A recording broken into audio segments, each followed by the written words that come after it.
Good evening, everybody, and welcome in to the third Tenax Proving Grounds. My name's Empire or Emmy, and I'm here with my co-caster Pixelbush for the semi-finals of Team Vikzz versus Team Obscura.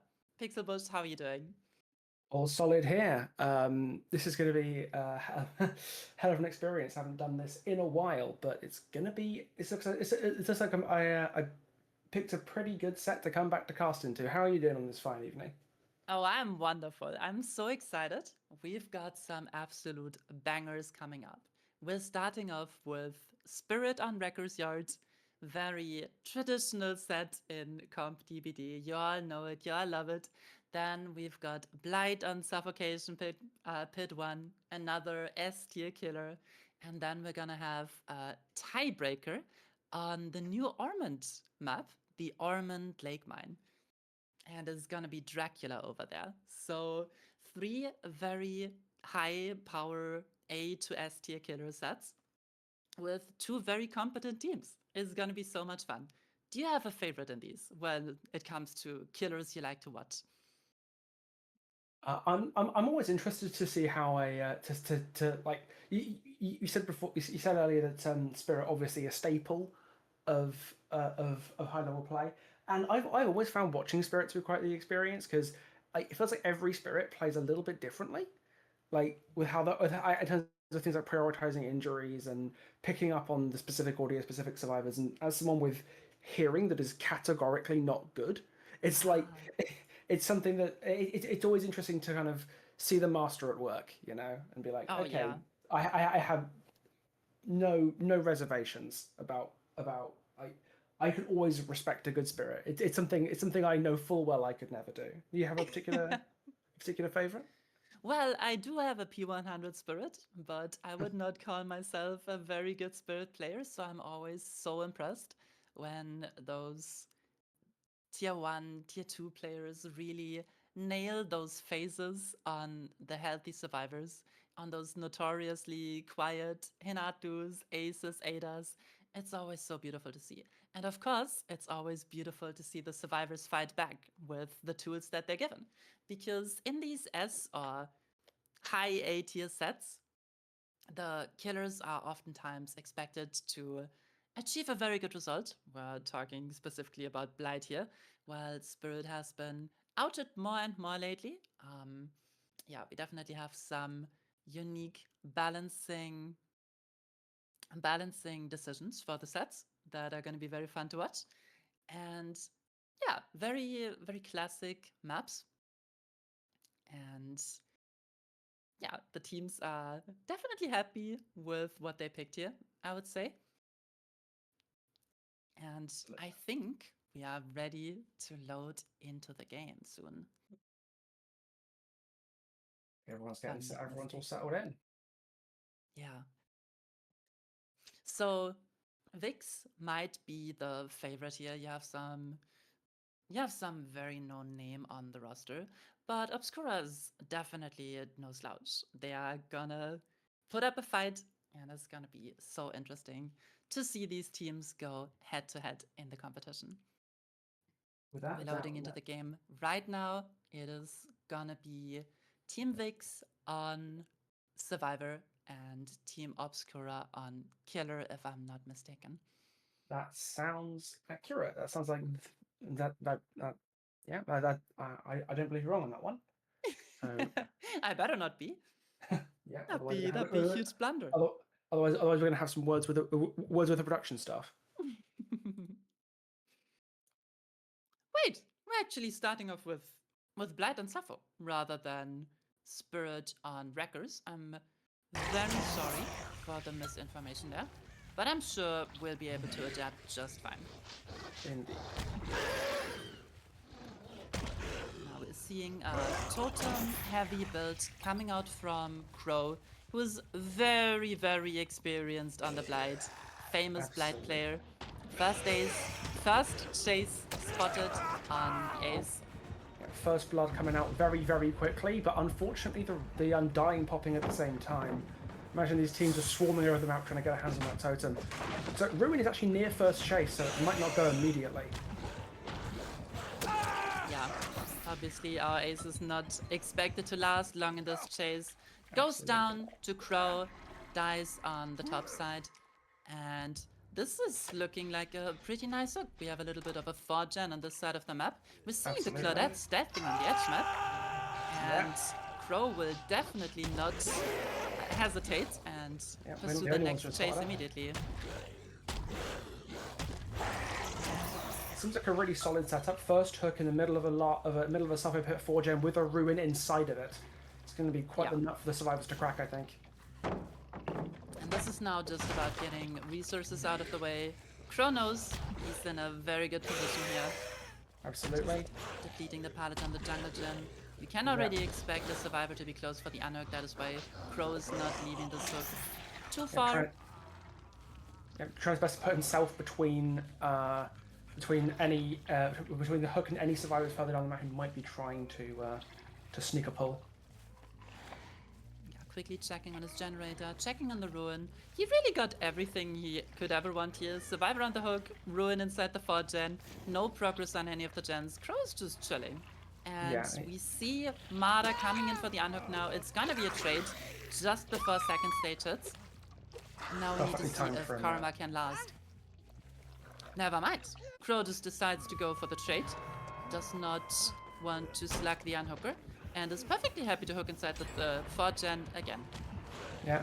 Karma's made a lot of distance, but it looks like being a bit more proactive after this hook, at least trying to get a little bit of resources out of the way. But he's Blight. He can contest that hook without too many issues. Yeah, and Crow again just knows there is not much of interest on this bottom side of the map. Sure, his tunnel out went down there, but the first survivor in chase is oftentimes quite likely to be well equipped to be the tunnel out. So maybe Crow making the conscious decision here not to pursue Karma and instead staying on this top side of the map. Yeah, not risking any topside gens popping, not risking maybe taking more of an angle to look after the ruin as well because it's all scored away in that corner. Crow has nothing to gain here from going unnecessarily aggressive.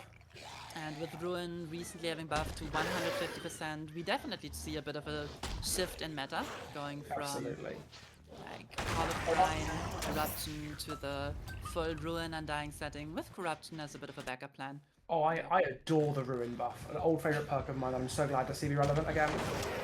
Yet another pallet being chewed through here, just creating more and more of a dead zone around this Ruin. Yeah. You're really seeing how aggressively these survivors know they have to pressure this 4-gen.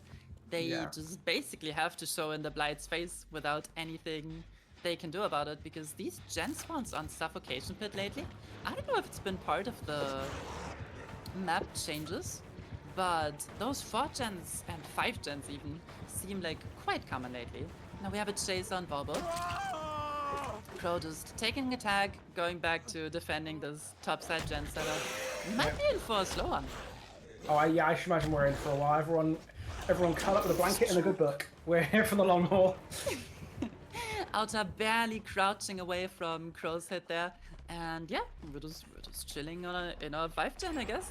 It's very comfy. This is another bot side gen popping. And the survivors know that they have to make a move. Otherwise, they're just gonna lose out on the resources.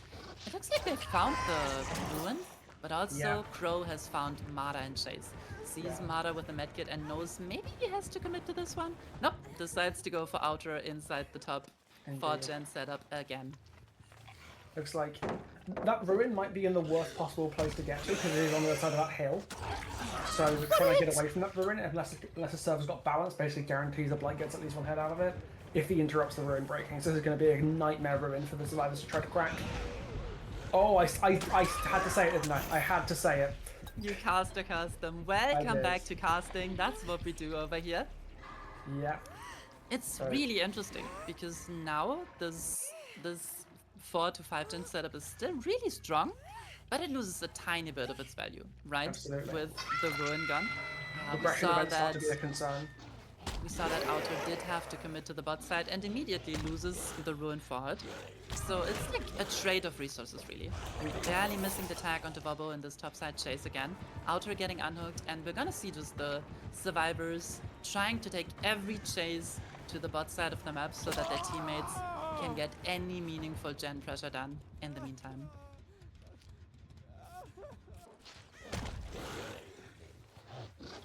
Yeah, the killer's slowdown suite is down to eruption now, so in a situation like this, we may start to see regression events start to be something he has to worry about once some kicks start having to come down. But doesn't look like we're at that stage at that stage yet. He's willing to just again force resources, try and catch somebody out.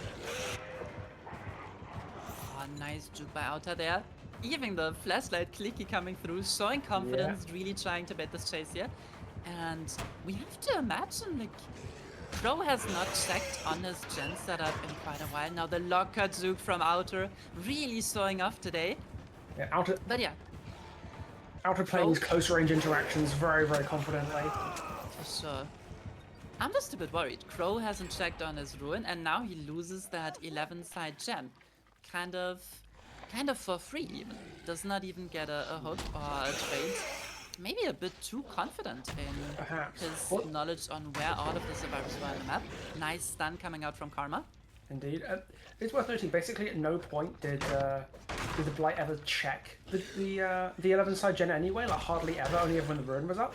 So it's possible that he might not consider it a priority to protect. The dub tech coming through as well. Karma really trying to use that life to get in a better death spot. It may look a bit silly, but it was definitely an efficient play. Absolutely. And now the 5 gen is broken, but we still have a 4 gen. This setup was absolutely insane from the start. Now Crow in chase with 2 injured survivors, gets the quick down onto Karma, and this is gonna be a hook next to the active gen.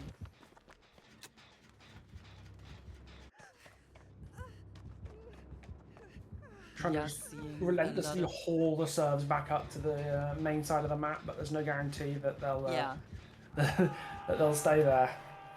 They are trying their hardest desperately to die in a good spot, which is far away from this 4 gen, but Crow is taking them right back there. We're seeing a lot of self-reset perks coming through. We have the inner strength on Outer, we have self-care on Bobo. The survivors definitely were expecting a war of attrition. Outer now taking another tag on bot side, and the unhook coming through onto Karma. Are we gonna see the tunnel out now that Karma is already on death hook, using the life to really make some distance toward the bot side. But Crow switching targets again, going for Outer, waiting out the dead hard, and a beautiful down next to the active gen again. Dead hard dodged immaculately there. Very well played. Oh, but we're seeing something on the survivor side. Absolutely. See if Crow's aware. Yes. Oh, perfectly timed gen interruption there. They might pop this in his face. That is possible. No way! That was such a huge play by the survivors. Absolutely. Balls of steel there. Oh, but Bobo goes down. On Bobo, but that is also a fresh hook. So it's not like... If that had been on Karma, that would have been a completely different story. Oh, for sure. But again, the thing is, these survivors have been doing so well in fighting this top gen setup. And guess what, buddy? You're still dealing with a 3 gen on top side and against a Blight who can easily patrol it. I'm telling you, Sappho feels weird lately. These 5 gen setups are way more common than you would think. That makes sense, especially if because we're seeing even more than we did before, a high density of the garbage phase. So it makes sense of trying to put gens wherever they can go now, even if that means they're next to each other, so be it. Somewhere there isn't a pallet, it'll do. But yeah, the one thing that has been of note is we are down to 1 gen and we still have all 4 survivors left in the trial, which means an insurmountable amount of pressure for our killer to handle. You want to reduce the numbers of the survivors to 3 as soon as possible, just to make those gen defense maneuvers more manageable. But Crow has been not even really pursuing a tunnel out. Karma is posturing aggressively, being like, hey, I'm Deathhook, you should commit me, I'm bot side, I have all the resources in the world, come chase me. But Crow knows that he needs to stay on top side, but it is kind of hard. Losing these deep top side gens has put a lot of pressure onto our killer. Outer and Karma are both remarkably bold with players on Death Hit because they know they have that like well of resources on bot side that they will hold W2 if they get the chance. Yeah, they are also the most delicious bait because it would be oh so tempting to get one of them out of the game. But they are playing with confidence and they are aware of what they need to do. They are playing within their restrictions and they're doing so well. And Outer especially has shown a lot of boldness, a lot of relative fearlessness, which I imagine only makes the temptation to just say, like, throw caution to the wind even more tempting. But that is Wobo being slightly awkwardly zoned there, but still plenty close enough to Shaq's side. Yeah, you see that Crow just can't commit, has to go check back on his high progress gen, but finds Outer, the Death Hit survivor, now deep inside the top side of the map. So if this is a chase that he can end quickly, despite nice juke by Outer, he's dodging so many of these rushes. Yeah, Outer is absolutely fearless. And that's going to be the opportunity to not get as much distance as you think, because that was not a rush. What a nice body block, that's insane! Beautiful body block from Wobo. You shall not pass! You know? Absolutely nothing that Crow can do, and now absolutely look at him! No fear. Look at him go back to his gens, knowing he cannot commit to Outer. Had to slink off to main with his tail between his legs there. That was Mada taking very another well tag. from Wobo. And from Outer for like ensuring awkward pathing. Yeah, the communication definitely on point on the Survivor team. Another locker juke coming through. These teams are here to play that. I love seeing it. Yes. But this puts so much pressure on our killer. Like, Crow knows that he is slowly losing control over this game. With every reset that is coming through, every eruption kick onto the gen, Karma goes down.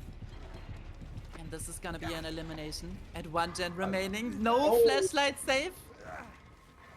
And that's Outer there as well. Is it possible that if they're... No, he's going back to his gens. He realizes that now if he can get gen control before the last one pops, this game shifts massively back into his control. Exactly. Crow knows that this down and elimination happened while all of the survivors were busy resetting bot side. So he knows there's not a lot of gen pressure on the top side. A very well chosen time to commit to the chase when everyone was busy resetting. That was that was his window, and he took it beautifully. Here's another chase opportunity onto Bobo. He did just check on his gens. This means he doesn't have to take it. Now much more confident in his controlled 3-gen playstyle. And with Ruin at the start doing so much work, these gens are not close to the regression limit just yet. Absolutely. Normally there might be a concern with Eruption, because it obviously takes two events per proc. But with Ruin keeping these gens safe for the first half of the game, that was only just starting to see. That was our first spot of the entity spikes there. The old stop kicking these gen warnings for first time. So, yeah, on any gen. Oh, gets the tag on the last rush onto Outer. Outer's just gonna run bot side again. We know about that strategy by now. But Wobo is also in chase, which means we're gonna have one lonely survivor stuck on the top side. Drops the pallet, still gets hit. So time for the break. Yeah, Crow's defending these gens so diligently. But Mada on the stealth, I don't know if he found him just yet. Clocking in for his daily shift at the Gen Defense Factory. But it is really funny to me to see self-care in comp. I know it's been meta in these S-tier sets like Blight and Nurse for a while, but it just really shows that the speed of the game has shifted and that those self-resets are much more common and necessary. And I'm always so curious when I see something, well, not necessarily new, but a new-ish meta adaptation being run. And you can really see the value too. For sure, especially on a map like Suffocation Pit, where that loop of get hit, reset, get hit, reset, get hit, reset, and chip away at the gens is so important. And again, self-care is able to break that symmetry and free up a survivor who otherwise could be working on a generator. They are really relying on Mada not to get found up here. They are. Oh, hello. There he goes. The quick double take. They're like, wait, hang on, is that Mada? They are always sending in. Oh, barely missing the rush.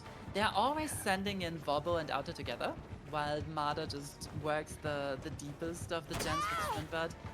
Burst, Vobo, bird. Vobo being Outer's proven bodyguard, as we've seen already with that legendary body block. That was so good. Crow finds another target, does not quite Vobo. get the conversion onto Vobo. Now we can just assume that they're resetting on bot side yet again. Crow making sure the gens are safe. But this is really gonna boil down to a survivor mistake, one of them being caught out on the top side, or an overcommitment by our killer, or the gen regression. A beautiful fake by Vobo. Barely another window fake. Gets tagged though now. This like a virtuoso. Softcare Botany coming out, so Killer needs to be really careful of what the other two are doing right now. Yeah, they're playing this really methodically. Absolutely, yeah, they know they have to with the serve down. It's back to the gen kick factory. Serves make $1, I make a dime, so I kick gens on company time. He finds Mara again. He had the sprint burst 99. Running bot side again, and this has to be so frustrating for Crow. Yeah. Because he knows he's on a timer, and he knows every time he doesn't commit, he loses a tiny bit of pressure. So is this gonna finally be the time where he decides he has to commit? Beautiful crouch take by Mara, barely avoiding the down, and now getting the pallets done on the new water tower filler pallet. Dodging back into Crow, getting down the bot side though. And Crow decides, I have to hook this.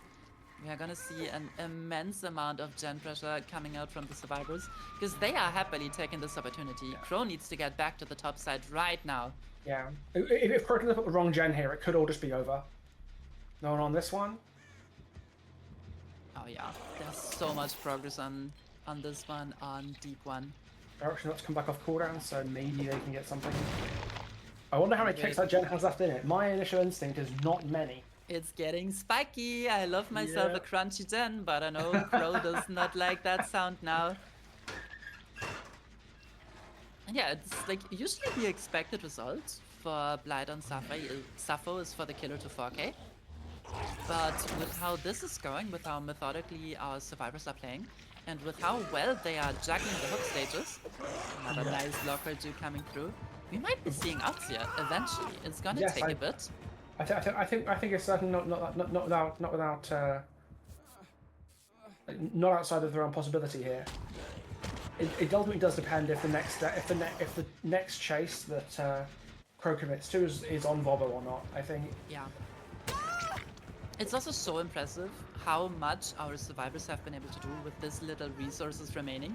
They basically have not had pallets for the last 5 minutes, and somehow they always managed to die in the right spot. Mara dies on the top side, but Eruption coming through. We're seeing the aura on Jake. Will it be enough, or is this last generator gonna pop? Does pop. Vobo gets downed. Vobo gets picked immediately. This is looking like a 4k0. We still have perks like Unbreakable in play potentially, and Crow decides to hook the survivor who's not on death hook, surprisingly. Maybe really playing for stages here, I'm a bit confused. Oh, there's a UB coming out from Mara here. We can expect Mara to get on the gate right away. Makes sense as to why Mara was in that was from her zone corner position, confident that the killer would slug. And Crow's gonna see a lot of exit gate lights. But it is not open just yet. Mara gets interrupted. But this could leave an opportunity for Vobo to get on the other exit gate on the bot side. Yeah, or potentially even take over that corner, take over Mara's there. Oh, this is a game of inches. Mara forcing the locker now. This is gonna be the end of the game. It's gonna be 11 stages for fresh hooks. Honestly, this is a pretty solid result for the survivors. Absolutely, especially with how with that early map RNG. What was that? A 5 gen with a ruin inside of it. That looked like an absolute fortress for the survivors to break. So like massive props to massive props. Yeah, really breaking well this. played by both sides. It was a game of inches, a war of attrition, Yeah. and let's just see what the RNG for Vikzz killer is gonna look like, because this is pretty tough to beat just from hey, you have this, play it standpoint, right? If you have a 5 gen with your ruin, that's a pretty good spot to be in. So let's see if the suffocation bit gods are gonna be as merciful on our other killer now. But yeah, that was really fun to watch. Lots of clutch individual plays, really smart macro movements by the survivors, baiting chase so many times in just the right spot, and it really paid off for them. Doubt that was the up, up right until the up right until the death of right up until the death of the first survivor. It really did look like Crow had very little ways out. And and honestly, as soon as the first serve died, we knew it could have gone ultimately either way. But again, as you said, a game of inches, game of inches. So like if one missed rush had been a hit, or if one like survivor had passed slightly the wrong way after getting hit, or if Bobo hadn't pulled off the body block of the century, that game could have been completely different. It was so close, and that's the kind of thing that you like to see when you see high level play like this. You don't want to like Absolutely. it's indicative that a lot of good choices are made and things like the balancing and the right teams are playing. It was exciting stuff. Yeah, absolutely. I had one point that I wanted to make. Let me rethink real quick. Oh yeah, Loading what I screen, loading was screen. very curious about is that we were only seeing the first elimination coming in at one generator remaining. Usually it's the first business order to get that first survivor out of the trial, and I'm quite expecting our next killer to be going for that strategy much more aggressively, but I could be wrong. Let's see how it plays out. Because the first death wasn't until what, like 6, 7 hooks. There was plenty of stages in those survivors before the first one died. Um, Admittedly, that was not for the killer's lack of trying. See, every attempt, especially at especially on Karma, was just constantly chipping away, trying to get an opportunity, but they never ever gave them that. It was relentlessly impressive seeing how they were able to prevent the tunnel out there. Well, I do think it was also a conscious decision to go for the fresh hooks instead of the tunnel out. When Karma was first unhooked, Crow decided to pick up Mara, the unhooker, right away instead Yeah, of pursuing the tunnel out. Maybe just confident in his setup on the top side, which arguably was very strong. But we do have the balance change in this Blight set that there is no deliverance in play.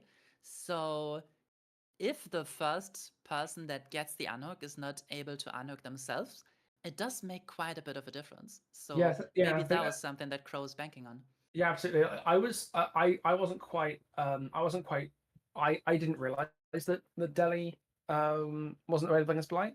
So that was my first instinct when I saw the pick. I was like, Yeah. okay, the Nia pulled very aggressively at the last second. This is like telegraphing a deliverance from 7 miles away. But yeah, if Delhi's not allowed, then Delhi's not allowed, and I suppose that was maybe just see how much you could get away with on a hook there, as opposed to trying to tunnel. And with a setup that safe, I can certainly see the appeal of being like, okay, I'll take my hook and just go back to the position I was in 70 seconds ago, of having a serve in the middle of my like castle of gens. But perhaps in hindsight, that may have been Crumb might have made a different choice if he'd have known how the match was going to go. Yeah. I think depending on the map layout of our next suffocation pit, we might see a different playstyle.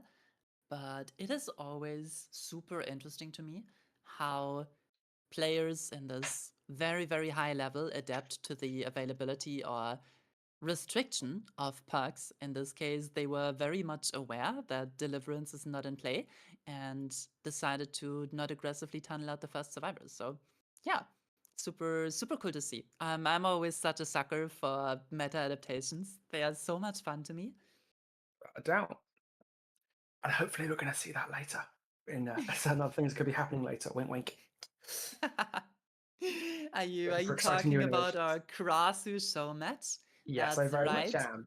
That's going to be a blast. After the semifinal, we're gonna have a Krasu show match between two of our teams, Yep. and it's gonna be super fun to watch in this current state. Yeah, Spoker's going to join me to cast that one, and I am gassed for it. Not for getting rid of you, and you've been a delight to cast with so far. But like, Thank you so come on, much. it's a crosses Likewise. there. We are That's gonna loading be. into the next set now. It is still gonna be Blight on Suffocation Pit. Win condition for the survivors is, yeah, I guess 10 stages. Yep. And our killer to win would need 4k at 0 gens remaining. Or better, you know. If you can get the 4k too, go for it. Yeah, But one yeah, way or another, we're not going to know whether this match is a winner or loss until right at the end, which yeah. is exactly how these things should be. You know, maintain that tension. It's good viewership. It's And good spectator sport, if you will. what I love about S tier sets as well is the macro is super important, right? It's all about dying in the right spot. But we've seen so many good micro plays as well. All of these small dodges, the window fakes. There is so much skill Absolutely. involved. Yeah, Now we're I'm not going looking to at this forget map. that. I'm not going to forget the chase with Outer, where with 3 immaculate short range rush dodges in a row. Yeah. Oh, nice tag onto Stau. We're seeing the exact same build coming in for Yep. Outer, who is killing on the Blight for Team Vikzz. Yeah. And Setup looking a little less favourable for the killer this time. still a pretty potent, at least 4 gen, but we are heavily committing to this bot side chase. Maybe okay, not being able to convert that rush, and Stau is just gonna have a death in the comp corner. Our favorite place to be. Wait, was that a spin? maybe just a little spin for the audience. Okay, so this first hook position is gonna be very different from the one that Crow was able to get. This one is on the bot side. We see a 3 gen, but this is not the 5 gen that Crow is comfortably chilling in. And we're seeing the first gen already popped by a stack of 2 survivors. Nice dodge by Crow. It's always so nice to see those Blight specialists perform on both the killer and the survivor side. Indeed. Once again, we've got another 1 totem in the middle of the gen spread that the killer will be wishing to defend, and there is also a shack basement in the middle of it. So, well, let's see if I should imagine we'll be seeing more deaths in corners to prevent a potential basement hug, but we'll see if the opportunity presents itself. I always like to see some good high level basement play. Yeah, some people would argue that basement against Blight without Deliverance and play is not that strong, because sometimes it's nice to just get one of those conversion rushes on a hook that is out in the open. Without a doubt, that's way more awkward in basement. Yeah, so it's a bit of a trade-off, right? Okay. You DC'd, so we don't have... we can't watch. Okay. We're hearing words from our producer. You are not gonna be able to see the game because unfortunately we have a DC on our spectator side. Yeah. I will keep you updated on what is gonna happen now. We can just cast from our point of view. Stau just hit second. Moore is slugged towards the shack, and Stau gets unhooked by DM Rule, but now we have 2 survivor on the ground. And Stau dead on hook and with Blight directly on top of him. Yeah, this is looking really good for Outer. We do see the Unbreakable coming through, as well as the plot twist, which makes me think there might be a decisive strike in play. Let's see it. Perfect. Yeah, there's DS, and DM gets picked up at the exact moment the DS goes off. So we go from having 3 survivors on the ground to having no survivors on the ground. We have a nice body block coming through. And Yep, Stao's Shell's taking this being last chased. chase deep into the top side, giving his team an opportunity. Gets hit Oh, through the pallet. clobbered That through is the so unfortunate. like getting those extendo arms out, like Freddy in the first Nightmare on Elm Street movie, where he reaches across the whole street. It's the long cane, baby. Yeah, the long cane of the law, and that is a death at 3 stages, 2 gens remaining. Yeah, this is much more what I was expecting from the Blight Yeah, set. We still have our survivors trying to break the 3-gen setup on the bot side. yeah it's Resets have very come through. Yep, it's very much the 3 gen very much still being intact, and the ruin and undying both still active. I'm a little surprised that during Stao's chase there was no immediate desire to kill that undying in the middle of the 3 gen, but it's still up. So they're gonna have to fight through that ruin with a survivor currently dead. Which can Yeah, be a little bit more challenging to spare up the extra and manpower. the 3v1 is where the ruin really kicks in. Again, I'm so Oh, sorry without a that doubt. we probably cannot show a spectator feed right now. Hopefully our words will be able to entertain you just a tiny bit. We're providing 'Cause audio. We're providing audio description. okay, we have Crow going down after pressuring the 3-gen a tiny bit. Now Outer is deciding to slug here instead of immediately taking the hook inside the 3-gen. Finds Indeed. DM Rule, tries to go for a cheeky hit through the window, but at this level that's probably not gonna happen. Gets the tag onto Laura, and she is trying to take the death towards topside. Outer now decides, I will take my hook. I like this 3-gen, and I can play around this comfortably. Hauling Crow back onto the hook that Stau died on. So directly in the middle of the 3 gen, within line of sight of the totem. Pretty much the perfect hook, you know. It's like Grand Designs: location, location, location. And Can't think of a while better one right there. we finally see the cleansing of Undying coming Ooh, through. But while the last trial seemed very much like a strategic stalemate between both sides, the killer is in control in this one. without a doubt. Outer is in a demanding position, and it's up to our survivor team to really pop off and make something happen. They are in Indeed. damage control right now. Yeah, the list of tasks a survivors have to do here is pretty overwhelming. And importantly, with DS gone, it is now probably open season for the I know you killer to can't see tunnel it, however but they this like. was such a nice conversion by Outer. Really Not was. getting juked onto the hook and getting the down onto Crow on Yes, the last dash. and even the unhook itself, being able to hit past Crow's unhooked body to hit more, meaning more could not then body block for the tunnel. Yeah, A it's beautiful. absolutely beautiful conversion. And our injured Moore is being chased. Oh. Oh, Moore Oh gets no. cornered near the hook and is now being slugged. What with now the knowledge that Unbreakable has been burned, slugging is now even freer. I mean, we did see Unbreakable come through already, so Outer Without a is doubt. just chilling here. And Yep, this is looking very much like a 4K2 for Outer. indeed. Ruin Ruin gets cleansed pops. now, but we still have Eruption as the backup. And in this Second death comes 2v1 out. scenario, I'm sorry, but you're not popping another gen. Oh, absolutely not. I think this is just a formality at this point. Seeing how well Oh, Moore and DM Rule can spin things out, but something tells me it's Outer is going for so many hits through the window. It's so fun to absolutely, see. I'm just yeah. waiting for one of those to connect. No. Yep, our Uh, survivors know. DM Rule asking for 1v1 on check. Outer saying, no, no, I want to end this. I want to move on to the spirit. I want to give the spectators their eyes back. And yeah, with this hook and more on the ground, it is a fuck K2 yeah. That is. for Vikzz.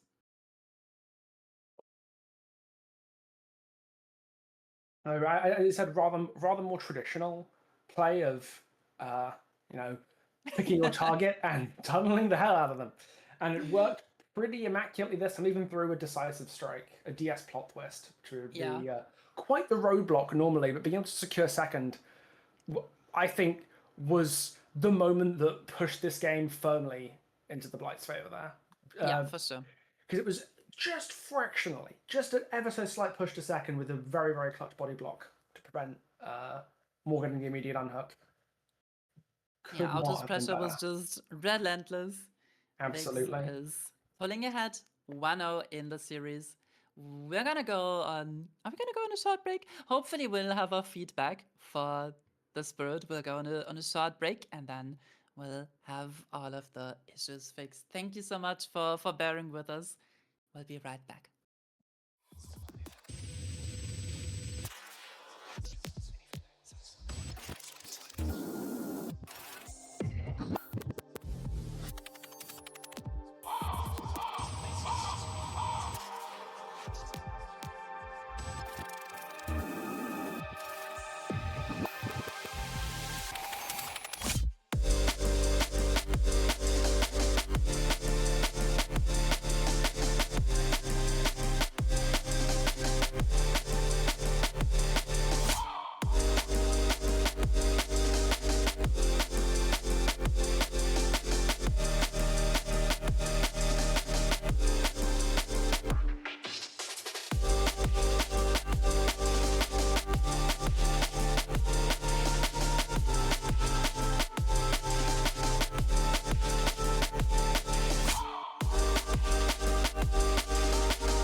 And we are back.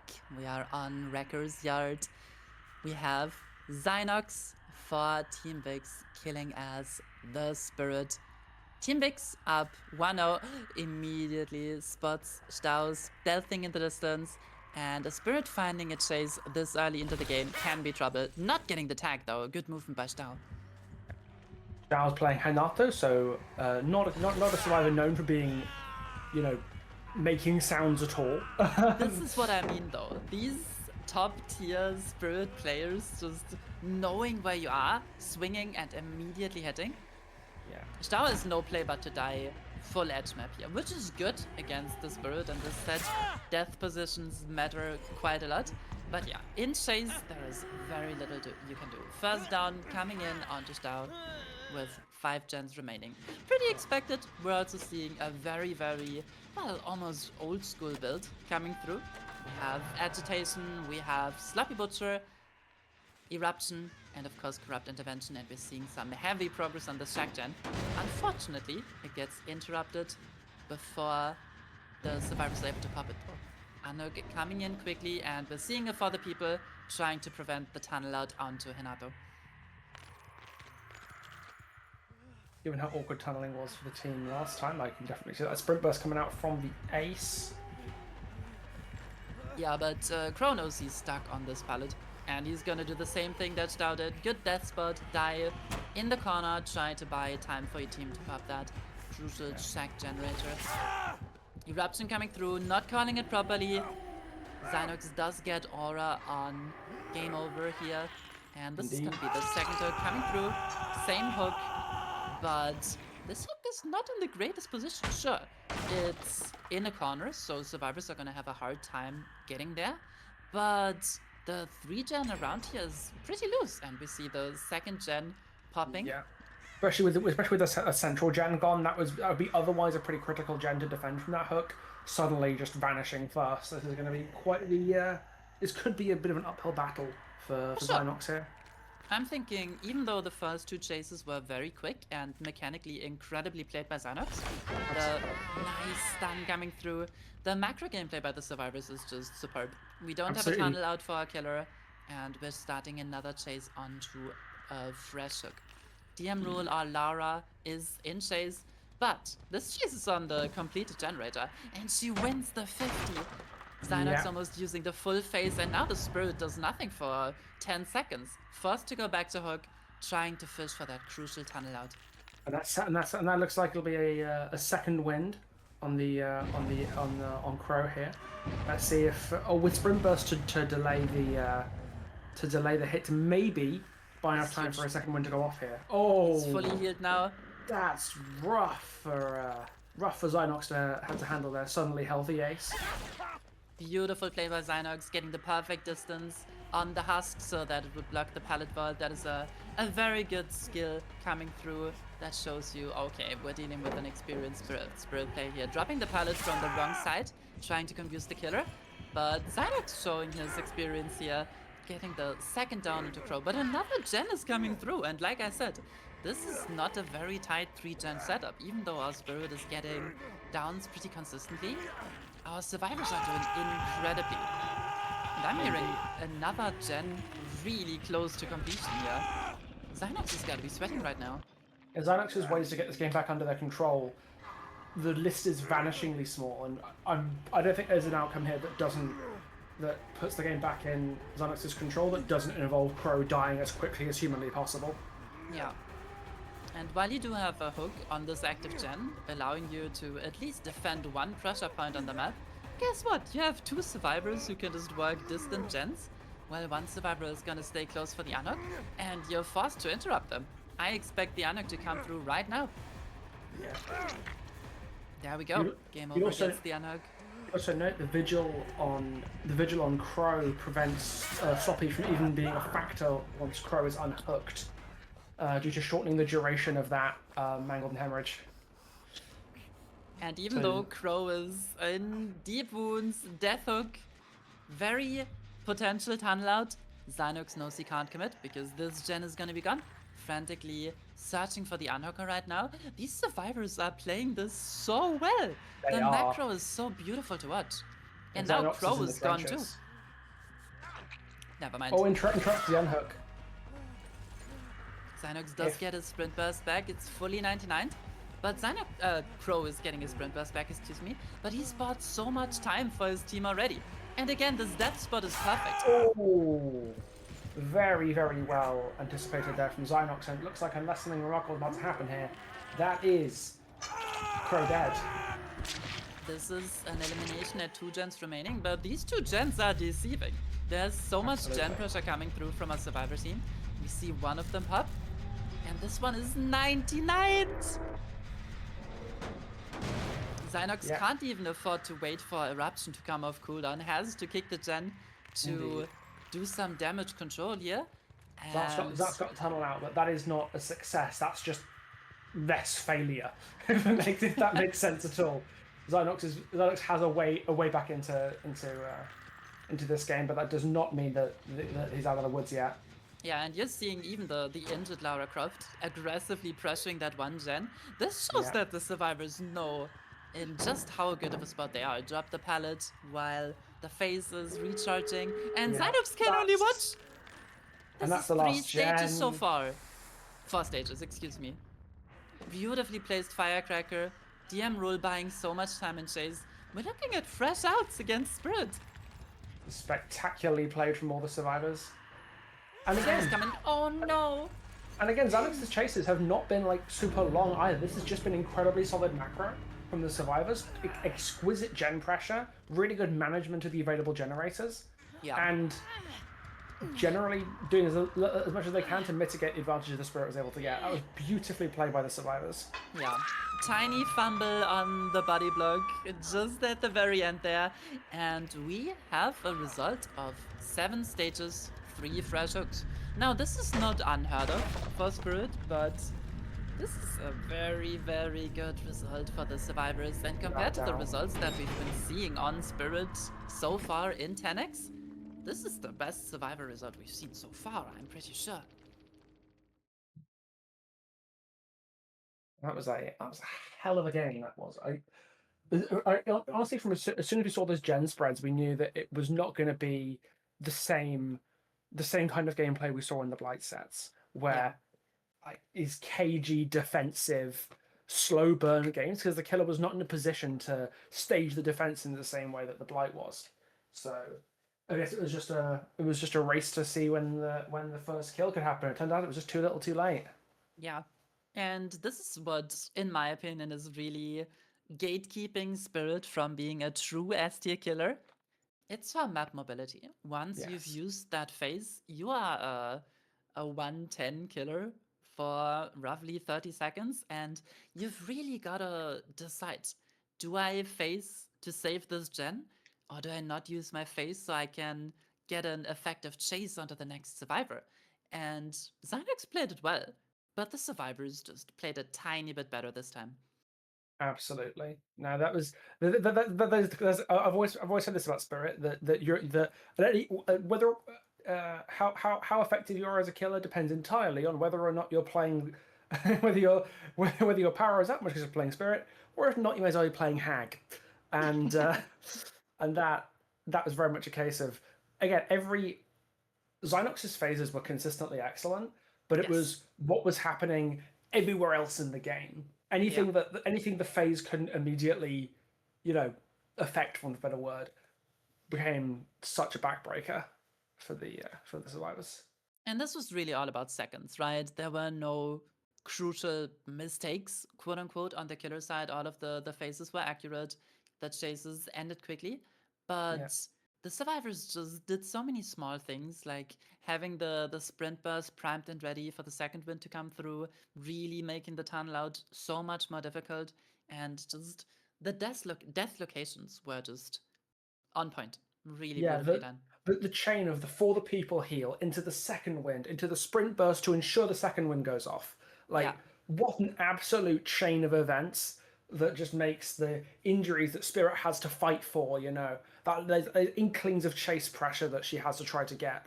Just making that slightly more awkward over and over and over again with awkward death spots and awkward gen spread. There was just so much, too many little things that Zynox had to work through there, and as it turns out, not even the relatively aggressive tunnel out could pull it back there. Yeah, and this was Vikz's pick. This is the pick that Zynox was very comfortable on. Let's see how well the survivors of Vikzz can perform in the Spirit set. They don't necessarily have their backs against the wall. If Team Obscura is able to win this set, we're gonna go to the tiebreaker. But this is a deep win condition. This is gonna be an uphill battle for the survivors right out of the gate.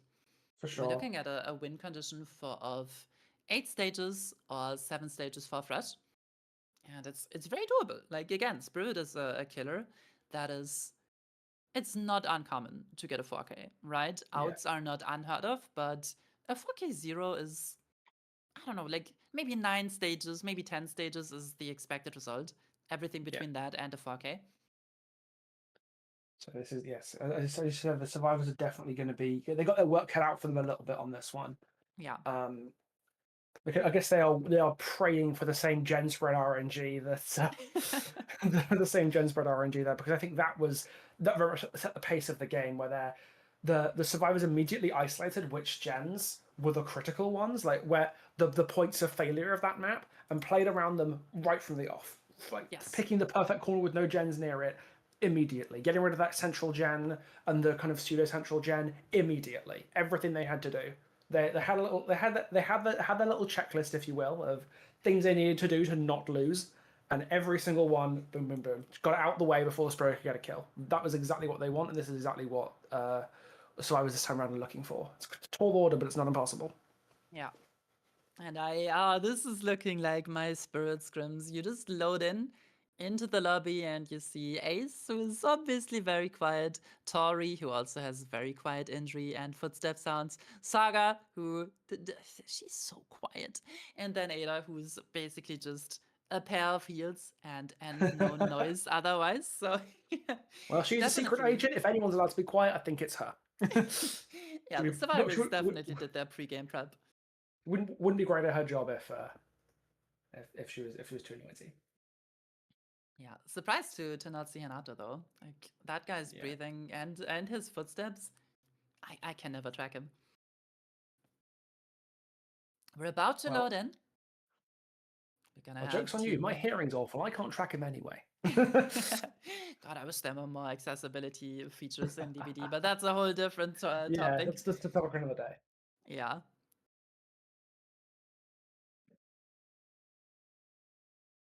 And we are into the game.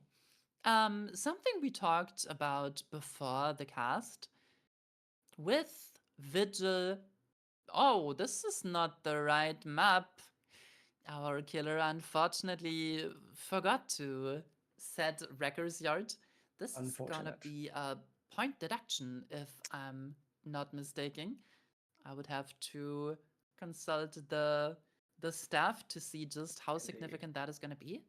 I'll get out my Ouija board. Staff is this a Talk point to us. deduction? But yeah, that is much more significant than not bringing basement in check for Wrecker's Yard. Those can be costly. Always make sure you bring your right builds, set the right map, bring the right offerings. It's just so unfortunate if your survivor team has given you such a head start, and then like a small mistake like this happens. Of course, it can always happen. It's very human. We've all done it, but yeah, human error for a reason. The most unfortunate way to potentially make your game a little harder.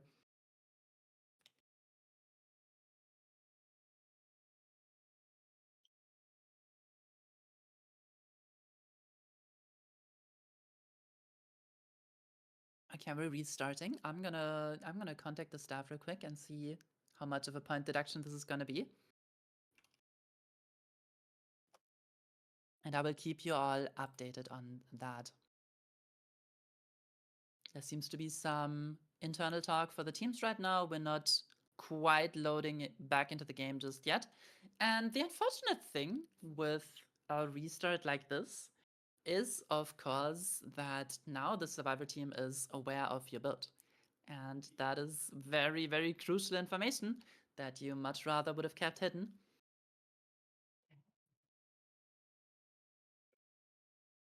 It at least means that you guys watching get to spend even more time with us. Isn't that what we're all really here for? Yeah, this is what this is about. Who cares about watching the gameplay anyway? You're here for our sparkling company. Looks like we are ready to rock and load back in. I'm sure Fingerguns has checked 10,000 times that they put up on this time. Double check, triple check, quadruple check. Yeah. It's like writing it down in crayon, Wrecker's Yard, staple it to the PC or whatever. I don't know. Yeah, we're joking about it, but this is like a high pressure scenario, of course. It is, yeah. It happens to the best of us. We all make mistakes. It happens. Yeah. We're definitely not making fun of the players or condoning it. It's unfortunate, and I hope that regardless of the penalty, Fingerguns is going to be able to show off and to deliver a good trial here. And I'm confident in their ability to do so. Let's get into it.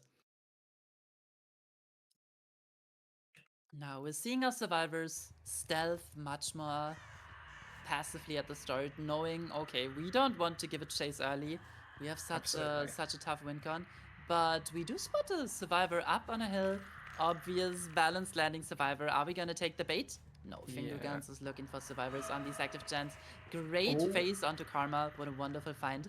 And this pallet gets broken since the face is still on cooldown. But now we're back to chasing into Corrupt in this pocket. And the first hit is not coming through just yet. Karma doing a great job of delaying just that. Fingerguns is waiting out, waiting for the face to come back, but Karma panics a bit, vaults, and now can no longer really die in this corner. Let's see how long he can extend this chase for.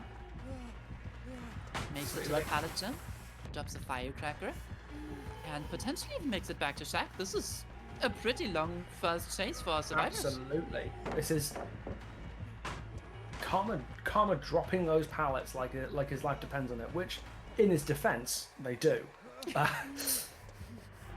this is a hell of a first chase, and he does make it back to the edge of the map, which is the perfect death spot. So Well played Yeah. to Karma. Let's Well, hope that our survivor team can back it up with the gen efficiency. absolutely. All in all, immaculate first chase from the from Karma here. You can see Finger Guns trying desperately to haul Karma back into the middle of the map, try and Yeah. scrabble together some semblance of gen control. But I imagine we're about to see a gen pop before too long, unless something quite remarkable happens. Central gen, notably, the chase was taken there, and no gen was that gen was not being worked on. So goodness knows what's going to happen next. But Yeah, we don't necessarily interrupt an active gen, but we hook inside of a 3-gen. We have a shack 3-gen and then two topside, a shack gen and then two topside gens for the people coming in again. yeah, And just a good hook position for finger guns, but overextending just a tiny bit on that face into the edge map. Also sees the injured unhooker, saw Crow Yeah. fly up at the edge map there and decides to go for Mara instead of the healthy Karma. indeed. Karma displaying nerves of steel. That sprint burst. Marder is unfortunately cornered before they can get anywhere. They can play the spirit. Second gen pops. Haven't seen any gen kicks coming out yet, so no chance of any eruption or dragon's grip value. Quite yet. Probably going to see this coming in once the 3-gen is more firmly established. Yeah, but having your build revealed because of a restart and you're running Dragon's Grip and you're not gonna get the surprise factor out of that one, that really sucks. It's so unfortunate. Of all the perks to give away, Dragon's Grip might be one of the worst. Yeah. You really do not want people knowing you have that perk until it's, until it happens. But I'm really liking the position of the hook that Finger Guns is prioritizing here. But he's like phasing dangerously, like going dangerously far away from his 3-gen setup. I know you want to pressure these survivors, but if Team Vikzz is able to get an unhook for free here, Finger Guns is in trouble, I would say. Indeed. Yeah. One thing that is important though is that Shack Pallet was burned very early. Yes. So that middle gen just got exponentially harder to defend, and that hook has fewer and fewer options for where the unhooked player can go after a pull, which we're about to see right now. Immediate hit directly onto Karma. Interestingly, it was the only survivor currently who's taken a stage was the one who got the unhook. So that's a very tempting next chase for Finger Guns here. Nice down, that was really quick. And this Beautiful is a phase. potential basement hook here. I could see it. Now, why did Team Vikzz send in their one survivor that's already been hooked? It's easy. Fresh hooks will matter in this win condition. Without And doubt. if the survivors take a hit here, Mara might be able to wiggle. That's the problem that comes with not bringing agitation.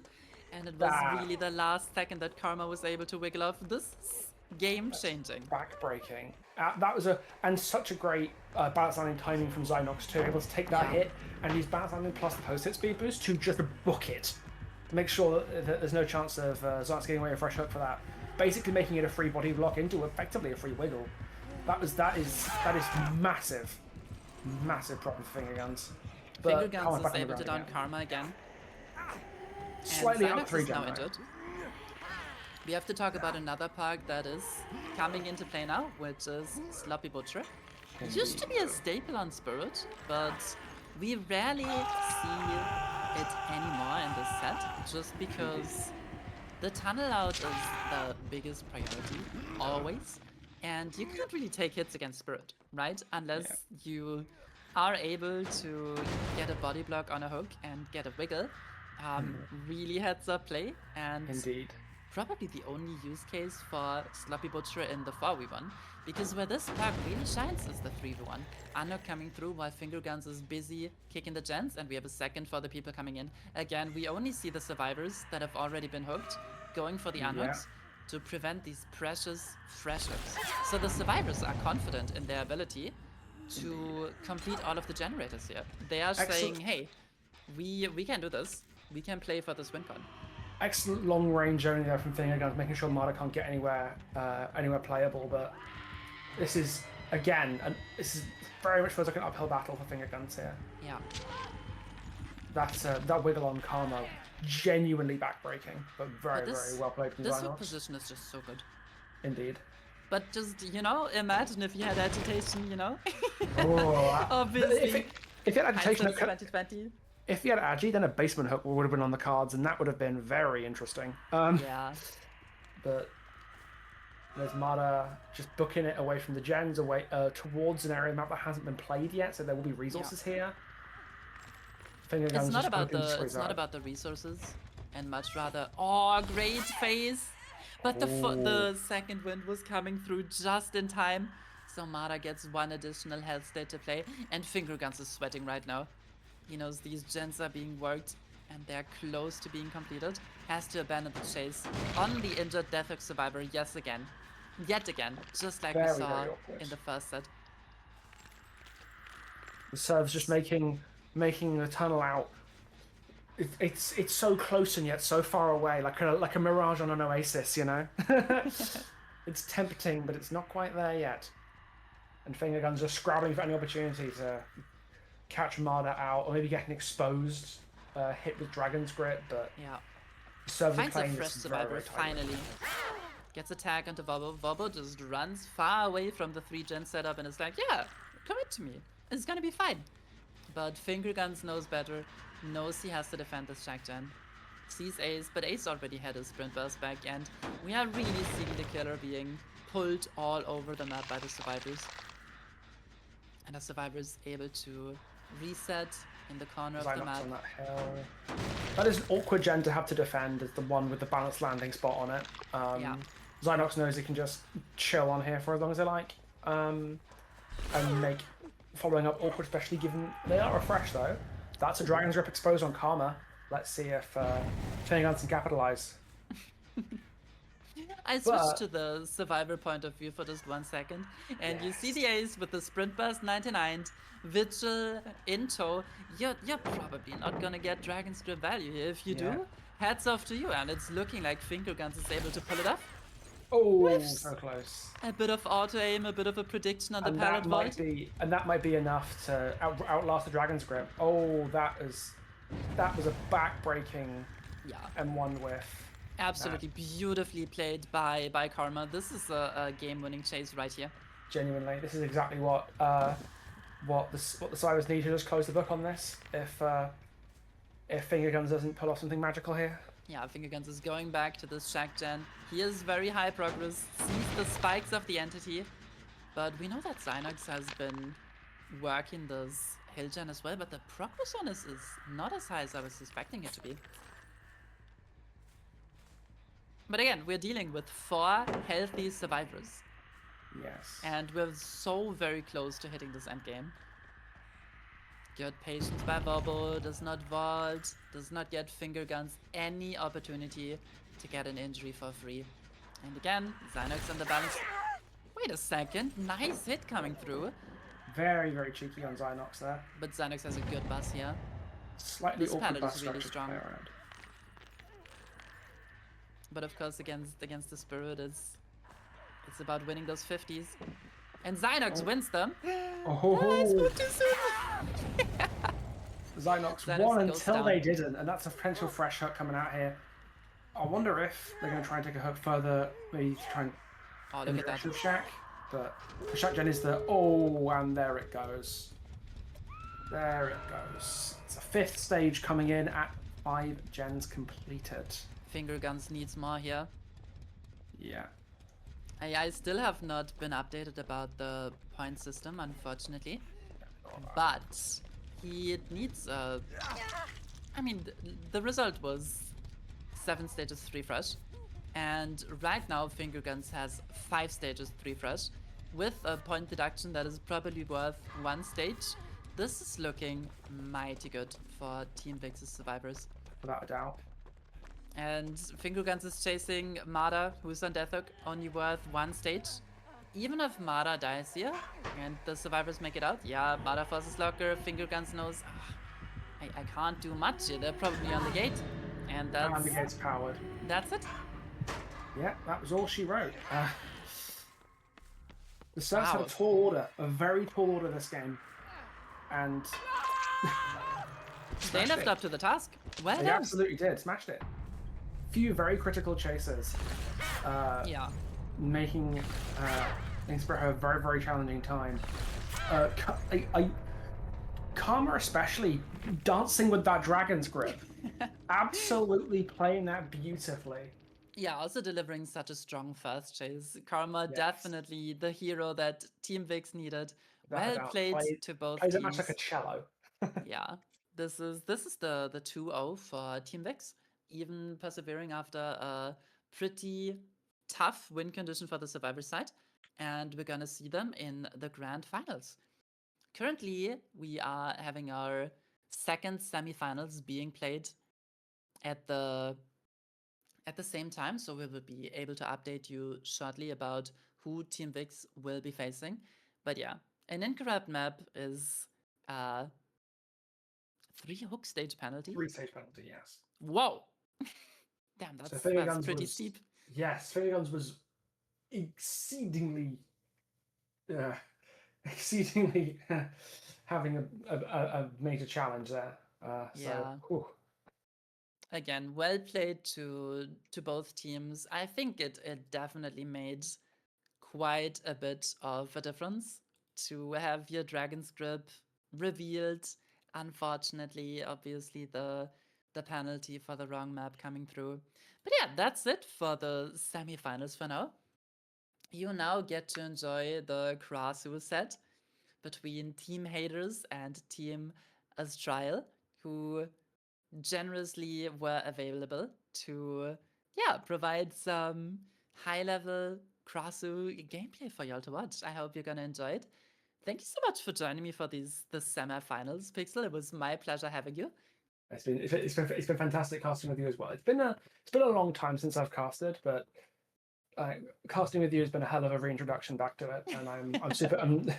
I'm glad you're patient with me. Let's put it that way. I'm glad you're You patient. fit in with me. wonderfully. Don't even worry about it. But yeah, Fantastic. we're gonna send it to a short break. Yeah. Thank you so much, and yeah, see you for the Krasu set. I'm gonna catch you guys.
right, everybody, welcome and welcome back if you're around for the first lots of sets.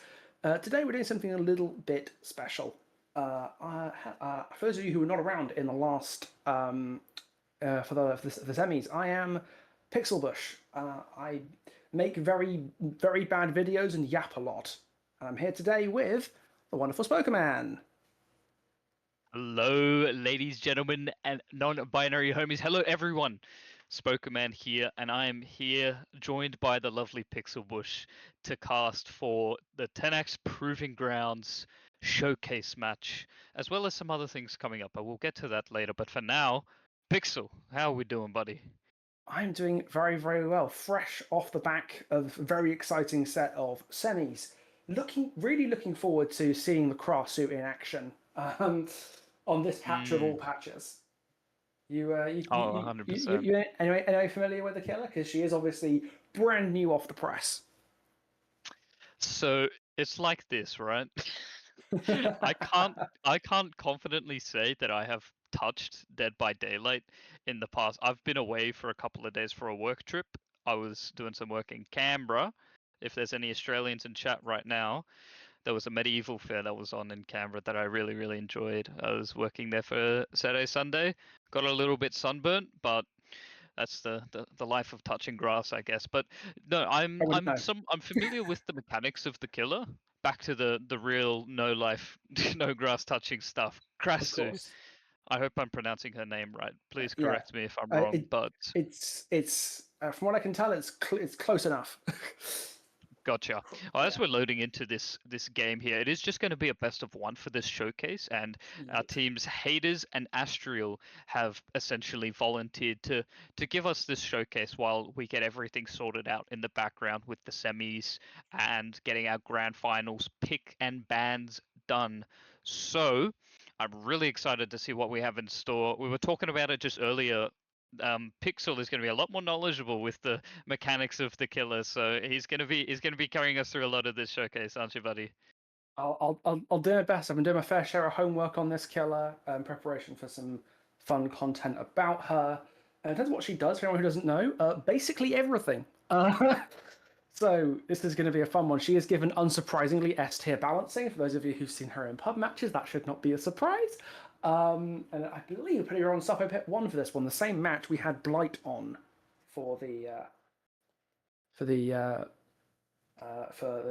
semis, first set semis. Yeah, that's right. Back to the good old Suffolk Pit 1. I'm not too sure if variants have come into play all that much for 10x Proving Grounds specifically, but having a look at the top side here, I'm noticing that we're not quite having the Suffolk RNG we were seeing earlier on in the stream today, where we had a nasty 5-gen around main Billy. We do spot out our first survivor, the David, behind main building, into the heart of the corrupt. Now this is a dangerous place to be taking the first chase, so obviously that door had to be pretty broken earlier, and wow, what a nice shot. Very quick first infection. Not choosing to try and spread the infection to anybody else, just preferring to all in on David right here, right now. Headlong flight for a nice quick catch up. That is a cheeky stun. He'll be feeling the slight stun time nerf maybe that Krasser just got this patch. Her stun and head form went up to 2.5 seconds, which is that's smart when you're being hit with as many pallets as there are on Suffocation Pit. Trying to line up an intestinal whip here on the corner. Oh, straight out of head form directly into a hit. Got a fair bit of head form left too, so I could see a nice quick catch up here. Yeah, and just with the changes to the stun time that you were mentioning earlier, from what I can understand, I like when killers at this very nice down from Kiki here on the Krasu, but the stun time is a very important thing. I feel like that needs to be in play in some regard, in some aspect with the stronger killers. Oh, yeah, a little bit of swing for distance. But severely limits the strength of the vault. Yeah, and you also need to have the survivors get rewarded for playing for the stun, because playing for the stun against a lot of S tier killers is a very risky play, and it's not something you would see as often with other killers. Yeah. Very fast unhook though. Indeed, they were right. They're not willing to let Croc marinate here. That's a nice quick catch up, and unfortunately for Croc, that infection stays on the survivor after the unhook, meaning they're vulnerable to head form right off hook. and that is a nice, quick second down for Kiki on the same play, and that's DS. We get to see Crossu's really awesome stun animation in head form. We don't get to see that a huge amount because players normally giving up first, but you know. That's a let's call it Brian Proc on that semi-critical gen. Whoa! Beautiful dead hard, absolutely immaculate from Croc. He's not making this easy panel out at all, and that is straight up pathing to Shaq. Notice Kiki seems to kind of have abandoned the 3-gen almost and is willing to take chase just because Krasu's lethality is that high. But Shaq is actually possibly the one tile that Krasu absolutely has to break the pallet at because it's really awkward to play in head form with the pallet down.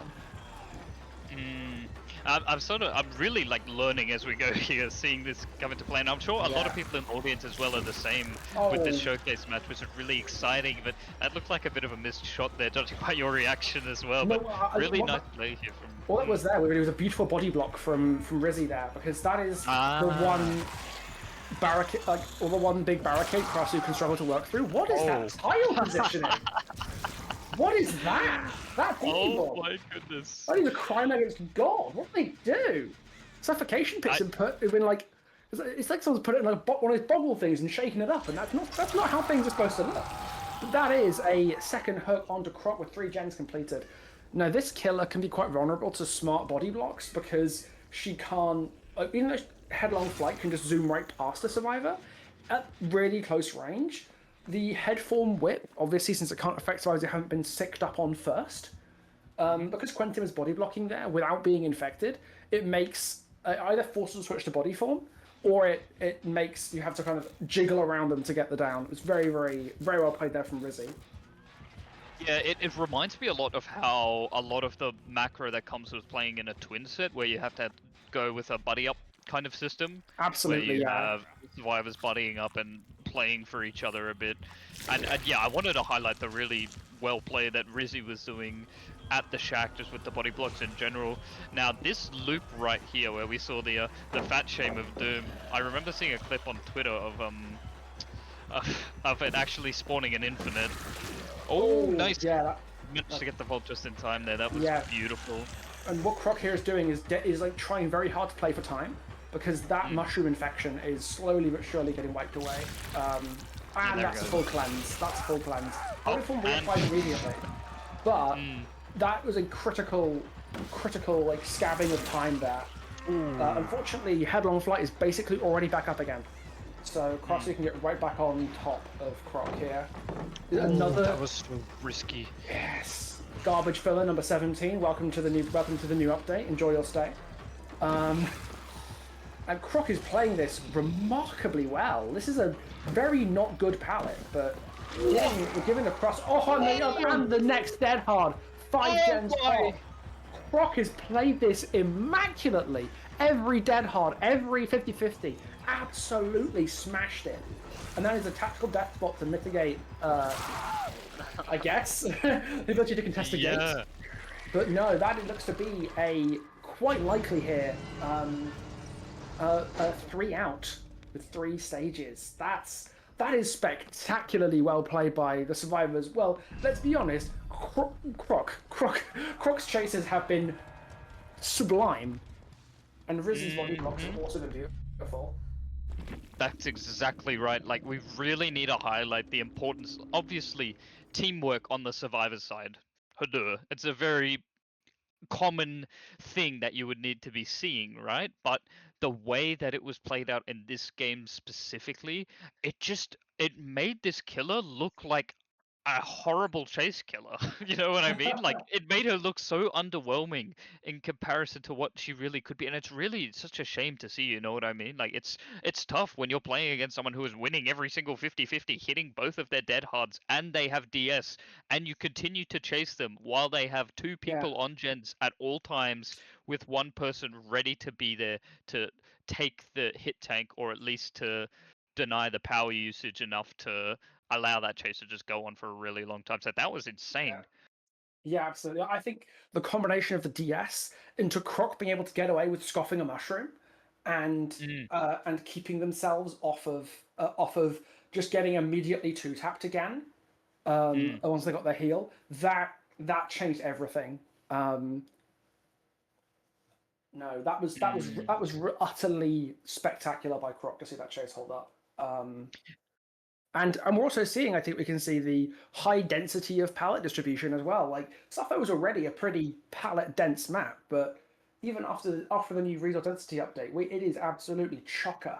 And at the end of the day, when you fill a map with that many palettes, it's going to be awkward for any killer, especially when Croc is winning so many 50-50s. Oh yeah. At the end of the day, I really want to emphasize the fact that, like, obviously this is a very recently released killer, right? Yeah. As much time and effort that people could really put into learning the new killer, learning the survivor and killer side, and running a bunch of ones and getting like the most knowledge possible in such a short amount of time, and Yeah. also hearing from the staff team as well. The killer side, the killer for Team Haters had to have a substitute play in as the killer, so I think Yeah. that will definitely account. What I'm trying to get at here basically is when a new killer is being released and showcased in a format and style like this, it is where you are going to see the biggest variance in the result of a trial, right? Sure. Regardless of whether it's someone who's been dedicating a lot of time into the killer or someone who, has to fill in as a substitute at whatever notice and, get the task done. But Yeah. as we progress and as we go, another couple weeks, another month or two into more Krasu gameplay, I think things will stabilize a lot more, and that's generally Oh, for what sure. we've seen with killer releases over the years in a competitive setting. So I think that's pretty important to mention.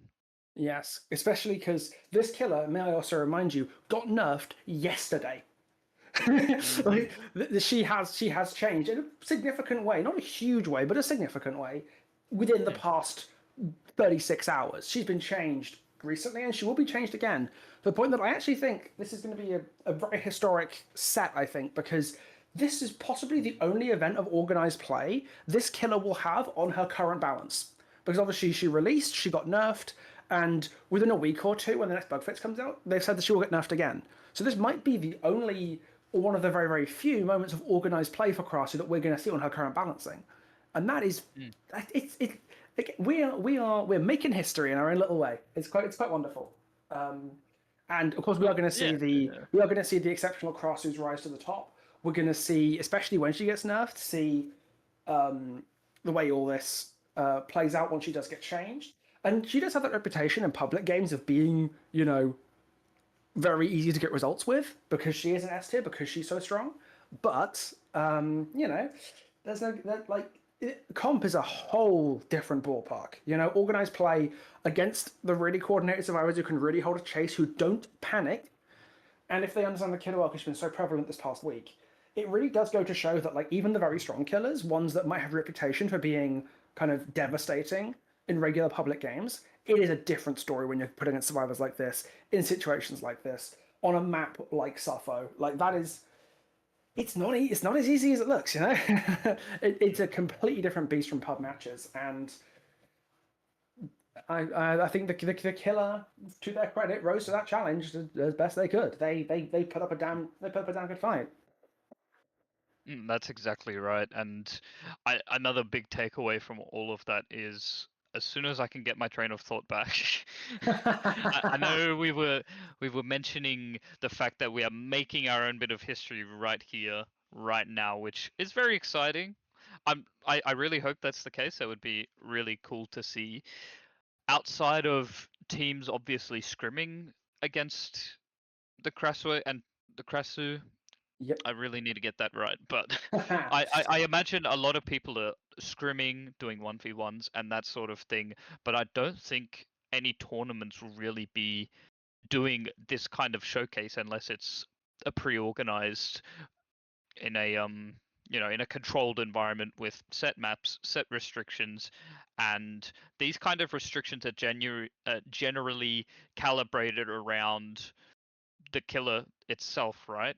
But when the killer itself is getting changed this many times so close to release, then it's too unstable for it to be regularly and consistently in competitive play. So we Sure. always put a buffer on when a new released killer, perks, etc., when they get added into the game, there's always a buffer where they're just always just insta-banned until things have stabilized. And we get to have the exciting opportunity of being able to witness the midst of the chaos, the midst of the balancing, and to touch on the balancing, really, I am really liking the pick of Suffocation Pit for the Krasu, because inherently she is a very strong killer in her current state.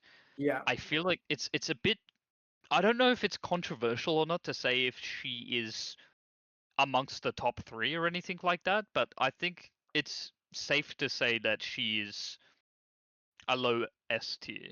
I Yeah, think I would be a think comfortable way to put it. I think almost anyone you'd ask would put her in the top 3. I think there is a good argument to be made that before the nerf she just got, she was the best killer in the game. There's a very good argument to be said for that. I don't completely subscribe to it. I think honestly it's a contrast between her and Blight. But the nerf was not a huge deal. And I think most people would comfortably put her in the top 3 for now. So Suffocation Pit makes a lot of sense, especially because the distance denial from Headlong Flight is so consistent and so available and so effective. So there has to be this densely packed cluster of resources, and that's what Suffocation Pit is. It's a densely packed. The entire thing is densely packed stack of resources. You have to be able to constantly, at any time, if Headlong Flight gets on top of you, do something about it immediately and have a palette you can play immediately. And Suffocation Pit isn't apt to do that. Same reason that it gets played on Blight. You need to have that density of resources to play against her catch-up potential. No, that's exactly right. And I was actually gonna make a mention of Blight being a common killer on Suffo Pit as well. It's generally the mid map as well. The very like strong-ish depending on RNG. The amount of tile spawns that you have in the mid map is just something that needs to be there for a killer like Blight or a killer like Krasu, where you need to be a lot of the times rotating from one side of the map to the other and taking your first chase to the correct spot. So, for example, like we saw in the first Krasu game, Chase was on top side around the main building because that's where the corrupt was. So thankfully, no major rotation had to happen there. But if one was to happen, it would be made possible because of the fact that there's that many resources in the middle of Suffo Pit 1. So it gives confident survivors the opportunity to allow that to happen whilst still trying to get the team to rotate in, because it can be a bit of a choke point in the middle of the Suffo Pit if you have the right lines of sight. But at the end of the day, like, it's all about that situational awareness and what you can make from it. All right, looks like we are loaded in, and the corrupt spread is strange. Very intriguing, that's for sure. Looks more to be towards the bottom side. You can't see it. I'm stroking my chin thoughtfully. It is a bottom side corrupt. It's just the gen spawns are like not very consistent on the bottoms. I am seeing that main building side. We do have a 4 gen that looks somewhat tight, and these 2 gens here, these corrupt gens, are quite tight as well. Yeah, this Suffocation Pit's kind of wide, at least on the bottom side. It feels like shorter and fatter, which makes the gen spread look really peculiar. I guess the additional fillers around Shaco force it to spread out a little bit strangely. We kind of saw that earlier with the Blight set, where they had a 5 gen on main side, turned it into an absolute fortress. But looks like Baran's taking a hot second to get into their first chase here. Or flush anybody out. Oh, we just saw someone at the edge map there. I saw that as well. That is Juge on the Soma here. Gonna be. Oh, wait. Yes. What did I just see? Yeah, her Regurgitate does not have a cooldown after using it. You could M1 out of the animation. It's really messed up. But taking a headform chase without any infection, just taking the immediate switch, that will cover the map in Muffins if she does this too much. But if her chase ability is good enough, that might not matter. Taking a hot second to get the infection on, but headform is severely limited at this point. Juge is playing this very well, denying her any opportunity to regurgitate on top of him. Oh, when he hits the floor with that, but doesn't spray anywhere. Okay. Finally getting the first regurgitation infection. Let's see. I wouldn't. Yeah, you choose to die edge map rather than try to play Shack at that distance. It's not going to happen. So that's first hook on the Shack. That could be a basement play, but that was a long time to find Juge, and Juge's first chase is also pretty good. So that I expect to see likely some gen popping here. I wouldn't be surprised. See, the problem with that though is that they don't really have the gen progress to show for it as of right now, as Khalid is getting caught in the basement trying to make a stealth play to go for the unhook, but Baron just picks up on it, manages to get that down, and is going to be able to go for the second slug here, while Watchdog and Dylan are working gens on the top side of the map. The bamboozle being revealed here as well. This is... I don't see brutal in the build list, but... no, this is brutal. This is nasty. This is going to be like, it could potentially be a double basement. Or at the very least, oh, that's an Unbreakable coming out from Khalid here. Oh, nice.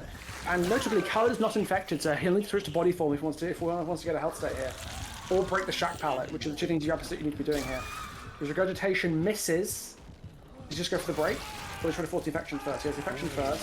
He's trying to play the Shack Pallet. This Shack is an awkward palette to play with, Crossy. You can do it, but it's one of the more challenging tiles to play, and that's a pick. There's Juge off the ground here. Nancy came in for the pick. That was Dylan filtered through. Has to drop chase. Is trying to force his way. You see, because Dylan's not infected, he's trying to force his way past Dylan to get to Juge here. Oh, the cooldown saves Juge there just for a split second, and Dylan continues to play the body block game. This is what you want. This is the teamwork we need to see to beat a killer that is this strong. Played by somebody who's on top of this stuff. Yeah, and that's Shack Pallet gone. Dylan is now unable to body block now because of the infection. Oh, hello, and here comes... oh my goodness. What an absolute situation. And that's a mushroom wasted because Khalid gets downed. Watchdog is here, but looks like he's going to continue to slug, maybe spread some infection around. Given both affected survivors are still around here, presumably. Yeah, Jude is in Leech too, meaning a mushroom is the next thing he just has to do because he's perma broken now. Oh, Watchdog a little too slow on the body block. This is all sipping. This was going looking for quite a good situation. Maybe too much altruism here. Everybody's infected. Dylan is injured. This is a nasty slip from the survivors here. It's a lot of pressure that the Servs can get down, but they've at least got Khalid up. Dylan is cleansed, so he can get on body blocking duty. This could have gone worse for the survivors, but it could definitely have gone better. Oh, 100%, especially because Juge is going to be on second hook now.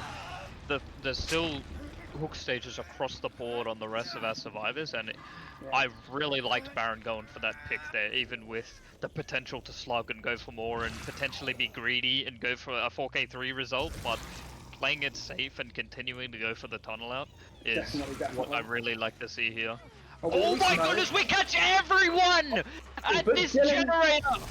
That is exactly what you want to be doing, and that was the headlong flight speed coming into play there, but Dylan tanking a hit, again, mitigating the absolute worst that could happen there, but still pretty dire by all accounts.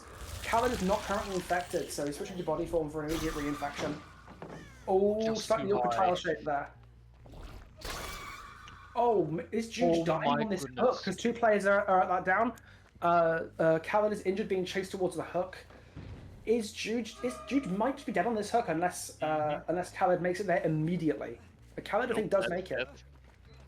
So they have to save Juge. But oh no! Oh, that's a dead. That's Juge dead. That's Khalid getting hooked. Possibly doesn't go for the basement play. It would have been a bit greedy to go basement there, but definitely the middle map hook. That is someone dead at 3 gens. A second hook in the middle of the 3 gen. Everybody else either infected or injured. This is exactly what you don't want to see. That is even less the thing you want to see. Oh, that's not where he parked his car. What a spectacular, like, after a pretty leisurely first chase from Baran, suddenly the game immediately changing in his favor as soon as Juge gets off that second hook. Oh, that is going to be a tall order for the subs to do anything much here now with someone dead. Yeah, Nancy not fully infected. Yeah, she's eating a mushroom, so it's diminishing away as we speak, and a really nice dodge there. But She could just do the power immediately after an M1 with no cooldown. Okay, I see how this is kind of crazy. Yes, it is a little bit. She has very little cooldowns, basically anything, and perhaps just as damningly, the infection continues if you're unhooked. So she is kind of like Nemesis, incentivized Eternal, except she's Eternal with a way times 25 better power than Nemesis. That's for sure. That's like 20 liquor tongues all in one. Yeah, it's a whole. What's a herd of liquors called? I don't know, but I don't think it matters at this stage. A murder of liquors. Yeah, we'll go with that. A laboratory of liquors. In any case, immediate chase follow-up with Khaled, quick reinfection, and back to body form. That's another example of Krasu's excellent strength. Immediately, just that very fluid, switched body, switched back. Being able to go from uninfected and healthy to infected and injured in a couple of seconds, and then catch up immediately afterwards. Her raw chase lethality is terrifying. As you said, it is a lot like Twins, except if Twins could use bamboozle. And could get 2 health saves rather than 1, which was definitely a design choice. Imagine Victor pouncing over a window and just blocking it. Do not. I played Twins for years. You don't want to tell these things to me. I'm just having ideas. Well, if you get an idea from a person like me, that's a big problem. Yeah, in any case, we've got another kit coming out. Baran already outperforming the previous Krasu, but that's a Leech 2 coming in on the Nazi. Again, it's that fluid switching, the ability to just go body, spit, head, attack, just that incredibly fast rhythm makes her lethality off the scale. It's crazy good. And this is the nerfed version of the killer. She got nerfed yesterday. That's what surprises me the most about this, is the fact that a nerf happened, and a lot of the things that are in her kit right now that just arguably shouldn't are still in the game after the said nerfs. It's it's a little concerning to say the least, but at the same time we know that there are plans for her in the very foreseeable future. Quite possibly as early as next week, yeah. I'm not as scared as many people are of this killer, because I'm confident she's not staying this way. This is a bit different with Kaneki, because Kaneki was a very popular killer, very commonly played, so it was maybe a little harder to justify nerfing him to the degree that Krasu's likely to get. But this kind of reminds me of the Xenomorph situation, where Xenomorph released a little bit... Again, that beautiful infection into down, and just making the later unhook, should there be one, that bit more frustrating. They just got the reset off, but Nancy is infected. So she'll need to get a mushroom quickly before it's broken again. God knows what they're going to do to this killer, but something is going to happen, and it's going to... people who've gotten used to playing Krasu in this current state, I'm confident it's going to hit like a truck. Again, it reminds me of the Xenomorph PTB, where Xenomorph was on PTB, people were like, oh, this killer's okay. They got buffed, and they were quite oppressive, so then they ran the buff back within a couple of weeks. I imagine we're in a similar situation here, except, obviously, Krasu is way better than Xenomorph was. Good life there from Dylan, trying to scrap some distance. What we could be seeing here is something similar to what Croc did last time, where they try and run out the infection and force a body swap or a chase drop. And again, that's what we're seeing is constant switching, because you have to. That is the one bottleneck behind head form being so insanely oppressive. Oh, that was so nearly a reinfection as well. Still got the hit because of that questionable attack cooldown, but but dodged the infection with just a little tiny... Wow. Good stun. What was quite remarkable there, again, the switch is so smooth that the killer was attacking when they got stunned. The body hadn't even fallen down fully yet. And that is a whiplash down over the pallet. No infection, so can't commit to a chase and head form again, but might just take her... I could see her where you just regurgitate here, get the infection, then, sod off and get your pickup. No, you're committing to the head form chase. Fair enough. I mean, head form is so scary, and you've already effectively won the set, so why not? Why not just get your chases in while you can? Lovely... Big problem with Watchdog there. Yes, indeed. Yeah, no, I'm honestly... Oh my goodness, that was a really nice Spicy dead hard. Well very, very tasty. Beautifully timed, but I feel like that I'm not alone here with just picking up on how the killer sort of functions, and this showcase has just been such an incredible way to truly showcase what the killer, like, in this current state of the game. We get the 3rd gen done in the distance, which is quite Absolutely. nice, but we know where everyone is right now, and Yeah. obviously we're going to go back and look for where our first slug is. And Baran should know Unbreakable's off the table because the Ace used it in the basement. That's right.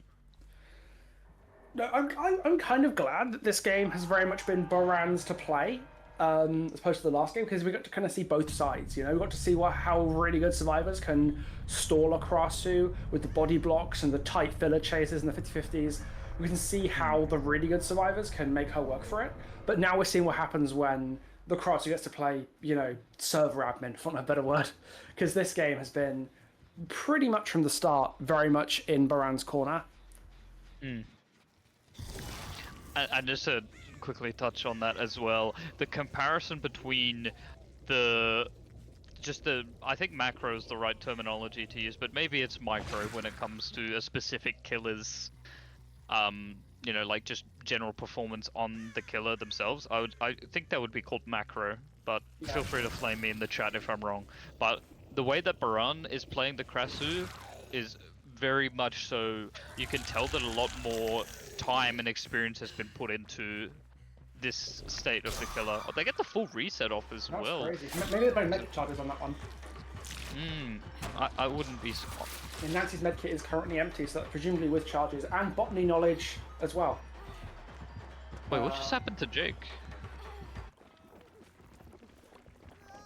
Oh. Vanished into the ether, going mushroom farming. Oh, but how did he just get broken and injured? That would be the leech effect. Once the infection progresses enough, it breaks and injures you. Oh my goodness, is that when it like fully... Yes, that's when it goes fully red rather than just kind of pink. But it does take a while to do. Okay. I see. See, I'm very much so learning here as we go, so... And that's a blood... And there's the blood trails. That's going to be a 4k2 for Baran. I wonder if they could have hit that if they insta went for the power. Possibly. They did reduce how much her collision doesn't exist. No, that was pretty spectacular, and that is going to be a beautiful 4k2 for Baran, showing what Krasu can do when put in the hands of someone who's really bloody terrifying. Getting to enjoy her while she lasts, because I'm pretty sure she ain't lasting too long like this. It reminds me of like people who go back and play. Oh, we get to see the Mori. Yeah, I've only seen this once before. I am seated. It's a banger.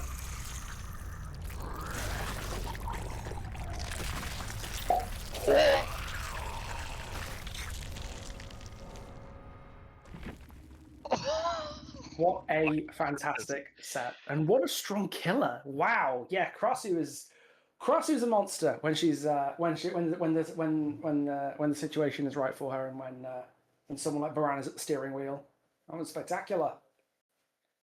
No, it is really unfortunate that we were told earlier that that the other team haters had to have someone fill in as a substitute, which I feel like is very important to keep in mind when seeing a showcase like this. This is comparing, so I think someone not as experienced as the Krasu against someone who has put a lot of time and effort into the Krasu, and I don't mean this in a way to downplay or whatever the word is. I don't want to make the other person. Yeah, that's what I was looking for. Thank you.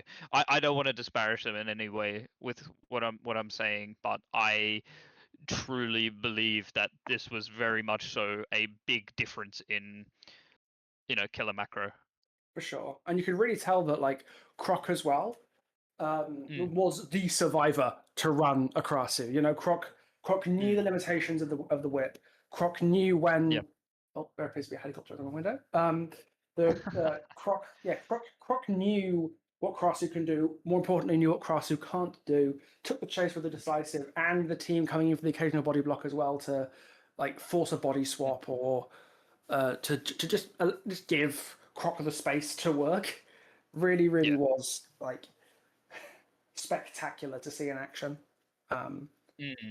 No, 100%, especially when it comes to timing when the body block actually comes into play, because you need to be really crucial with that timing, as you need to be as efficient as possible on the gens, right? You need to have people working gens on like almost opposite sides of the map, especially when it comes to Suffer Pit. It can be quite a deceivingly large map from top to bottom, and Yeah. having to do a big rotation to allow for that kind of hit tank to come into play, it's something you really need to organize well before. Yeah. And yeah, the survivor Especially side. with a killer as fast as Krasu as well, her catch up is so good. And it isn't like Blight or anything where she has to like maneuver around, she just goes. It's Yeah. something you've got to do on very short notice, like, hey, come, help, Krasu. You know, immaculate call outs as always, but you know what I mean? Oh yeah, it's like objects in the mirror closer than they appear. True, yeah. No, But yeah, Suffocation a bit different. It's not the correct map choice. Blood Lodge. I've been told by our wonderful producer that Blood Lodge was the other map they were considering to play her on. Suffolk definitely seemed correct, just because it has that like super high density of resources to prevent like just dying to headlong flight in a dead zone. But you know, certainly seemed like a reasonable choice. yeah, no, I agree with that, because I think the problem with Blood Lodge is, oh, but see, that's the thing though. Billy has done considerably well on Blood Lodge in the past, all throughout comp, and I feel like that's just purely because he has one of the, arguably, dare I say, best mobility in the game, specifically when it comes to a map like Blood Lodge or an outdoor map that has enough open areas that the Billy can actually traverse the map very Sure, easily. And he's not Tokyo drifting. yeah, exactly. And not having to wait for the cooldown of the tokens and not having to wait for anything. He can just rev that M2 and off he goes. And he can go from almost any point at the map to the other. Whereas killers like Blight and Krasu have that limitation in place where they obviously have to, have a power gauge and maneuver around that. So It's a magical thing called cooldowns. So yeah, that was our wonderful Krasu showcase. Shout out once again to our fantastic teams. Haters and Astriel. Thank you. I couldn't tell if there's Astral in my notes, but yeah, Astral, thank you very much. Yes, you too. Absolutely spectacular to show us what the Krasu can do. Looks like we're going to wrap to a quick break before the grand finals start between Vikzz and Void. So do stick around because I think it's going to be something spectacular.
Hello, everybody, and welcome back to the grand finals of the third Tenax Proving Grounds between Team Vikzz and Team Void.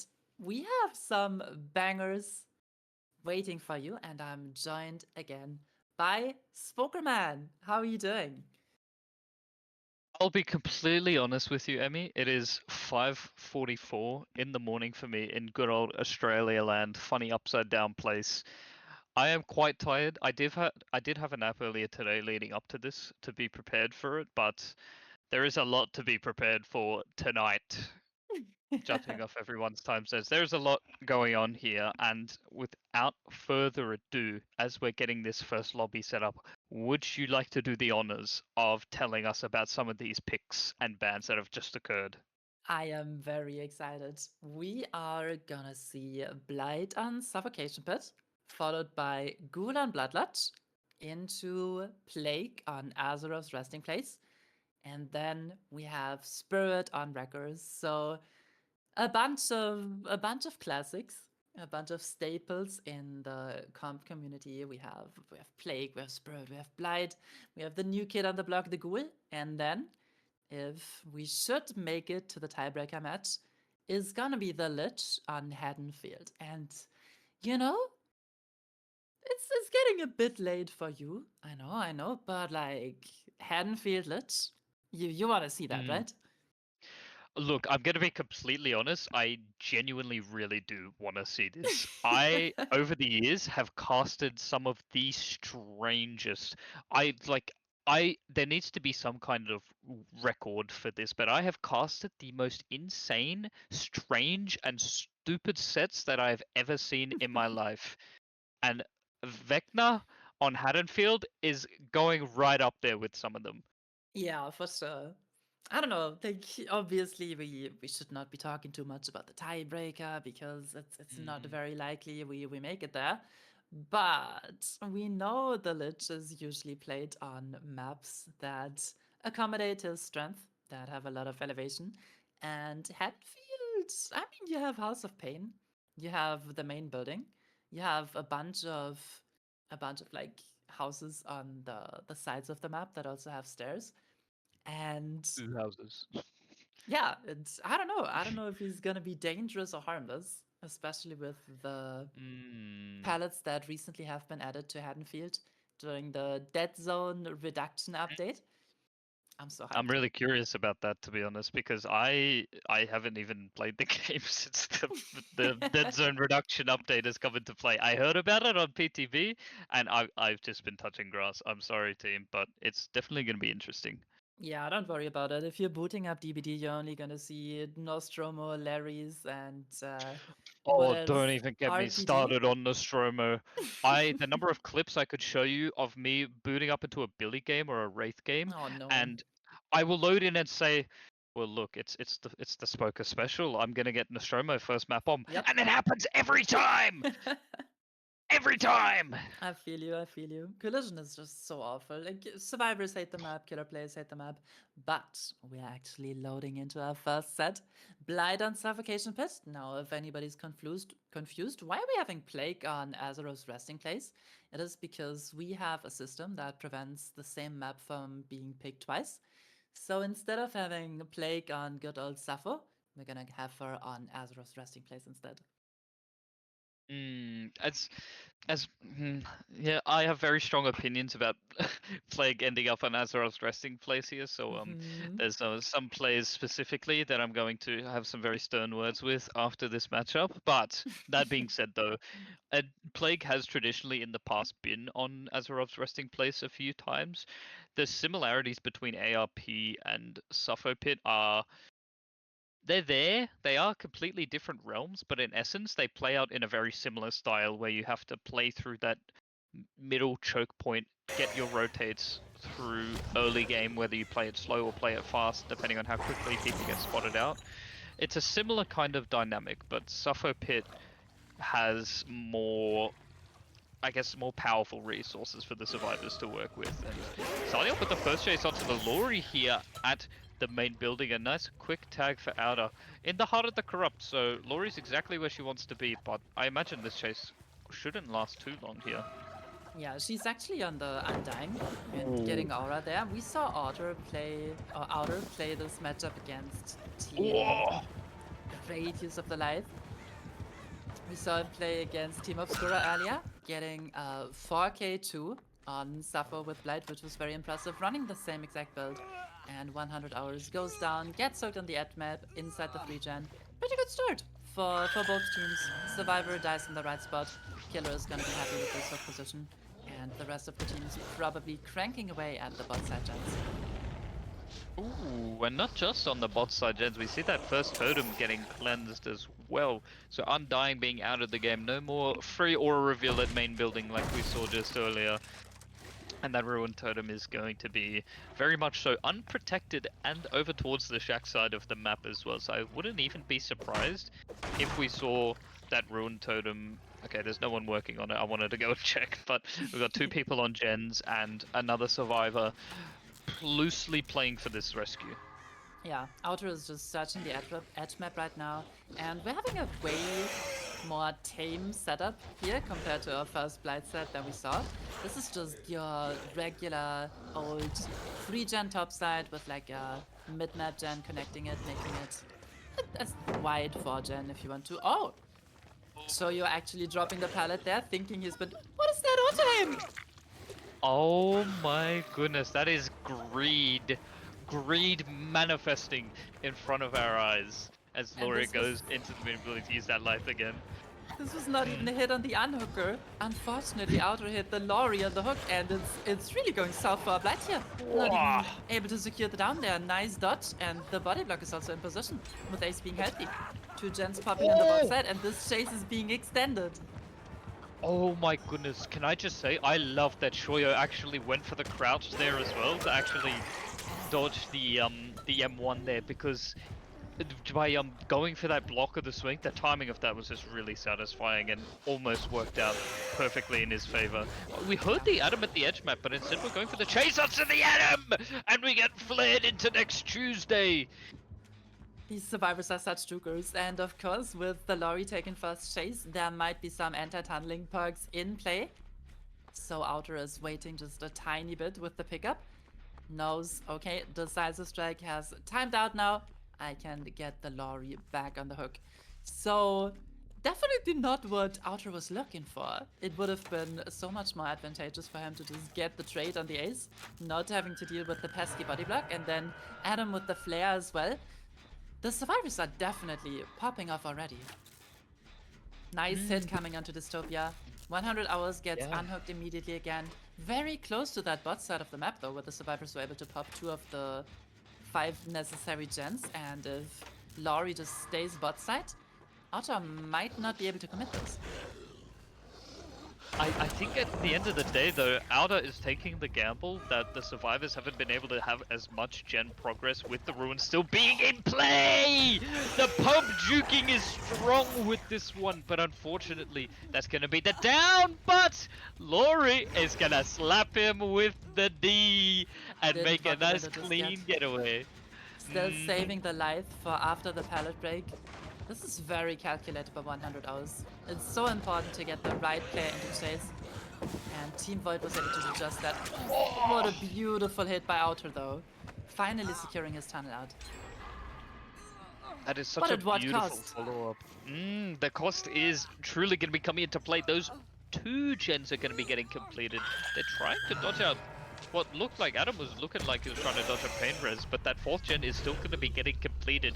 It is 3v1 with Ruin still active, but I think our gen split is not really as defendable as we would like to see. We know that there's going to be at least a survivor or 2 where that gen popped. We have a gen towards the top right of the map around this main building, but we can't spot anyone out in the edge map. They're going to be stealthing around the pallets, I would imagine, near the area where that gen popped. But the gen setup actually is not that bad, looking back at it. And the Ruin Totem is right in the middle of it, and we're vaulting into the Blight's face! Good hit conversion onto Dystopia there, but I don't think this is very holdable. Like, one of the gens is on the bot side, one of them is on the top side, and it's very important that our survivors made it into this 3v1 healthy. Now Lara has to have a decent chase. Nice juke on the pallet break. Oh my goodness. It's just these funny little M2 interactions that happen in DBD with killers like Blight and Billy, and the chase has to be dropped here because the log gen is getting worked by... Oh, I really would have liked to have seen Outer go for a flick there without using that force rush and bumping and just going for that shoulder flick to the left. That would have been very clean and honestly might have hit, but rush management is one of the most important things, especially on Suppo Pit. Using the minimal amount of tokens possible to then still get to where you need to be. Yeah, and the survivors are really trying to slow down this game now. Mm. Probably searching for the ruin, which is oh so powerful in this 3v1 situation. So I'm definitely expecting this game to, yeah, take a bit. We only have one injury. We only have secured one fresh hook so far. So the survivors know they are in a position where the killer needs to make a move. And if they can play it slow, find the ruin for free. Just don't give Outer the opportunity to get any pressure on the map. They are looking great. I'm genuinely surprised that Ace... I'm pretty sure Ace at some point would have spotted out that totem because we have such a clear line of sight onto it from the generator itself, no matter what side you're working it. So if that has been spotted, then I'm sure this is an angle where they just want to play it slow and get everyone healthy before getting back into that zone of control. Yeah, I was definitely seeing the Ace search the entire map for the ruins. So I don't think they are aware of the situation. Oh, are you sure about that? Maybe I was wrong. But Outer is like definitely suspicious here. Even looking inside the basement, trying to find a reset, or just really anything that he can capitalize on. Because yes, you have the tunnel out, but you have no hook stages. You have a very spread gen setup on your map, and you're gonna need 5 rushes to defend these gens, and then you are out of commission for 10 seconds in chase if you're not able to. Bye-bye, Ruin. Yeah.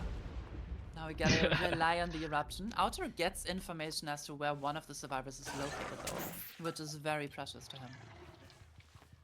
That's very good that Outer is cancelling, like going for the swing there and ending the rushes. SP comes out, but it's still going to be a tag.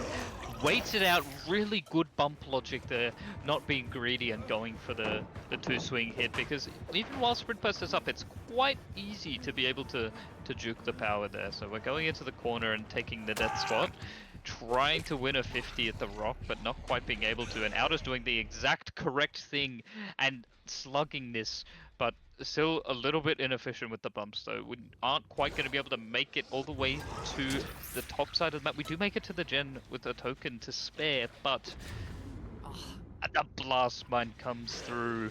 Such a good pack. But the thing is though, I don't think Outer really cares here because the blast mine duration just allowed him to get all his tokens back to No do way. stuff like that.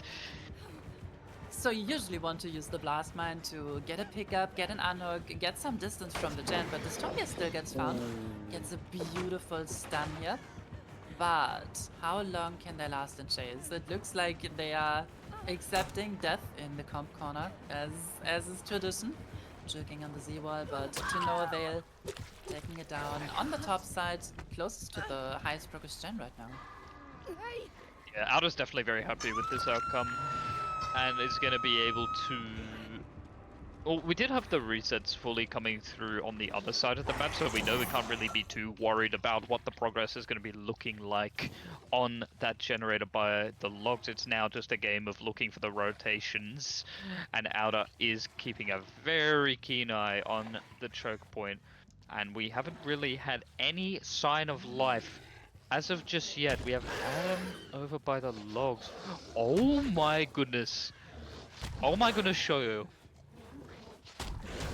Are you seeing what I'm seeing right now? Wow! That was some very, very good stealth. But this Lara does not have many resources here, just trying to extend the chase for as long as possible. Beautifully waited out the dead heart by Outer. Nothing he can do, really. Dystopia going right back on the hook. Yeah, no, but we did have Adam positioned by the logs earlier on, so he's immediately going to be getting back on that gen. And because there's no more Ruin left in play, we know that the only perk that the killer has to work with is Eruption. So we have all the time in the world to pre-stealth, and judging by the amount of progress there is on it, he gets the pallet stun at the logs! I know not a lot of people are used to seeing that pallet there, but hey, it's real, and it's in the room with us. We're gonna get It's real Eruption and on the it's gonna logs hurt here. you. No, the log's pallet isn't real. Don't worry. I'm so impressed with how consistently nice tag by Outer on the last run. But our survivors are so consistently playing for these stuns on a bit of ping. I'm very impressed. They're doing so well. And again, taking the death to the perfect spot. Comp corner. Dead again. Not calling out the eruption though. Outer is gonna have aura read on Ace for 12 seconds now. My goodness, it's 12 now? It is very long, yes. Ah! Nice dodge with the sprint burst. Sprint burst juking. It will forever be a part of this game. And I love that. But yeah, So, Outer can now is this going to be commit. attacked at the window? It is. Yes. And had there been any anti-slugging perks on move, I think they would have come through by now.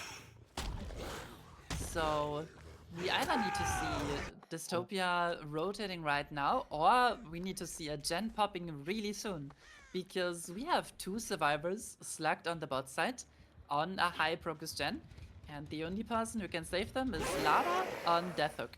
Now Outer is heavily committing to this top side gen. Oh. Gonna get a kick on it. But this is gonna buy Dystopia the time to pick up at least move. I think both survivors are going to get picked up here. Oh, actually, no, they're not going to go for the pickup on Shoya. He is crawled to a different position, I believe, and trying to at least avoid getting spotted, while Outer is playing it a little bit slower and sort of accepting and understanding, sorry, the fact that the rotation away from the shack side of the map is going to be very difficult for the survivors. And he has the luxury of going for the eruption kicks and just keeping an eye on those lines of sight. I think we saw a crow. I know I saw something, and we see the scratch marks to confirm our suspicions. There is someone in the top middle section of the Suffo pit, and it is Lara, our second Death Hook survivor, getting chased at the water tower while the log gen is going to get cranked out. Oh, well played! We not only have a log pallet, but we also have a water tower pallet. This time not able to get this done, but buying crucial time for move to get the pickup on to show you. And now we know we have 2 survivors on bot side pressuring your generator. Outer, what are you gonna do? You need this down on Lara, and you need it yesterday. Gets the tag on the edge mat. Very well played. But can he commit? Has to leave the chase on the Death Hook survivor to just make sure that this gen is not popping. Sees the injured Ace. Potentially a juicy bait with the sprint burst ready. Can't even get the rush on this here. Using the structures very well to get ever so much distance between himself and the Blight. Very well played by Shoya. Nice! Sprint burst to beautiful flare.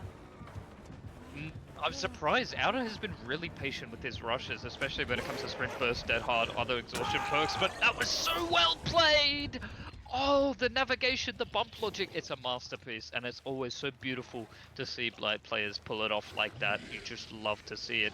We're gonna go back and check on that other generator though, as we know that the eruption was comped properly this time. We see that the progress hasn't come back on yet, so we know that our survivors are out of position right now, going for that slug pickup, and already coming through. Wow.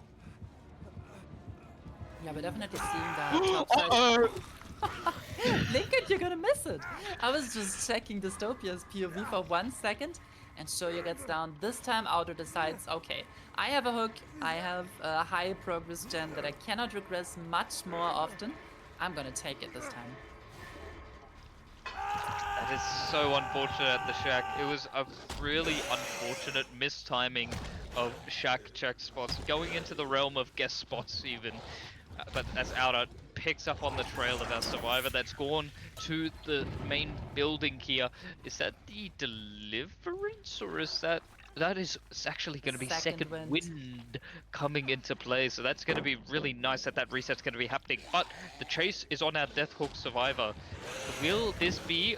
Will Lara be able to buy enough time for that last gen to pop? I don't think so. Outer is just too clean with it. Really well played by Outer, but you can't just assume that these survivors are stacking that last gen right now. And if I had to guess, they'd be willing to die for it. A 4K0 would be pretty decent, because in a 2v1 you either pop this or you never get it done. And there they go, they get the gen. Oh Outer my sees goodness. both of them, gets the hit onto Shoyo, but he's gotta be careful. Move is gonna be able to pressure the exit gates. They are both on the bot side, but they are My far goodness. apart. Oh my goodness, if there's any Australians in chat right now, this is what we would like to call CMAS gates. Okay. This is ridiculous. We know where both the survivors are right now. We know we can let the Atom run off as we go over to this other door, and Ace doesn't have time to open it. Shoyo has to survive at the TLs. He'll be able to dodge this one out, but Moof is going to be instantly working on the other door. Outer has to play ping pong and go for Moof, who is worth more stages, and let Shoyo get the door here. And it's not enough time.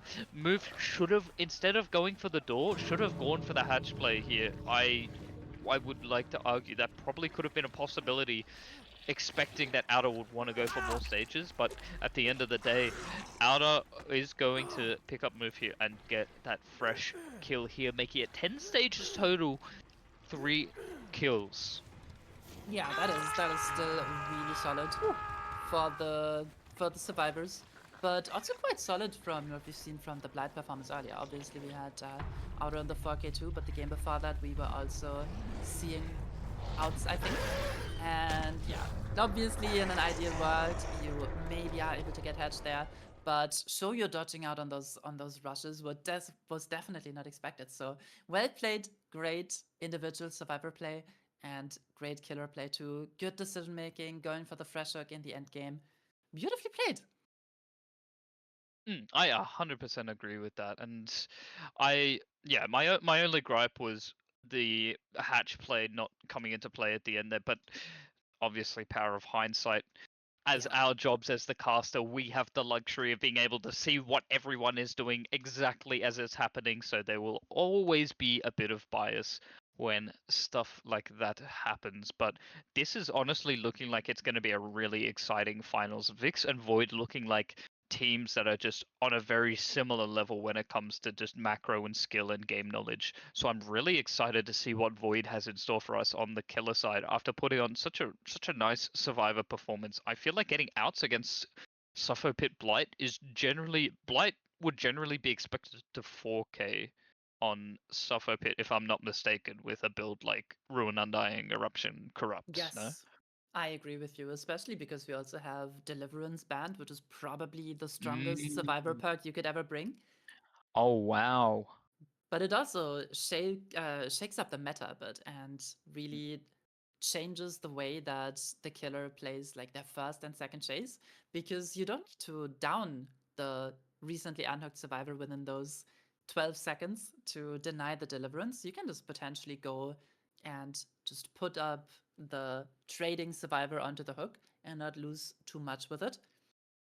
But this blight set honestly reminded me a bit of a nurse set, just about slugging edge map corner downs and just really focusing on death positions.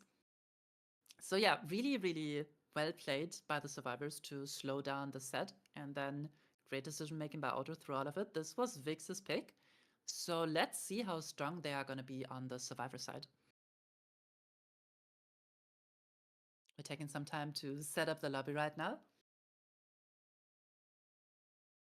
And again, we have seen some, well, unusual Sappho pits today. We had a 5 Oh yeah. gen top side. And if we're gonna see one of those again, maybe it's gonna change how this game is gonna play. Obviously, you already called out the log palette, which is new, and also the removal of Godrock definitely plays a big role in how Sappho Pit is played nowadays. Wait, I But didn't I'm know they overall removed really enjoying Godrock. it. Wait a minute. Wait a minute. Yeah, I they've thought gone that was away a with joke. those. No, We went from Oh 4 God my! Rocks to 0. It's a rough time out Oh there. wow! I was noticing that there. Oh, hey, where's Godrock? That That's also like actually insane. it really changes the plague set. Had Mm. that been on Suffer Pit, because yeah, you can drop a Oh, for God Rock, sure. you can force the plague to drop it, to break it, and you make a bit of distance. Mhm. If it's now a 50-50, the plague is much stronger than before. But again, we're talking about Blight here. Mm. And we're almost ready and having the lobby set up. So I think we've seen some very good individual survivor plays. On Void's side, we've seen some great teamwork. What do you think the survivors of Vikzz have to do to secure the win here?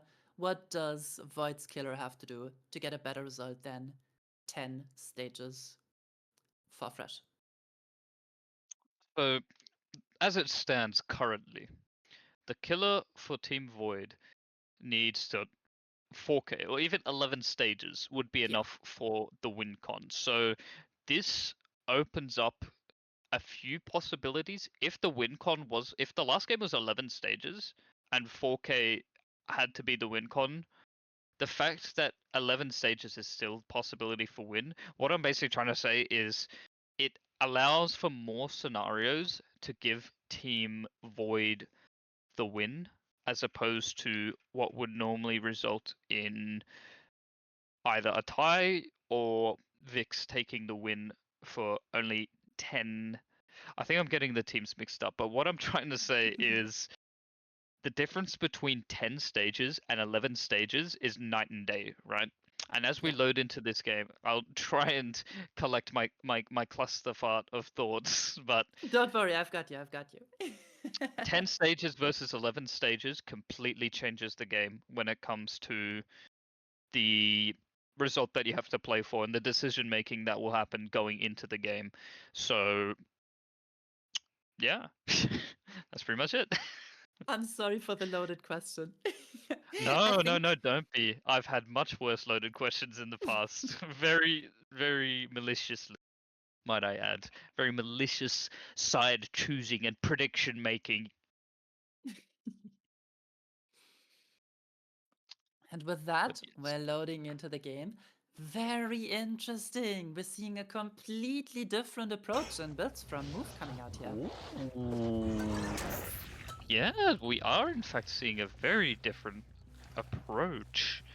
I don't know if this is going to be for better or for worse. So I know some number changes have happened with some perks. I'm not Yes. sure if this is one of them, but if that's the case, really nice early find onto Outer though. Moof is trying to get some revenge from the last game, and we're going to have Outer being out Tunnel Lab. Yeah, definitely Call of Brine has been buffed. It's almost back to its glory days. Reads the pallet vault perfectly. Move getting an early down onto Auto here, but Auto chose his death spot very precisely and dies far away from the top side regen. Now, how's that gen spread looking? I'm seeing pretty normal gens on the bot side, but we are getting a basement hook early at 5 gens. And if you don't have deliverance, basement is a bit stronger. So the first stack of Dying Light coming through, and now we will have Pop Goes the Weasel available as our main regression tool.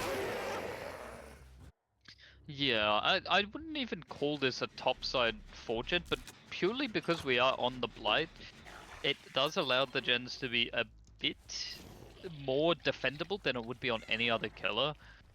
And which is part of the reason why I love seeing Blight on Suffo Pit. He can just make use of gen defenses that no other killer in the game could properly defend. Oh, he saw a crow flying up towards the corner of the map. I wonder if we saw someone there.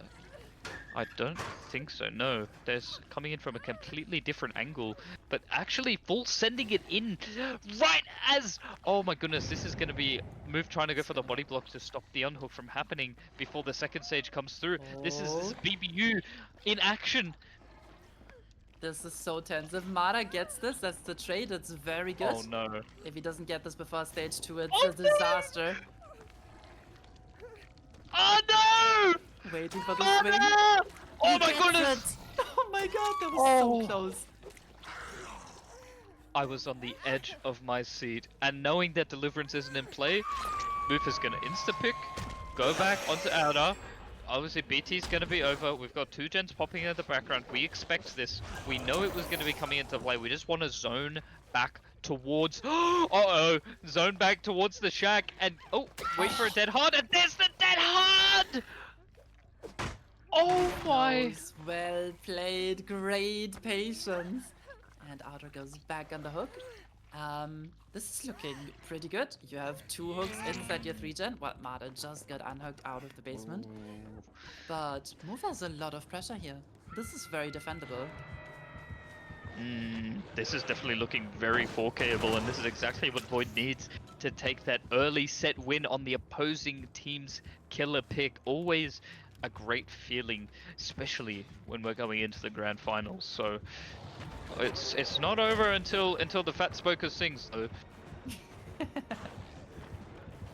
I'm just so surprised that we're seeing Dying Lights, Call of Brine, and Pop Goes the Weasel come through, because so far all of the other teams have been handshaking on Ruin, Undying, Eruption, and Corrupt. of course Corrupt Intervention.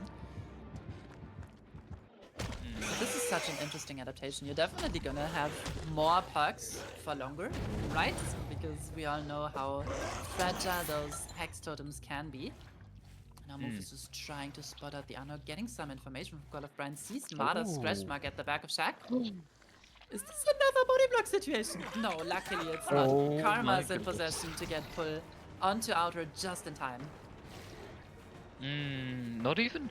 I'm not too sure if Babysitter is allowed in this balancing, but if Deliverance isn't allowed, someone from production will yell at me and correct me, but I'm surprised that Move. Oh my goodness, insta swinging, disrespecting the dead hard. Yep, the dead hard mind game coming through. And no, Babysitter is in fact not allowed. I see. That just makes me.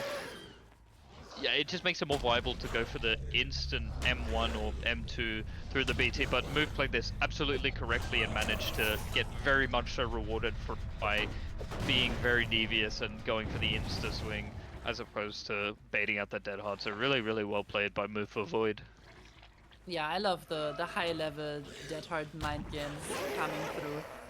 Are you gonna wait it out again? Are you gonna insta swing? And Move just makes the right decision again. And chase onto Karma, sees that Karma is in a good position to make topside and decides to drop the chase, wants to defend this bot side 3-gen, and in the 3v1, this is definitely the right play to make. Bobo gets spotted here, takes another tag and immediately sends it topside. Now can Move follow up before Bobo gets away. And makes the pallet, beautiful patient not to get stunned there. Yeah, that really feels like one of those heat of the moment bump before the pallet as opposed to go for the insta swing, but we insta swing at that one and get the down onto Vovo. But yeah, no, I'm really liking what I'm seeing with Move's bump logic, with how they're playing, traversing the map. Obviously, there's going to be times where, obviously, like we saw at the logs earlier, and yeah, stuff like this as well, where you're just missing out on getting the bump that you need to progress through the map. It's not as bad when it's on the first rush like that, but we do allow to stop this gen from being completed, And he which stops would it have at been very the unfortunate. At the very edge. This must have been like more than 90%. Wait, he saw Mada with the sprint burst. Oh. Very nice. Mada cannot make it to topside from this position. Knows that he's kind of zoned and has to... Oh. I swing for that every day of the week, but Move doesn't get the hit on it. I'm very Mada interested coming to through see now. very interested to see what the ping difference is between our survivors and the killer.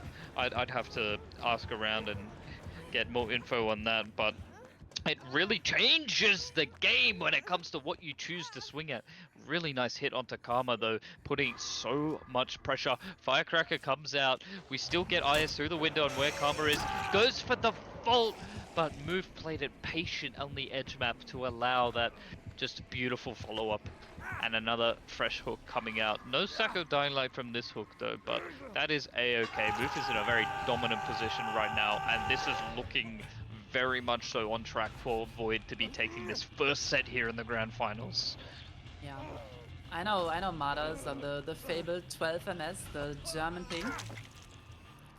So maybe that was one of the main reasons why that didn't hit. But moves, rushes have been so precise and so deadly. And like, Ooh. Wait. that was still the endurance from unhooking Karma coming through there. I didn't expect it to last that long. And neither did Move, so goes back to his 3-gen. Knows that Vabo has to be something here. He's long gone, hiding, full edge map while the survivors are resetting topside. This is definitely 4K territory for Move here. The survivors need a bit of a miracle, need the chases to be good, need the death spots to be perfect. Oh my god. Is he gonna find Vabo? No. Vabo was stealthing on that very edge map tile that Move almost checked.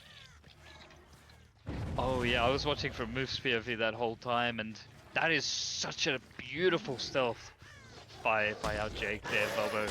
We see the scratch marks of someone trying to rotate back into this gen, So that's clean. Mada! That bump logic is just so beautiful, and you love to see it. Keep it up, Move, we love your work. And again, this is no Godrock. Yeah, I mean, but this looks pretty strong, no? Oh, hits those. Well done, Move. And It may be a hook on the god Mada. rock, but Move is an atheist. But this is like, this is problems at 3 gens remaining, and the info coming through with Call of Brian, letting the killer know exactly where the survivors are. Another stack of Dying Light, and with this insane amount of pressure, these Dying Light stacks are actually starting to matter. Yeah, this mid to late game is where the Dying Light is needed the most and where it impacts the most. And at this point, I don't think there is anything that Vikzz can do to bring this back. The win con being our survivors need to get a fresh out or 2 people at the door, which is no longer possible with the way that the hook stages have been split up. So Move has made all of the right choices and done it with absolute style, and we love to see it. Yeah, you could say Move has made the right moves, if you wanted to. I'm very sorry. Oh my goodness. I can But never escape the German humor. I'm so sorry. We No, have don't be. probably 4K1 on our hands, I would say, is realistic. Move is hearing the Call of Brand notifications going off in the distance, but he knows that this chase... Wow! Mada with the flare, and now he has to drop it. This is exactly what Team Vikzz was needing. Miracle chase by an individual, and Mada is that individual who decided to step up. Vobo faking the vault beautifully. Oh! A flare! And one gen comes through. I know it's 2 more gens to go. This one's getting mighty crunchy though. Hang on a minute. Listen, I'm not saying the survivors are in a great spot, but they have a shimmer of hope in their eyes right now. Oh, slow. Hello. How we doing with Mr. Karma on the ace there? Getting that light away, beautiful.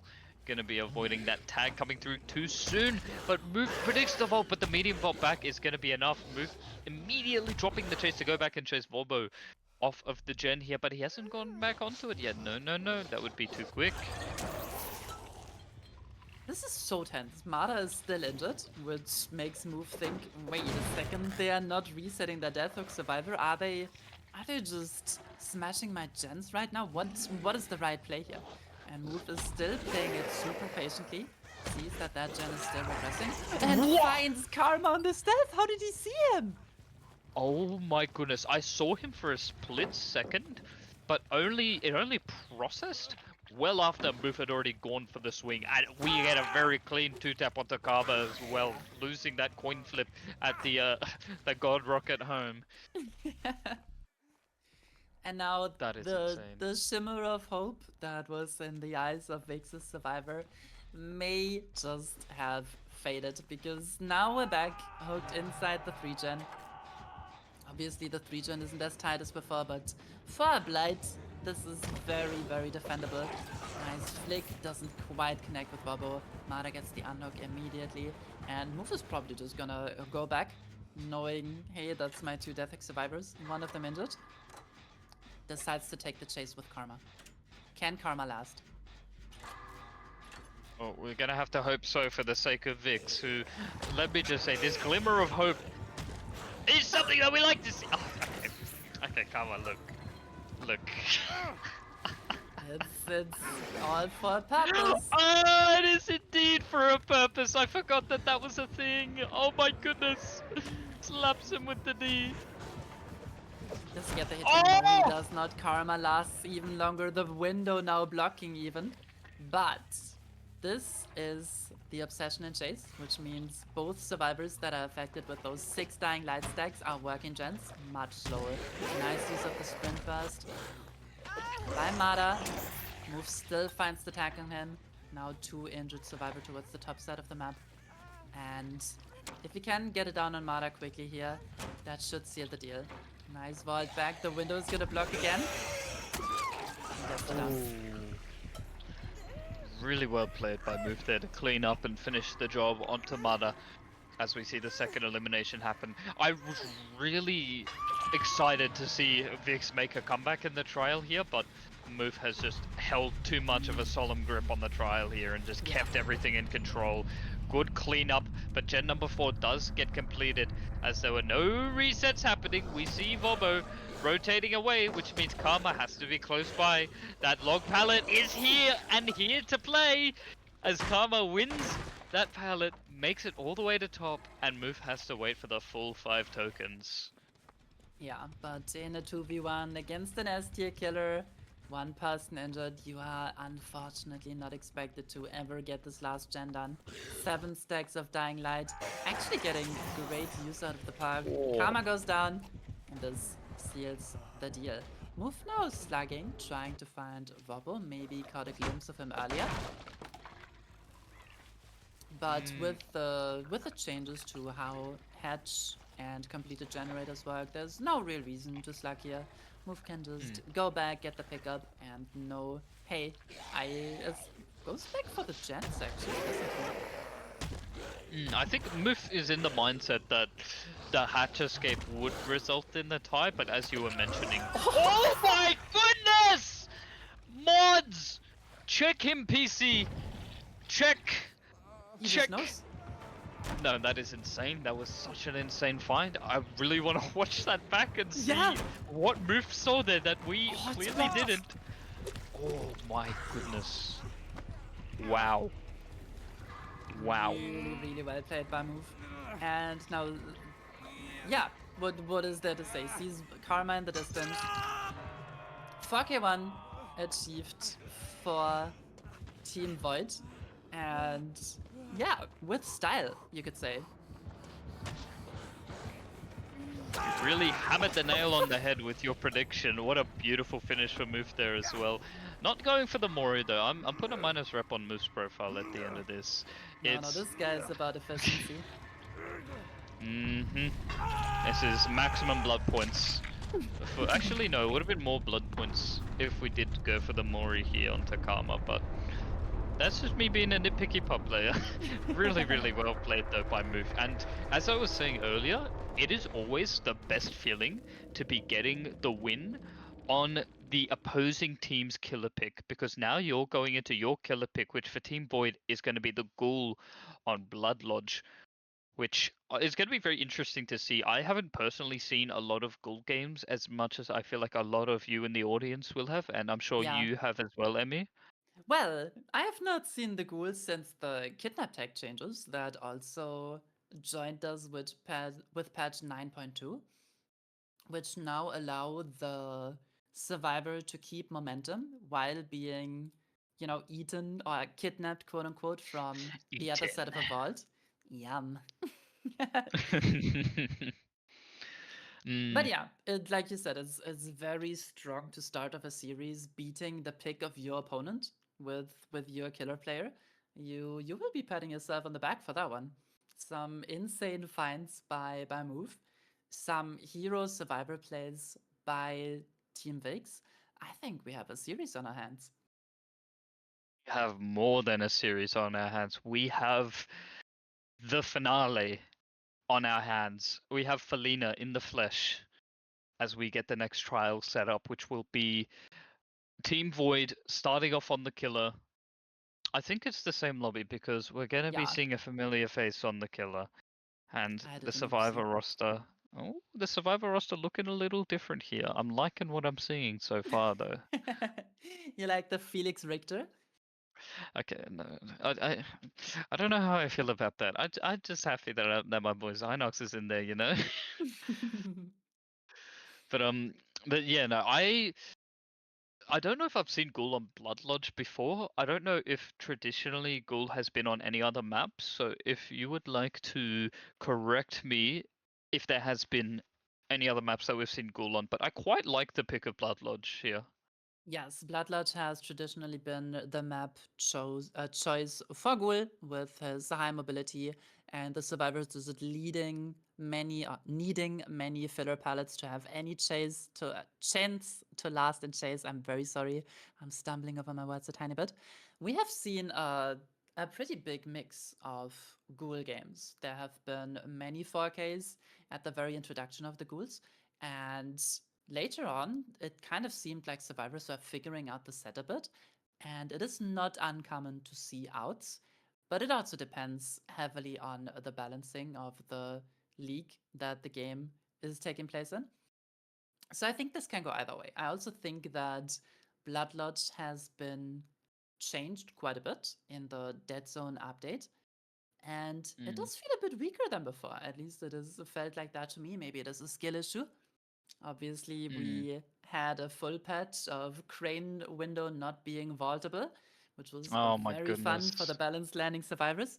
Also, if you have the fun bus, the window in the middle is gone, replaced by a door that you just walk through, which is Mm. definitely gonna catch you off guard the first time you encounter it. Oh, for sure. But yeah, Yeah, Ghoul I can was be noticing that earlier. Yeah. Ghoul can be very snowbally, and depending on the first chases, those really set the tone for the match, in my opinion. Because Ghoul has a very easy time injuring survivors, and then he kind Mm. of preys on injured survivors being out of position to get his quick downs. But if you overcommit to a chase, if you don't get those injuries early, if the survivors are stealthing, if they're just dropping pallets, playing well, you can struggle. So yeah, it's really just gonna come down to a lot of individual play and maybe later on some body blocks to prevent the tunnel out. Mm. All right, I'm taking down notes here as I'm listening to you yap about the Ghoul set here because I am very much so not very well versed in the ways of the Ghoul, but I'm really excited to see how this goes. Blood Lodge has just traditionally been a map that I've always enjoyed playing on and being able to spectate as well because when it comes to any outdoor map that is reasonable in size, and especially obviously the whole filler palette update to the game has changed everything in ways that have and have not been described in patch notes. Yeah, And it's very interesting seeing how that's completely changed a lot of a lot of Blood Lodge sets, and a lot of it has been really figured out by this point with what kind of fillers spawn, where they generally spawn, etc., etc. But this update to the game has just completely changed that, and a lot of people have been kind of forced to adapt to that. And I think we're still kind of in that process of teams obviously adjusting to those changes and sort of either coming out on top or falling behind a bit. And from what we've seen today, I've seen nothing but proficiency and nothing but really, really efficient gameplay on both survivor and killer sides. Because it's important that both sides really you know, adjust to that, so to speak. Yeah. And there is a lot of really interesting quote unquote new tiles. There is a very weird jungle gym on Azeroth that can spawn that has a really long L wall connecting into a Oh, is pallet. that the one from the Salt Lake mine?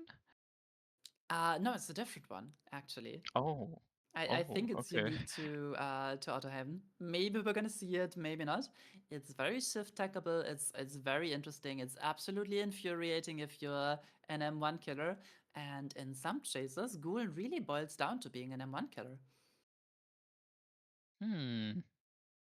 Oh, that is really interesting. There's a lot of tiles that I just haven't really been knowledgeable of when it comes to this update.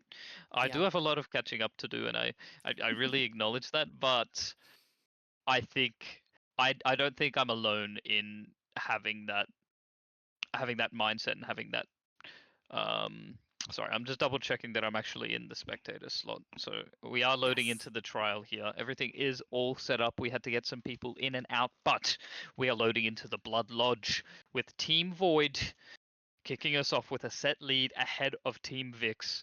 And I am so excited for this. Yes, and this again is Team Void's pick. It's gonna be move on killer immediately, coming fresh off a 4K1 victory on Zeppo. I'm sure he's warmed up by now. Some of those bump logics were just super clean. Ghoul can be a mechanical killer, mostly about movement. But yeah, let's see what he can do on his own pick, right? That's what we're Never here to so. find out. Wait, that's a very similar build, but we're not seeing corrupt intervention. So move really just trusting his ability to get early hits, interrupt those early gens, and then having a full force slowdown build with pain resonance being allowed in the set. Getting an early tag onto Vabo Wow. takes it toward the main building. I kind of feel like you always have to take the first chase to main building, and Move kind of recognizes that and is going to try and... Oh my goodness! Oh, the fire barrel messes up that hit. It's just going to be an M1 on Tomato, so we might be able to... Obviously... Oh! Uh-oh! That's a bit of an oopsie by Mara. Wait. Oh my goodness. Uh-oh. So what Mara was expecting here was Move to just leave the chase to get another injury on a healthy survivor, because, chase Shack versus Ghoul for the first chase, maybe not what you want to do, but Move completely defies expectations here, goes back for the chase and catches Mara completely off guard, and is now able to interrupt this gen that has been stacked with Pop and Call of Brine. Nice little blast mine coming through from the survivors, which hopefully is giving them some time to get into position for an unhook, but I think they have been caught completely off guard by this early down, because Mana was in such a safe spot. Yeah, I feel like at the start of the game, the chases on Blood Lodge need to either be taken to Shack or to main building. And that's exactly what we saw happen with Vobo going to main, Mudder going to Shack. But yeah, just not expecting the commitment to come through is really unfortunate, and not quite... Move was really trying to go for that M2 hit there, but just doesn't have the movement speed to get that edge of the hitbox kind of hit. We know that Karma's working main building, if that was Zynox that we saw at the edge map filler there. So it's gonna be either Vobo or Karma. I wouldn't even be surprised if it was Vobo working this gen. And Muth is actually gonna go and check, and we're gonna confirm my original suspicion that was Karma at the main building going up top. My keybinds are not working, and there's the balance line need is Zynox. I see, I lost the 50. Oh, how we feeling, Zynox? Well, I'm telling you, Zynox is feeling a little bit worse for wear right now, being eaten by the Ghoul, but who's really feeling it right now has to be Move. Perfectly returning to the unhook, with Mara now on Deathhook at 4 generators remaining. He really knows that early Pop Goes the Weasel onto the main generator bought him so much time, and now Mara needs another miracle chase. and we've been needing a lot of miracle chases from the Vikzz survivors so far. And yeah, we're just outplaying the drop shack pallet. Mada goes down no. again. No decisive strike in play. And there is pain resonance hooks available aplenty. Move as the freedom of choice. But the survivors are able to pop 2 more gens, making this an elimination with 2 generators remaining. Ooh, the painters actually hit a generator that had like probably about less than 10% progress, so we do actually waste that stack there. But our survivors are in such a critical position where everyone is injured. Everyone is in very. Oh no, we see 2 people clumped up over here at this corner of the map here. We see Zynox and we see Karma as Vobo manages to reset themselves across the map. This is a very awkward spot for our survivors right here, right now. I think we are not going to make that pallet, and that was a bit of a waste of the firecracker, but it is okay. We're dead on pallet. Karma was close by and might be playing greedy for the save, but no, went for the safe route and got the distance away. And Zynox is the sacrificial lamb in this scenario. But this is tough, because looking at that 3-gen around the shack area, that is a very tough one to try and break, especially now that we're already in 3v1 and we have a recess that we need to get done across the map. There's a lot of time that our survivors here for Vikzz need to invest in order to get back into the game, and we actually get a very aggressive unhook happening. But we do see, oh my goodness, we saw Vobo at the edge of the loop here. Not going to be able to get the power hit here. Going to go for the pop, and probably the pallet. Oh no, it's still going to be able to get the tag at Shack very easily. Wow, I love gold. I'm glad that we are thinking alike in that moment. Yeah, gets an injury over drop shack pallet, outplays drop shack pallet to get the elimination on Mada. But yeah, move also with Mada not being the obsession, getting a couple of good stacks for that dying knight. And this is the tile I was talking about. Are you seeing this? Excuse me? It doesn't What matter. are we looking at here? Yeah, it's still going to be the down here though. Beautiful stuff by me, but what am I looking at? This is a capital L wall. Yes. And this is another pain resonance coming through. Not calling the hook in time. Maybe the survivors are already a bit desperate. Communication faltering just a tiny bit because they know that move is in a really strong spot. Zynox has to stealth and stay healthy to get this pull. But Move has also just been winning 50s this entire set long, playing really well. I understand the concept of it being winning 50s, of going to the right gen and being able to find the survivor, so it really is very well played by Move. And okay, yep, this guy needs to go to the casino, needs to go to a blackjack table, and Move is coming home a rich Kaneki. Yeah, he's just making it look so easy against these top survivors. And like, yeah, if you're getting downs like this build is insane, right? You cannot out pressure this as the survivor team if you're busy resetting, getting pulls, being in chase. You just don't have enough manpower. No, that's exactly right. This is a build that you bring when you are very confident in your ability to play the killer mechanically and stacking as much slowdown as possible, honestly, to just, you know, and when it comes to stacking slowdown, Dying Light wouldn't generally be the kind of slowdown you would expect to be as a part of that stack, but we get that tag onto Zynox, who still has to kind of take the Jace towards some of the active, not the active generator, sorry, towards the generator setup. We hear Vobo towards the edge there, pop being applied, should be able to make it to this capital L jungle gym, as I would like to call it now. Gets the deep wound onto Vobo and the refresh of the mark. Oh my goodness, did you see the graphics on the edge of the tile there of the mark? I did not. I hope nothing went wrong there. Oh, I don't think that's something going wrong. It might be a graphic setting thing, but you see how the blood animations really like splatter outwards? Similar to Pyramid Head. How I was just expecting like one of the classic spectator bugs, you know. Oh no, I don't think that was a spectator bug. I think that's I basically Move saw Vobo at the edge of the tile because of the graphics of the of the Ah, mark. Oh, wow. this is huge. Wait, really well played by Kama, getting that gen done and managing to double back to the vault in time to survive, essentially. And Moof is getting worried about the gens towards Shaq and is going back onto Zynox here at this filler pellet. Gonna have to get it out of the way. And just like that, the pressure is starting to catch up to Moof as the resets aren't happening here, and instead it's just raw aggression on the generators. Yeah. He's really trying to get those vaults, but the survivors are keeping a good distance, not allowing Move to vault behind them. And this is what I was talking about when I was saying that if you can last a chase against the ghoul, he is a bit of an M1 killer.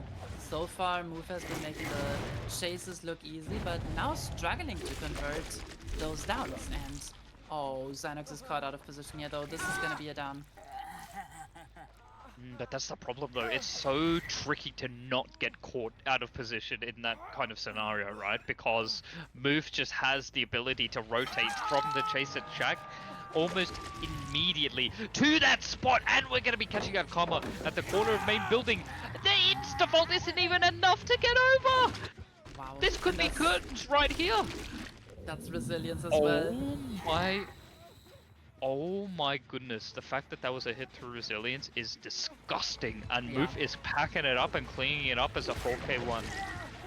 We don't have any anti-slagging allowed here, nothing Move has to worry about. He can just focus on the chase on Babo, knowing this is safe, and yeah, it secures the 4k at one generator remaining. Really clean play by Move.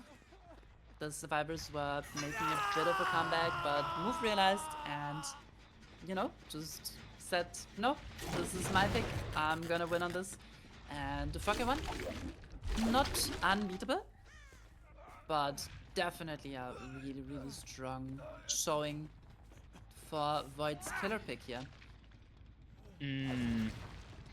Yeah, I remember you mentioning something before we were loading into this game about the snowball potential Yeah. of Ghoul, right? And this is honestly, I don't know what could be a better example to showcase the snowballing ability of Kaneki in the 3v1 situation where the 3-gen is tight enough to the point where you've had to make the decision to be working the active generators while everyone is injured. Not even having the time or the pacing to be able to get those resets happening is just insane. I Yes. would argue that it wasn't the incorrect play for the survivors to be pressuring the gens while injured. It's a very risky decision, but it can be a beneficial decision. It's just it is so much to keep up with how fast the rotates can happen from the ghouls. So really impressive stuff Yeah. from both our teams here. I was also talking about body blocks coming in, but you cannot take a body block if you're injured. And if you're having, I don't know, 5 stacks of Dying Light onto your teammates, you cannot reset properly with park restrictions in play. And once the game falls apart against the ghoul, it really does fall apart. So yeah, this is potentially gonna be setting up Void really well for this grand finals match. Let's see if Vikzz is able to tie this to 1-1, or if Void are gonna take the lead 2-0. That would be definitely super impressive. Probably not what most viewers have been expecting. But hey, if you play this well, you deserve it. That's exactly right. So I imagine we do have a few things to talk about before we set up the next trial here, where we'll be seeing Vikzz on the ghoul.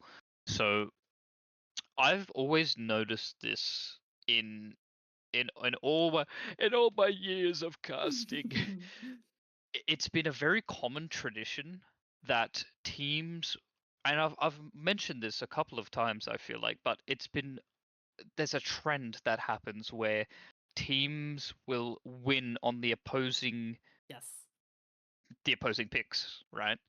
Regardless of, obviously, the pick a ban process for the Tenax proving grounds here allows for no duplicate maps and obviously no duplicate killers. But yeah, no, for having maps being part of the pick and ban process is something, a really nice touch that I feel like has been implemented really well in this tournament. It adds that bit of variation to the sets where you would expect that you would end up playing on a map that you're not, like confidently practicing all the time. A lot of these players are very experienced players, recognized by many in the community, but for people who just haven't had as much experience as other players, I feel like they could really fall behind in a situation or a scenario like this where when you're scrimming a killer, you are so used to going off of a specific rule set, going off of a specific map, and just having that as your very linear way of practice, so to speak. Scrims would be a very straightforward and linear thing. It would be a lot trickier to practice for a killer set where the map isn't 100% confirmed until the pick and bans get done. So I really like that a lot, and it really just helps to really showcase true skill in competitive, you know what I mean? Yeah, and from my experience having scrimmed recently, it also helps resetting the mental a bit. If you're getting your butt kicked for 2 hours on Suffer Plague and you just can't break that damn 5 gen that for some reason just keeps spawning, you just take it to ARP instead and you're vibing. Of course, it's not that easy, but sometimes it can be really nice to have just a quick break, a mental reset, and yeah, to just approach the same set on a different map with a bit of a different mindset. Even though those maps still play very similarly, Mm-hmm. it is very different after all, just based on like That's called tiles like yeah, Sorry. tiles like What was that? crane spawning or stuff like that you just absolutely do not have on Sappho. Mm. Yeah, that's right. Because like map RNG is just another thing that comes into play. I feel like that what makes Comp DBD the best possible showcase for competitive skill and macro in DBD is the amount of variance that can be allowed as opposed to straight up RNG, right? There are some Yeah. things that are consistent and forever consistent, and some things that are not, right? That is just a reality that we have accepted over all the years of Dead by Daylight. And whether that might change in the future, we don't know. But I think that the way that it's formatted now, there needs to be a level of variance to allow that high skill ceiling to stay as high as it should be. Yeah, I do think that this Dead Zone shakeup palette density update has been one of the more controversial changes, but to me personally, it's really hitting the spot. Now, if only those maps would be in rotation for public games a bit more often so that people would actually get to experience them, I would highly appreciate that. But just in scrims, I'm gonna blow your mind right now, Spoker. Did you know Mm-hmm. that you can have palette gyms on Dead Dog Saloon now? Or ornament tiles on Dead Dog Saloon? I did actually know that. It's That incredible, was like isn't the it? one takeaway that I had from looking at PTV patch notes and looking at footage from the PTV. Yeah. Seeing short walls and long walls on Dead Dog is mind blowing. It's the one map that people have studied so well that has been so solved, and now a change that is meant to, like, maybe help the casual crowd a bit more by reducing those Mm-hmm. dead zones. It just has such a cool impact on comp, and I think that's so much fun. I love it. See, when you say figured out and like worked out when it comes to Dead Dog Saloon, I feel like Dead Dog is one of the most, when it comes to arguing how a map should be commed with clock comms, I feel like Dead Dog is just up there as one of the most controversial No. layouts when it comes to clock comms. So I'm going to ask you a very important question right now, Emmy. No. There is no controversial callouts on Dead Dogs. We all know that the water tower spawns on 7/8. No. Oh. I mean, you're Australian, you've got everything upside down. I'm sorry. This is the way we do it in EU. Oh. Oh man, No, the no, no, no, no. opinions that I have when it comes to clock comms, it's insane. Like, Chat is gonna tell you that I'm right, and you know it. look, I'm gonna agree when it comes to Dead Dog specifically, but at least let me have this opinion, right? Hmm. Shelter Woods. The way that Shelter Woods needs to be calmed is Big Tree needs to be 6. And Main and Shack is 10. Main is 12 to 1. Okay, I I've feel not like that is scrimmed. the most correct way to clock on Shelter Woods. I'm new school. I've not scrimmed Sheltered Woods. I'm very sorry. I think like main 12 and Shack 6ish usually makes a lot of sense, and I think the same is true for Shelter.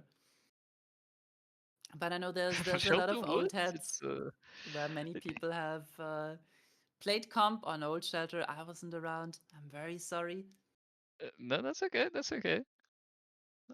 It's just that when it comes to Shelter Woods specifically, and I just want to yap about some stuff while we wait for the match to get set Of up course. here. But We're setting up the lobby in the background, of course. We're not just Mm. yapping to bore all of you. We're very excited to see the next ghoul set. Which we are currently loading into, but Shelter Woods, right? The location of Shack and main building being so close to the edges of the map, and Shack being a bit more tucked into the map. I would argue more towards 9 as opposed to 10, but around that area, because the distance between Shack and main, that axis of the map is so much smaller than the axis from my 12 to Big Tree edge map, you know what I mean? Yeah, It's that's so probably much more true. of a rectangle that people actually realize. So that's my controversial opinion for the day. I'm curious to That's see an what everyone interesting one. thinks. I don't hate that one, I'll be honest. But yeah, we're loading into the game as we speak. It's gonna be Team Vikzz on the Killer, Zynox on the Ghoul, and Team Void on Survivor. Let's see how it goes. Let's see how the build looks. Okay, this is something way more standard coming out from Zynox. We see Ruin, we see Eruption, we see Corrupt Intervention, and we see Scourge Pain Resonance. Let's see if we can get those early tags and downs as effortlessly as Move was able to. Having a look at the RNG here as well. This area around Shack is, I don't think, looking as nice as we saw in the last game. Yeah, because we don't have. It's a pallet gym. Oh, we saw someone at the truck. I saw that. Up. Zynox saw it too. Zynox. He's just trying to get the right angle underneath. Oh, So maybe this is where the proficiency of Move on the Ghoul really shows, because I know that Zynox also saw that Survivor. I think he was just struggling to get the tentacle in the right position there. Unfortunately, has to give up on that first easy tag, and now decides to check on the gens, but the Survivors are still hard stealthing and have not crossed yet. Yeah, I'm gonna have a look through actually and see where everyone's positioned. A lot of people. Oh, we are gonna see Shoyo getting spotted out here. Really nice find by Zynox. That is crazy. Horrible. Oh, it's always interesting seeing how ridiculous some of the hits look, Yeah. especially on Ghoul.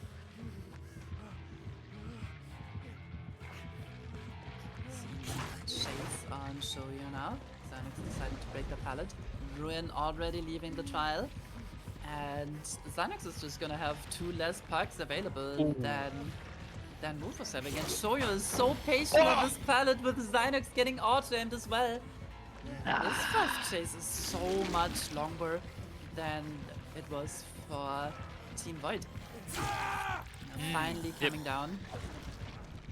Yeah, Move did have a very quick chase at the start of the other game. Zynox is definitely going to go for a pain res here, as we haven't had that first gen pop just yet. A well-placed pain res, I would have to imagine, but it's now just a case of where is that progress? Where am I putting that eruption, and where is this next chase going to go to? Because there's not a chance in the world that this is the gen that got pain res. I think Zynox is going to accept the fact that gen number 1 is going to get completed. Oh my goodness, and another really nice find onto Laura here, onto 100 hours. Going back towards that active gen, and pain res could have very well hit this gen actually, as we only really have about 40% progress on the Shack generator, so not really a whole lot of progress to show for the Survivor side right here, right now. We do have Dystopia stealthing for the rescue coming in from the crane. We do have 2 crane spawns around the hook here, so from one of the cranes. We'll say Yeah, that. that is pretty good RNG for the survivors, of course. And we definitely see how much of a difference the corrupt intervention was able to make. Oh Dystopia my- gets found on the unhook. Checking does PC. Still make it a trade. We have seen some incredible game sense and predictions from both of our killers so far. It's been so good to see. Now, so you're playing aggressively with the base KPT. Nosy can make it away. And the first gen finally pops.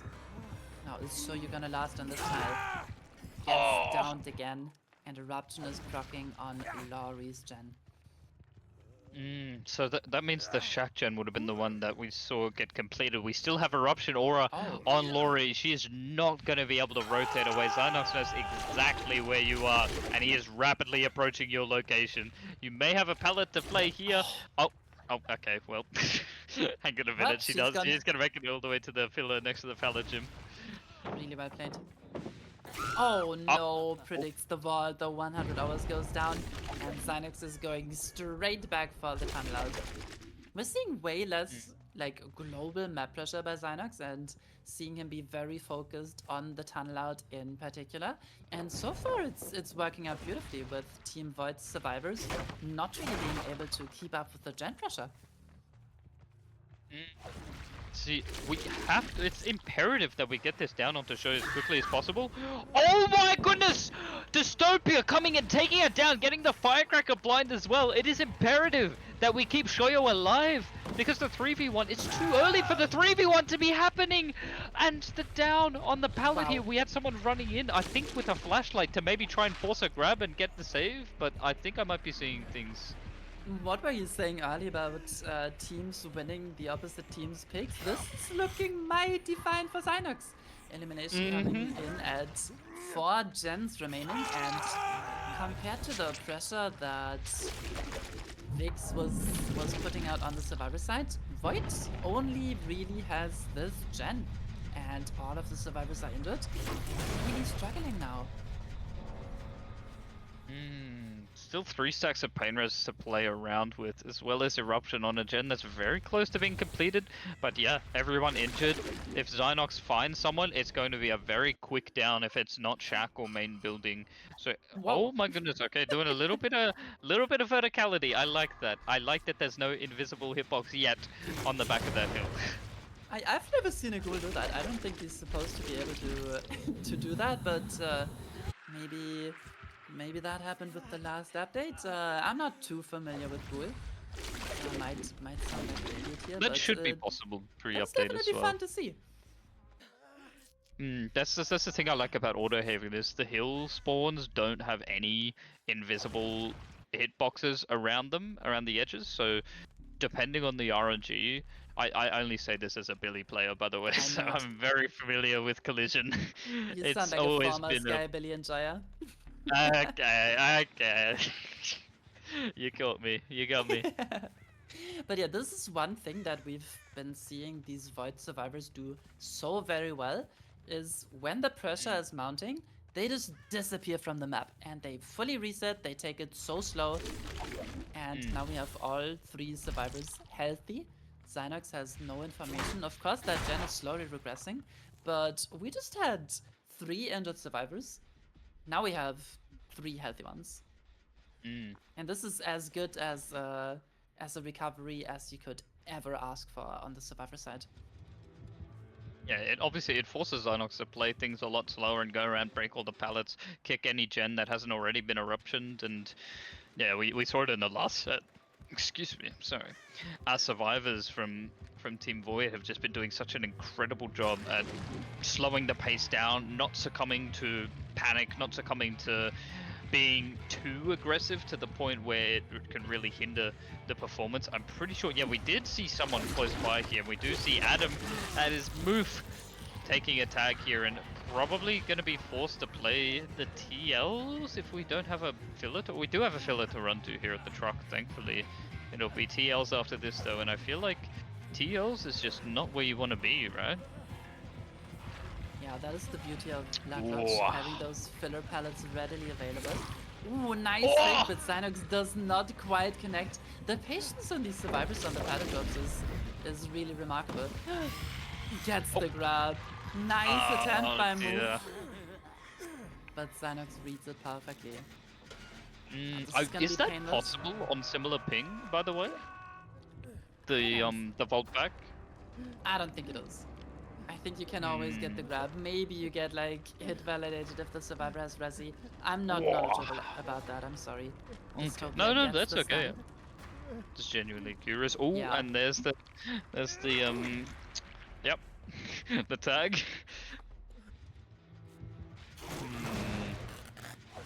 Is this gonna force Void back into that slower pace again, do you think? Or do you think they're gonna be a lot more aggressive now that they have a bit more gen pressure on the board? Well, it does Wait, I seem saw like someone. you saw someone. It does seem I like they're think that's pressuring Lori. that top gen very aggressively, just giving Xanax the information that Dystopia's gen is also quite progressed, right? But like with a 4K1 WinCon, like you just need to pop some gens. You at some point you need to play aggressively. Wait, it is possible. I knew it! I knew it was possible! Oh, call me Dokes because the way I just couldn't prove it. Good juice coming out from Move. Definitely very familiar with his own killer there. Like I wouldn't have known you could do that. And now we finally see another gen popping. And this is the point where Gould becomes an M1 killer, right? So if we just keep winning our 50s on the TNL, and I just cursed him. I'm very sorry, Move. We need to have a counter for all the caster curses. Goes down next to his pretty high progress gen. But our other two survivors have been uninterrupted. And there should be another gen coming through soon. I like what I'm seeing here right now. 100 hours waiting to pop gen number 4 to give Zynox that false sense of security as the gen gets popped anyway. I think this was to try and incentivize Zynox to actually go over to the gen, but we're just seeing him sort of strategically position himself in the area here, in the heart of a couple of gens, and in the heart of all of the gens actually. Oh, but we see Dystopia going in for the save injured and manages to get it off. This might result in just a slug and tunnel out onto Move, but it allows Lori to rotate in and potentially get something going on here. Yeah, the survivors here are in a very losing position and they just don't really have the time to go for any resets. So this hero pull, risky pull injured coming through while trying to keep the pressure up on the gens, but Move goes down, only has a new edge map filler palette to play. Nice. Yeah, we do see Lori go for the pickup onto Dystopia. I'm sorry to cut you off there, but this is actually a very tense moment right now for Zynox because his win condition is the 4K needs to happen. No more generators are allowed to pop from this point on. So the survivors just need to pop one more gen to make it a tie condition. Yeah, I mean, if you're going into the 2v1 with one person injured and almost no gen progress, I think you're pretty confident with your Zynox. Unfortunately missing the injury there. Getting the M1 shortly after though, so nothing is lost. But yeah, if your chases are quick now, you're gonna get painless. And that is gonna secure whether you can like get the win con or make it a tie potentially. We also have the Centipede add-on coming through, not getting a lot of value because Lori decides to leave the tile. Just gonna die as far edge map as possible, while Dystopia is trying to slam that last gen for the tie condition. But as I said, Scourge Pain Resonance is gonna come through right now, pretty much denying all of the remaining gen progress that there has been. And if Zynox can now find Dystopia on the stealth, this game is over. Coming right back here. down. This is looking good for Zynox. He does have an idea and he knows that Dystopia has to play aggressive for the pull because of the pain res coming through onto the most progressed gen. So Zynox knows. He knows, but he just can't prove it. Dystopia is going to be wrapping in somewhere. Yeah, oh, and there it is. Beautiful find. Nice stun by Dystopia. Well played. This is beautiful for Zynox though, because with this find here, seeing the crow and taking the chase, not the chase, sorry, just going over towards the shack, being able to spot out where Dystopia was, not so much stealthing, but going in for the position. Nice little bit of greed there. We love to see that. Oh my goodness, and that's still a vault over the pallet. That's insane. But that's 4K2 for Zynox, which gives the set point to Vikzz. Yeah, really well played and being able Wow. to tie up the score 1-1. Super impressed with the Zynox, and again the classic strategy of I'm gonna tunnel really hard, working out perfectly in the killer's favor. I'm really impressed with how this went. It was knowing that you have a 4K2 win condition going into a trial like this, even though you're on the goal, it can still be a very tall task when your opponents are very competent. And both our teams here, I was saying earlier, Vikzz and Void are both playing at such a similar level that I feel like this is not only going to be going to tiebreaker, but this is going to be probably some of the closest games that we have seen in quite a while. Now, I'm not sure about you, Emmy, but I would love to take a bathroom break, so we're probably going to do a bit of an intermission while we set up the next trial, if that's something you're down for. Yes, I'm sure production will be able to throw us into the pause real quick. We will be right back with the Plague on Azeroth's resting place. Thank you so much for watching our tournament, and we'll see you all in just a bit.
Welcome back, everybody. We are on Azeroth's resting place. We are seeing The Plague piloted by Zynox for Team Vikzz, and the teams are 1-1. We are seeing two survivors right off the bat stealthing behind the main building. I'm sure Zynox spotted them out as well, but in these sets you never know if that's just bait or if they actually just got caught off guard. What are you thinking? Usually in a Plague set, stealthing is much more important than showing. Don't you agree, Swoker? There's a time to be a shower and a time to be a grower, and right now, this is not the time where we want to be showing. This is the kind of set where you want to be very methodical and very patient with how the early game gets played out. But to Void's credit, on the survivor side, they're doing a good job at avoiding the infections. No infection yet onto Lori, onto the hide. Oh, Zynox, hello. Good morning. I'm sorry. that was really unlucky. Lori just running directly behind him and still not getting the infection. This is really, really bad for Zynox. He has to just get that infection and insta-leave. Yeah, just swing at this point. The pallet is infected. Yeah. This is unfortunate. This is such a time waste just by 100 hours just having a really strong, M1 chase, I suppose. Zynox not even using the puke anymore. And a body block coming in against the Plague at 5 gens remaining during Corrupt Intervention. Are we okay? This is highly unusual. Dystopia taking a lot of infection there. Zynox decides to go for the M1 though. Yeah. No, it's good that Zynox went for the M1 though, because it still would have been a little bit of time before the full infection came through. Interesting to note, I don't know if this is a new thing, but when spectating the survivors, we can't actually see the meter from the survivors' POV. Right. That must be a new thing that's come into play! Oh, it's not enough to get that hit. I have to double check. That is indeed resilience on the survivor side. I would have been insane if I didn't think that was resilience, but well played by Dystopia at the start here. Sure. First gen getting complete, second gen getting completed, and being able to go off the corner of the hill where you don't get stagger, getting to the middle of the map and actually having tiles to play, and another body block coming into play against the Plague. Shoyu bringing it to town. I thought it was a mistake to be growers, but this is growing activity right here. Yeah, and this is also like a potential 4-gen being broken on the bot side. Obviously, Dystopia took the chase inside the corrupt intervention area, having a teammate around to tank the infection, for being the teammate to tank the infection for 100 hours. And there's very high progress on this mid-map generator. This is a bit of a disaster start for Zynox, and we're also seeing one thing that we very rarely not see in Plague sets, and that is Thanatophobia. It's not in play. Instead, Yeah, I Zynox think- chose to go for a more, yeah, gen kick oriented build. Oh, Zynox. Zynox didn't hear Laurie at Shack, and now Laurie's going to be getting reset. Fully No reset, mind you. way. The reset was already happening at the Shack when Zynox came over to grab power. There is everything about this is just completely against tradition on how Yeah. a Plague set is supposed to go. This is not what normally happens. I want to make that very clear. At this point, Zynox has gone to the Bloons tower defense tech, where we need to defend the gens on the top side, because that is the only really playable gen setup that we have remaining.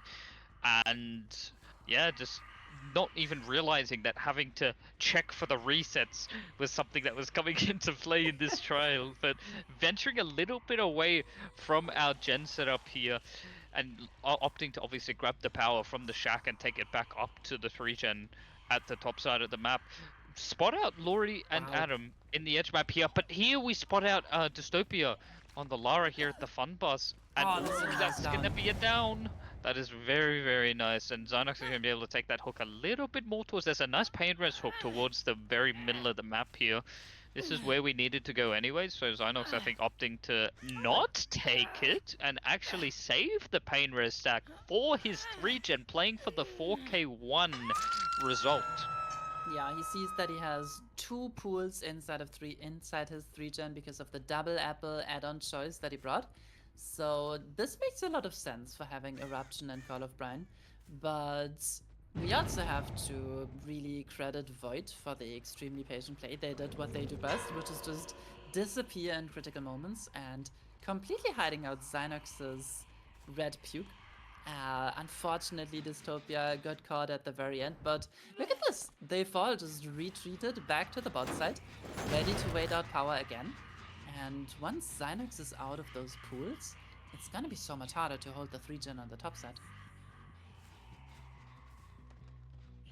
And again, Zynox is in power. You can only find some very carefully chosen survivors, which in this case is Shoyo on the Shack, posturing aggressively. Everybody else is basically invisible.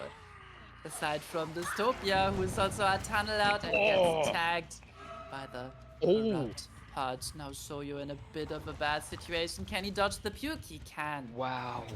Still not out of danger though. Ooh. Really entering the danger zone here at this Shack my window, goodness. but not quite being able to get to it. The power runs out. We nearly saw. Oh Another my reset goodness! coming through. Oh my! What is this? What? Oh dear! This is really bad, and we can't pick just yet because we know that Ace is very close by. We nearly saw a very clean spray transfer onto the Ace from that first down. That would have been insane, but this is already a very winnable position. Yeah. Excuse I'm me for Zynox right now. I'm so curious what happened there. Did we accidentally press shift? Is that something that happens? Because clearly 100 Hours was trying to go for the sneaky pickup while Zynox is dealing with Shoyo. But now you have 3 survivors stuck on this bot side. Move having to rotate down from top side as well. And Move is your only survivor who's not infected. And ideally, even without Thana, you want to keep it that way, just so you have one person who can safely go for unhooks.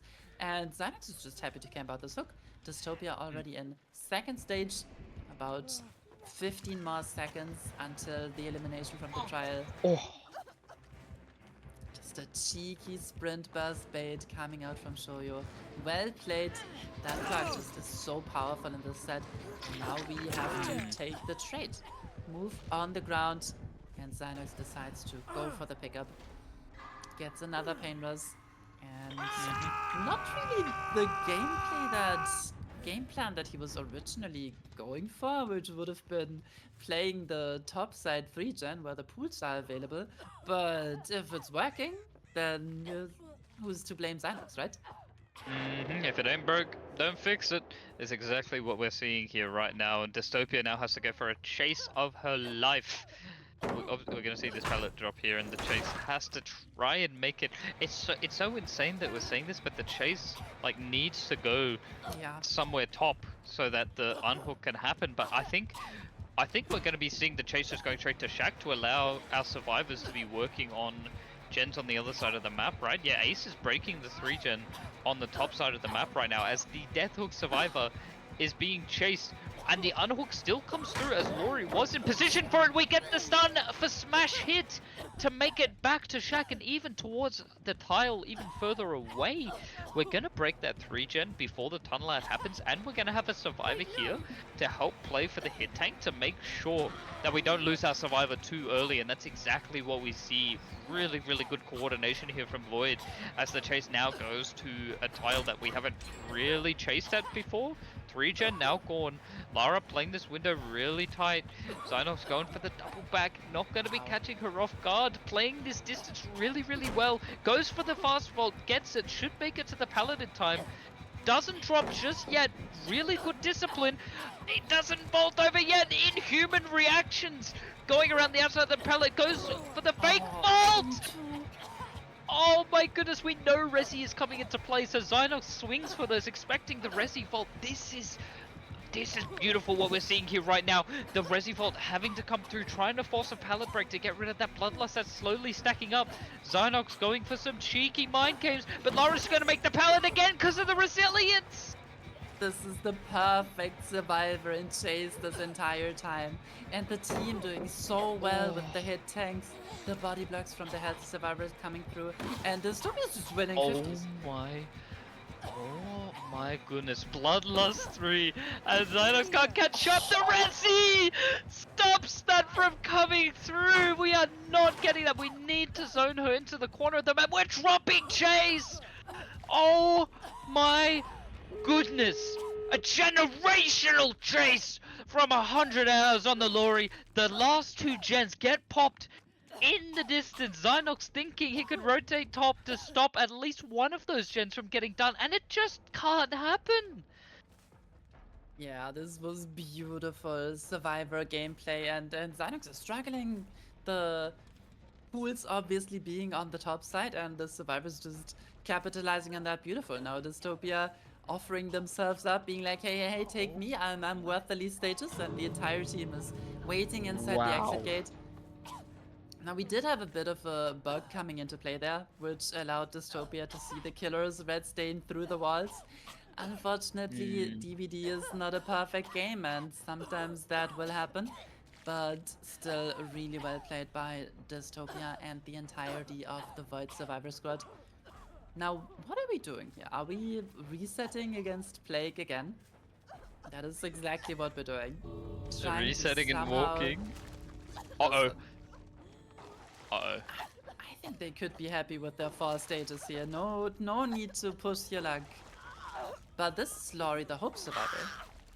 So this is probably a conscious decision to send her out. But if this body block is good... This is there we go. Oh, that was scary. Is this going to be enough time, though, for Dystopia to rotate all the way to Shack and get the hatch? No, she's still playing around the door. This is such a confident play coming through from the survivor side, and Zynox here's her. This is Dystopia finally going down again, but... Oh my goodness. If Zynox was able to pick up on the read that Shoya was playing for hatch and isn't actually opening the other gate. If Zynox has waited a little bit to check that other gate, see no lights on it, and realize that it was Yeah. possible to go for a fresh here, that would have been crazy and would have been crucial to give Vikzz a better, a more difficult win con for Void to play for on the killer side. But the hatch escape is going to come through here, and that's just going to be a total of 4 stages. Yeah, that would Wow. have been an insane read, obviously, but hey, we'll just take our insane chase and be done with it. This is 4 stages too fresh for Vix's killer pick, The Plague, on Azeroth's. This is a pretty tough win condition. It is going to be a very tricky win con, and I know, like, being Zynox in that position is just really such a shame, because obviously he had to commit to that chase there to get that elimination. We did already have pain res depleted on Dystopia, but we needed that elimination. We needed it as quickly as possible, and we're being notified by the producers that on Autohaven you're able to see the red stain through, I don't know if it's all tiles or that tile specifically, but that, I guess that did make it a lot easier for Dystopia to really waste a lot of time there. But regardless, if Dystopia were to still go down at like the part of the tile that she was playing, then I think those gens would still be getting done in the background. So regardless of that, that was still a really good time waste, a good use of smash hit to even Yeah. get there in the first place, and the body block from Laurie just reinforcing that and allowing that to come into play. Now, unfortunately, I have some bad news. It is quite early in the morning for me. It's about 7:30 in the morning, and I have a very important phone call that I have to do at around 8 in the morning. So I am going to have to depart here, and we're going to have a special guest coming to replace me. So this is all on a very short notice. I'm sorry to be leaving here so soon, but before I go, I just want to say thank you for giving me the opportunity to cast again. It has been an absolute pleasure, and I really wish I could have stuck it out for as long as possible and really see how this grand final comes to an end. But I I'll be watching from the sidelines, and I'm really excited to see how this comes out. So thank you so much, Emmy, for being my co-caster and for helping me de-rust a bit. I really appreciate it. It was my pleasure. Thank you so much for being here. It was a wonderful time. It was lots of fun. This was the least plague set I have ever seen, and it was my pleasure being in the circus with you together. Good luck with your phone call. Thank you again so much, and I think we will be having Pixel Bush rejoining us in just a bit. So give us a second. We're gonna go back to a short intermission. And then we will be back with Team Void on Killer and Team Vix on Survivor for the Plague set. Thank you, Spoker. Thank you.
Hello, everyone, and we're looking right now to the second of the two playgrounds. I have Spoker in my basement. I have replaced him, and it looks like I've arrived just in time for the second plague round. Yes, welcome back, Pixelbush. Thank you so much for joining me on the caster desk again. It is move killing for Team Void. He needs 5 stages as a win condition. Pretty achievable for Plague, and we already see the first survivor. Maybe showing intentionally move, not deciding to take the bait, and would much rather chase these scratch marks that are leaving to the bot side, to the generators that are not inside the corrupted area. Finally gets the infection into the gen, sees Outer in the distance, and decides this is going to be my first chase. Excellent. Get some groundwork done. It's an early infection on the ace, presumably sniffing around one of the uncorrupted gens, while in first chase with Outer. So yeah, which is nice, taking it slow on the infection, but this is going to be a long game. So. Oh, just deciding to walk through Shack Pallet with that obviously being infected, and yeah, Karma tanking the infection really early. These survivors just prioritizing gen progress, which is interesting to me, given that they need to basically not give away any downs. It is surprising that they would not try to stealth a bit at the start, but let's see how this aggressive approach works out for them. Outer good on the patience, move expecting a vault. Now Outer is going to make a Shack Pallet again. Loving the add-on choice, by the way, because my eyes darted to the add-on as soon as Outer got caught, caught not at a pallet, because I thought he might try to just kind of back rev for the injury and just spray him with all that spray, but without infection rate add-ons, that isn't quite as reliable. So I can see why they just take the a splash of infection and then an M1. Yeah, it is very common in comp to either go for the double apple setup, or to go for amulet and 1 apple, or Yes, you that makes a go lot of for sense. an apple and infection duration. Now Yes. move finds Outer again. Outer has a pretty safe filler over here at the shack, and this chase has been going on for quite long. I'm sure the survivors have a lot of gen progress right now, maybe 1 or 2 gens ready to pop, but all that doesn't matter if move just gets 1 person and camps them to death and then gets another fresh hook, then that's already the tie condition met. But hey, to get to the tie condition, you need to get it down. Yeah, that is Popping on the bot side. This power really has to count now. Move needs to get value from this, and he needs it right now. Absolutely. Yeah, especially because I didn't get a proper look at the other corrupted fountains, but I'm not seeing any in the immediate vicinity of Shack. I mean, yeah, this is the only corrupted pool on this side of the map. So if they can't get big value out of power, they're going to struggle to get access to it again for a while. Yeah, okay, so that is first down. A couple of gens gone. They're going to go for the pain res hook.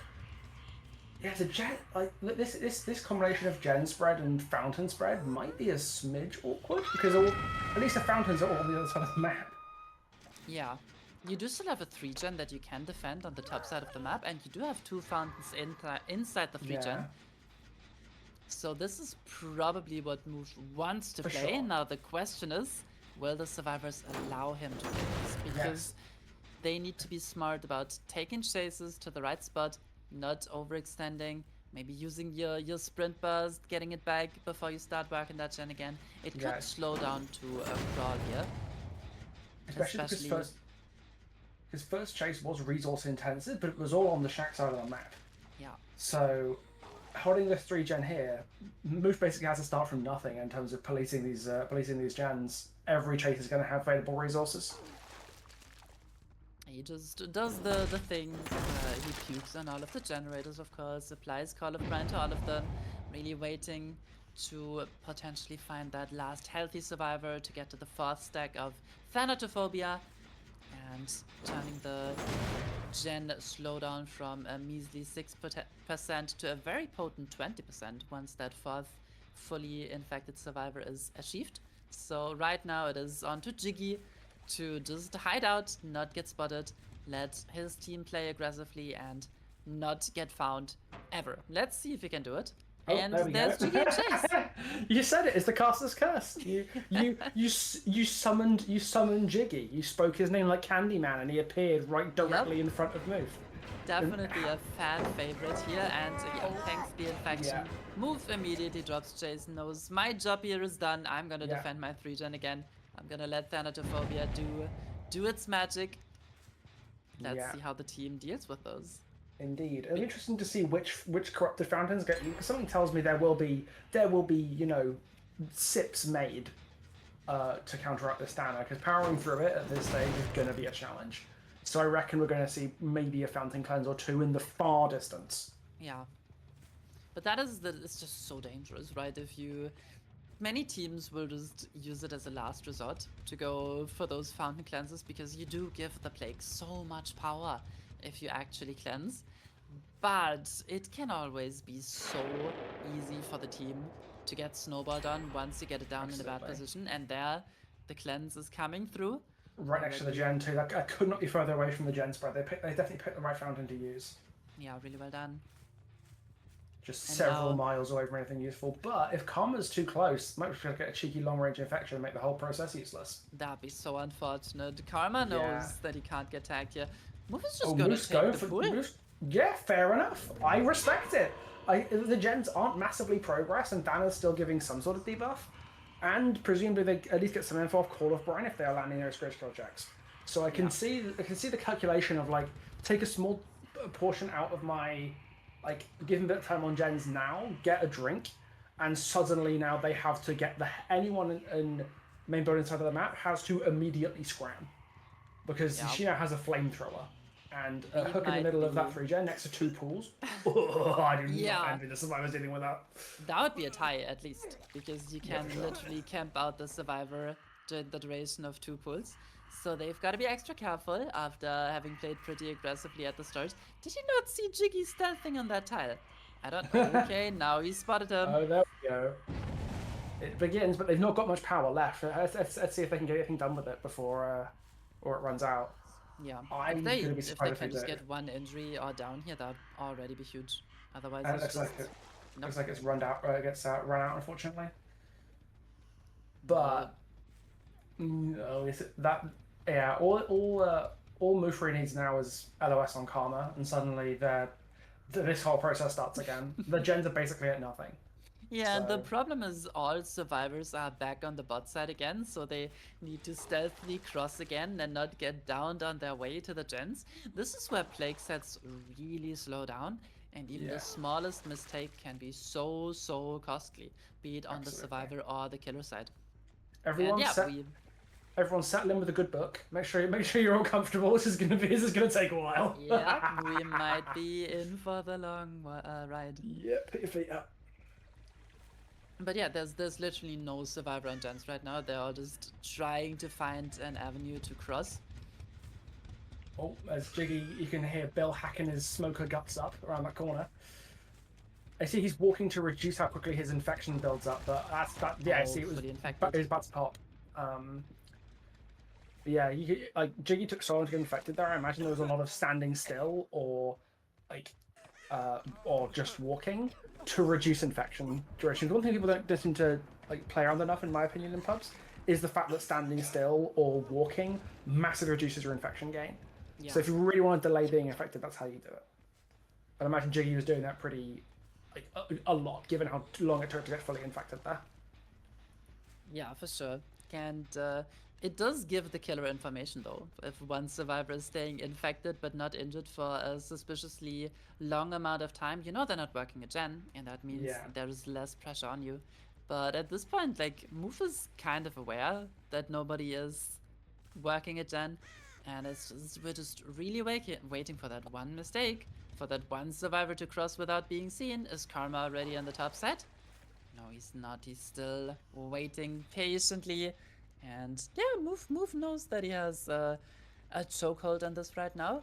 But is he gonna get impatient? Is he gonna take the power from one of his 2 topside pools and give the survivor just anything? You just see the scattering every time Move approaches this gen. The survivors are playing it perfectly, but it's just very minimal progress that can come Yeah. through at any point.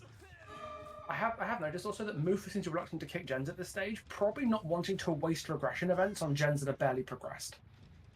Waiting for the gens to get a bit more progress and just like endless chipping away the serves are doing. Waiting for an opportunity to deliver a call of Brine that will actually do something. He finds Karma, Oh, the healthy that's- survivor, in Oh. topside. There's a little splash of puke here. Might be all it takes. And he has no sprint burst, he has no Takes the life to get away, M1. he's stuck on this tile. Taking the is drink. Oh my lord. This is exactly what Move needs. Move needs Yeah. to commit to this and Move needs to get it down. You see the survivors immediately stacking the gen and Move is like, no, I can't do it, I can't do it. There's too much pressure on me. Yeah. Oh, okay. out That's though. Jiggy running into the map. Banner is affecting any potential future gen progress now. If Yeah. Moof doesn't get it down here, or can't convert it down to a hook in the middle of the 3 gen, we have mucho problems on our hands. Like a stun here to lose Corrupt Purge would be probably it would be like getting your hand stuck at a car door. Look at perfect. the patience. Now Outer Yes. is down inside the 3 gen. This is Moof, tough, Moof knew, but yeah, Moof knew exactly what they look had at to do. this! They have Oh. the gen done! That was beautifully done. Beautiful. Wow. Absolutely smashing. And they have to get this person off the hook, if I remember correctly. They have to find a way to get... or am I If they wrong? all get out, they win. Yes. Now it's time to take a drink. This is crazy. This came absolutely out of nowhere. They have Oh the gate my open on lord. both sides. Now, how do they do it? Jiggy, you can't go down now. We need some of that Jiggy Jiggy can't hit magic. you, he's got AirPods in. And Jiggy does go down. Oh, And that's if- tough. If Jiggy gets If kept there's a hit, here, if there's a hook on that hill, where there's there's a hook on that hill, with a Corrupt Purge touching it. Oh, but the hill's Yeah. at an awkward angle, they're not going to get that hook. They're so- trying to tempt someone to pick Jiggy up, I think. Oh, they're stacking it. But oh my god, they are aware of the win condition. This is so Oh. close they can't get it. Yes, Can- oh, Can this is Move get painful. Madats here? And there's, If and this there's is just Alta. a spray onto multiple people, that would be so devastating for the survivors. No. Unfortunate from just I was so down close trying to get the splatter onto Alta there. Let's see what's about to and happen here. Now, as you said, Going this for the is hill gonna be a hill hook. But this is gonna allow the survivors to pressure the gate. And Yeah, perhaps I've- regretting taking the Corrupt Purge now. I've just got information in from our production staff that there has been a wrong build, which means Move is operating on a 0.5 point penalty right now. So the needed win condition would be 5 stages. Wait a second. Oh. That is interesting. That is very, very interesting. They might be get able the to get this because that was Volvo getting the unhook. You can tell because the infection progressed. It's possible they could if they can get a fresh hook on Karma or Volvo hit, maybe they can get it. The base kit BT, but Jiggy doesn't make it anywhere. More It patience doesn't even get the coming stun, so through. they get to retain Corrupt Purge. Oh no! No flashlight is not an angle. Now we hook deep in the corner, far don't- away from the gate. But if they all get out, there'll be 5 stages. Yes. They need to take it, yeah. Yeah. Actually, yeah. He's to make things Oh happen. my quickly. goodness, this is so close. This is tingly fingers, you know. We're standing on the edge of a cliff. Gets the hook. And if Jiggy dies here, that's the win for Team Void. And Yes. it's gonna be really hard to get him off the hook without Yes. getting anybody else hooked. This is a tall That'd be task very for challenging. survivors. Yeah. They need to try. They have to. Yeah. They have a You choice. can't. You have nothing to lose. You have everything to win. Can they do it? Yeah. They'll play to your outs, and your outs is Jiggy getting out without anybody else. Look taking at the end taking game the timer as well. Oh. Oh no! what They is hit he? Jiggy on hook. Oh no! Now there have been collision changes made after unhooking, which may have just come into play there. But does Jiggy have enough distance? Karma It's is there for the possible. body block. It's Any down and hook for Move is the win Yeah. here. A Bobo body with block a could go wrong. beautiful body block. Is that it? Oh wait! He Oh sneaks past him. ho! The end game Oh, timer. this is so intense. Oh my goodness. Yes, and it's over. And it is over. That was remarkable. Neil The way seconds that away. game seesawed so it went from nothing happening, a stasis, to immediate everything happening at once. The corrupt purge, and the down, and the gen, then the hill hook, and then the corrupt purge into denying the pickup. Like, we went from a game that would have to be like measured in ice ages to a game measured by an atomic clock. That was crazy. I don't know what happened, but these were like the least plague sets I have ever seen. Maybe we just need Azeroth's resting place to work its magic. This was very, very entertaining and absolute nail biter, but this puts Team Void in the lead, and at 2-1, they only need to win one more set to take it home. Yes, indeed. Let's see if they can. Let's see if they can. Finish what they've started here. It's going to be spectacular. They have now won both the sets that Team Vikzz have picked. They won both the Blight set and the Plague set. And at what point does this get into Vikz's head? Are they going to be like, what can we do? Are they going to be like, nah, we beat their ghoul, we're going to beat their spirit as well? It's going to be super interesting. Yeah, I imagine Vikzz have got a bit of a shiver running down their spines, perhaps. Yeah. You say they should run Spine Chill next time in the Plague set? if anyone from Vikzz is watching, I did not mean that. My words being taken out of context, and I feel bullied. I don't actually. Now, we've seen Zynox perform on Spirit. We know that mechanically he seems to be brilliant, very proficient on the killer. Smooth Beautiful as silk. phases.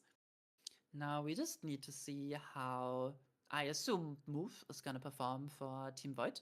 It was their pick after all, so I'm expecting good things. Move has been really impressing me on killer today. Yeah, if their plague's anything to go by, I'm ready for something pretty sick. And I was hoping that I could save that joke for the plague set, but I timed it wrong. That's on me. I apologize for wasting an opportunity. I appreciate it. I'll take that. Now, I do think the lobby stays the same. Team Vikzz is just deciding on what survivor roster to use right now. And I am able to look at the spirit build right now. I'm not gonna spoil it, but it seems good. I like it. So wow, who's ready for what is it? No quarter spirit. I was trying to think of what the worst perk I could think of was. Just to try and gaslight someone. Honestly, to me, the worst perk you could ever run on Spirit is Strider, because I've played so many hours on Spirit without that perk that it completely throws me off every time I use it. I can 100% see that. That's why I was not able to play Spirit in Chaos Shuffle when that was around. Just in case you got Strider. Yeah, I got it like back to back, and I was like, nah, I'm done with this game mode. Yeah. I always enjoyed playing Chaos Shuffle because I'm a connoisseur of a very, very bad killer. Mm-hmm. So it's nice knowing that like there's a good chance the servers have gotten complete garbage to work with. Given that like life is better than Skull Merchant's power. So, it's nice to know that even if you're going to get crap perks, you weren't going to use them well anyway. So it's better to ensure that the servers don't get anything too valuable. Yeah. Did you see that they were going to make the, I think, items and add-ons random for that game mode? Oh, that's a surefire way to ensure no killer ever plays it ever again. Because when there's some killers could, only the killers don't have like those meme add-ons that make your power terrible for blood points, Like, I mean, it would honestly be like, I think if people were able to laugh at themselves more during Chaos Shuffle, that would be a healthy step for the game to take, Like, if you're gonna take the piss in 1 out of 20 games and you're rolling, I don't know, Burger King miles, you're just gonna be like, yeah, fair. Maybe we can have a laugh at it in the end game chat or something like that. I think it depends too much on the killer. Like, if it's a strong killer and the Blight gets Placebo Towler, then yeah, sure. But, like, if I'm playing Trapper and I get Padded Jaws, or I'm playing Merchant and I get low power mode, it's like, I don't have a power. I may as well, like, what is the actual point, you know? Yeah. Like, it's one thing to get haha funny debuff, it's another thing to go, hey, my power now doesn't do anything. Yeah, I'll be honest, the novelty And that of just makes the Chaos game Shuffle, not fun. yeah, it wore off for me so quickly because, like, hey, I get to use 1 out of, I don't know, 300 perks that kind of does nothing, and it's a bit boring. You know, I like to be able to be in control of my builds, Yeah, even though, I think setup can be fun because occasionally you do get some absurd combinations. Like I think I've never had a more fun serve game in my life than the game I got hyper focus deadline no mither. It's like, right, okay, generators are on hard mode now, baby, because every skill check is a weird one. yeah, There's a million of them. Deadlock. It was so much fun. Deadline, what a great park. Deadlines. If I'm in a lobby and I see someone hyper focus stakeout, that is negative aura. If you have hyper focus deadline, you have infinite aura, and I love you. Like that's I say. Okay, I want more skill checks, and I will sabotage my own gen to get it because I have no fear. Yeah. As a reward for being injured, I will have, yes, harder skill checks. Perfect. Yes. Like, absolutely no fear. It's great. But yeah, we're just waiting for the teams to set up for the Spirit set. Is gonna be a classic. It's gonna be on Wrecker's Yard. No weird maps here, even though we've seen Grim Pantry the last time we had the Proving Grounds. And the survivors are loading in now. We're gonna be able to get into potentially the last game of this grand finals very soon. Indeed. I wonder how similar it'll be to the Spirit games that we saw earlier on this map. Yeah. It's going to be curious because both those Spirits did get out there, if I remember correctly. But what I remember from what I've seen so far from Team Void is that they are super good at taking the game very slow. And depending on your first chase in the Spirit set and depending on the 3v1, that can be a big strength for a team. Absolutely. But Team Vikzz have been so efficient on generators, which obviously is super, super important at this high level of comp as well. We are into the game now. I see Moof with a certain very funny perk. This is the funny perk, and we're not seeing Sloppy Bush at this time. Yep, they've learned. I guess they learned the lesson from the prior sets where Sloppy did precisely nothing. Yeah. We are seeing Vigil again, though. So yes, Dragon's Grip may not be quite so useful, but we all know if Dragon's Grip does get the value, it's going to be like a game changer. First chase being taken with Vobbo. Wait, does he expect someone else to be in this corner? Yes, he sees scratch marks. Oh, there's Marta What a great find by Move. And just gets a free tag onto Marta, who was completely caught out. And Vobbo already burned that pallet as well, so that's the idea of he's a stun off the table. Although that doesn't give a stun anyway. But... Oh, beautiful read! Marta gets read like a book. And that is a very quick first chase. Very, very high value move. And that's a basement hook. It's not pallet set, so there's nothing the survivors can do about it. Not even an agitation needed. This is very early. This is onto the For the People survivor, which is one of the very few options that the survivors have to stop a potential tunnel out. This is bad news for Team Vikzz. This is the one thing we didn't want to happen, unless your name is Move, because it is the thing you didn't want to happen. Pop hits the gen that's honestly not high progress. It doesn't look the best one, because it looks like Move got ahead of the gen progress very, very quickly. Oh, that's a Dragon's Grip. That is the Dragon's Grip on Karma. So how Dragon's Grip works in the Spirit set is you can think of it as gen slowdown and a bit of a reassurance that that one person cannot play for the pull on your hooked survivor. So it's one less survivor that you have to worry about rather than trying to go all in on the insta-down as some people might do it. That makes complete sense because it is ultimately unreliable, especially in the sort of where you're kicking gens a lot, so you might be applying it almost willy-nilly. Yeah.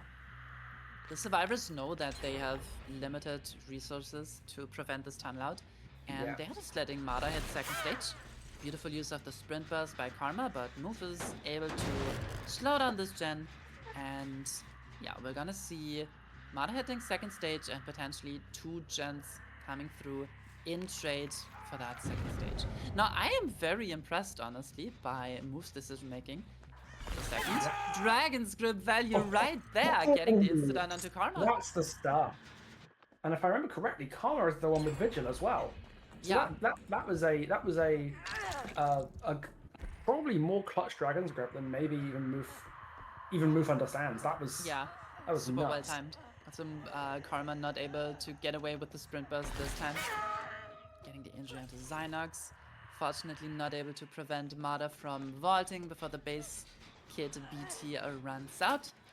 Yeah, Marder's... But we have 3 injured survivors all in the same corner of the map. This is... There's Marder having picked up Karma, which means if Marder's got DS, no they don't. Yep. But point tag under the pallet, let's see. Yeah, there's Karma sniffing around for that pallet save. He doesn't have sprint burst ready though. This is the elimination at 3 gens remaining.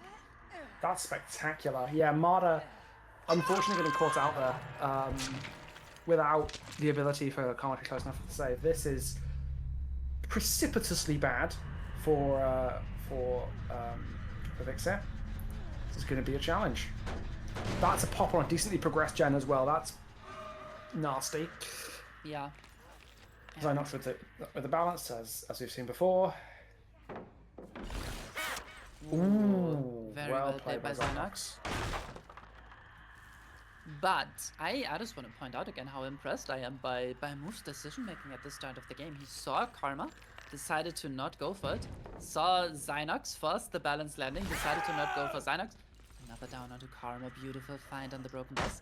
Then saw Vobo dropping a pallet on a tile, decided not to go for Vobo, and then decides to go for Mara, who's the perfect survivor to go for, who was just full stealthing edge mod.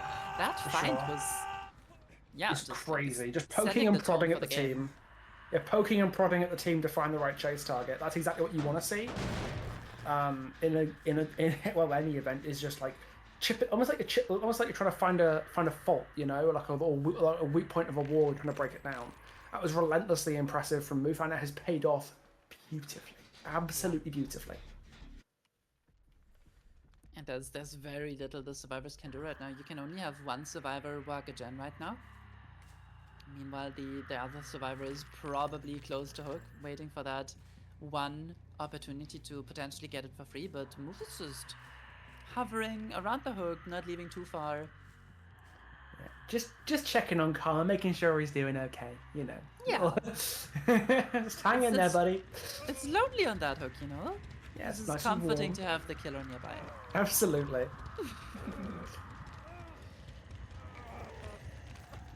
Yeah, this is confidence to try and secure the stage. Because as soon as this game goes into the 2v1, it's pretty much over for the survivors. Yeah, and they did. Vobo wasted so much time hovering for the hook, and then he's not able to get it. Yeah, there's the stage drop. Kind of like, yeah, kind of sort of faking the break there, but looks like Vobo is just trying to do as much as possible here because the list of things Alex has to do is not quite large. Get the pull, get as much gem progress as you can, probably reset because this is a spirit we're talking about. Like, it is not an easy thing to try and bail a team out of the situation that Zynox has to. And now that Zynox popped that gen, Move knows exactly what's about to happen, and is playing accordingly. Zynox made the right call though, just getting that gen done, making the win condition at least a 4K2 is what you have to do here. 4K3 is pretty much unheard of unless you're Wee Jason and you have Pain Res available. That's so unfortunate. Yeah, Spirit with the extendo arms there, hit right through the pallet. And that is, looks like a death on Karma, meaning now Vobo and Zynox are scrabbling for the last bit of gen progress. Yeah. This isn't a case of can they get out? They can't. This is a case of how much gen can they do before Move finishes. How much gen can they do before Move finishes the job? I'm sorry to tell you, but they can't do any gen right now. This is gonna be a 4K2 for Move here, which I'm very impressed with. That's after seeing the spirits get outed, in the earlier rounds in the semis. This is, this is just reminding us that Spirit's a killer who, like, the game has changed a lot in ways that don't particularly favour her, but at the end of the day, she's still Spirit. She's still terrifying, especially when they're hands of someone like Move who really knows their shit. Yeah. We do have anti-slugging perks in play though, so... Oh, you just find Zynox. Well done. That's a pretty good read. Zynox found stealthing on the tile. And he only has the balanced landing available. Now Vobbo picking himself up with the Unbreakable. And Zynox knows he's gonna take a hit, so he's taking it as far edge map as he can. Just, yeah, you can see the gen split. Vobbo just needs to get back on one of them. And Zynox gets red, gets slugged, and now Move will set his eyes on Vobbo, expecting him to already be here for the pickup, rotating from the side. But that is not where Vobbo is. If Move makes an incorrect read here and overcommits to this situation, Vobbo might be able to pop this gen, but Move is gonna check on it. Yeah, he's checking on it right now. Yeah, playing it safe because he knows the situation is broadly in his control. Yeah, it's the only way you can lose. And there's a corner, and there's Vobbo cornered in every sense of the word. Just making sure to kick the gen just in case. Yeah, get your 100 blood points. Yeah, just a formality really, but it's you lose nothing. Vobbo's zoned out, and there we have it. Yes, 4K2, very impressive, honestly. Immaculately done from Move there. This Very, is very putting well. a lot of pressure onto Vikz's killer. Absolutely. Keep in mind, Team Void is in the lead 2-1 if they win the Spirit set. They are the winners of the Grand Finals. Absolutely. Move's early game was just immaculate. Absolutely immaculate. As you said, it really set the tone for the stage of this match as a whole, where now it's just cleaning up, Yeah. Move has feasted, now it's time to wipe your mouth. You know what I mean? Yeah, feasting on the Ghoul and on the Spirit. I mean, Zynox was doing more of the feasting on the Ghoul. But 4K3 win condition for Spirit is very tough to get. That's all I'm gonna say. It's gonna be a real challenge. It's not unheard of. Sometimes things go very wrong or very right, depending on which side you're on. Zynox gets found, Zynox gets put on the hook, and this confirms the end of the trial. Yeah. Wipe our hands. That was a hell of a Spirit set. Yes, Vikz's killer is going to have their work cut out for them, trying to top that. As that was a fantastic performance from Move. Yeah. And again, like you said, we've seen outs in our Spirit sets previously in the semifinals. Yep. And that's the pressure is on Zynox now, who I assume is going to be playing Spirit again for Team Vikzz. I really want to see the Vecna tiebreaker, so I might be a tiny bit biased, and I'm gonna hope that we might get a draw here. Show me my purple man. Show me Haddonfield. I want to see Comp Haddonfield so badly. Yeah. No, it's like as a merchant fan, I was looking at various like comp rules merchants in played under, and apparently the most recent match he's been played on in like organized play is Mother's Dwelling, and I'm like, Dios mío, that is a choice. Like that's not a map name you see every day. No, I like it for merchant, but also like wow, seeing what the kind of more off kilter killers do with their map choices, it's really quite something from someone who doesn't play or engage that much with competitive DBD. It really is wild to see. For a while, I think my favorite combo of killer map I've ever seen in comp was seeing someone play Myers on RPD, because the whole idea was that he normally had Cold Tower, but it was kill switch because of a bug. So he was like, this guy had a Myers set organized like sod it, putting him on RPD with Scratch Mirror, I think it was, something like that, or Vanity. It was utterly absurd. I've only seen Myers on Larry's and Hawkins, and he does get some pretty decent results on those. Of course, it's a very acquired taste. I personally am a big hater of the Scratch Mirror. I am sorry. It's just so boring to me. But one funny thing that actually developed during Scratch Mirror Meyer sets is the hat meta. Are you aware of the hat meta? I am not. No.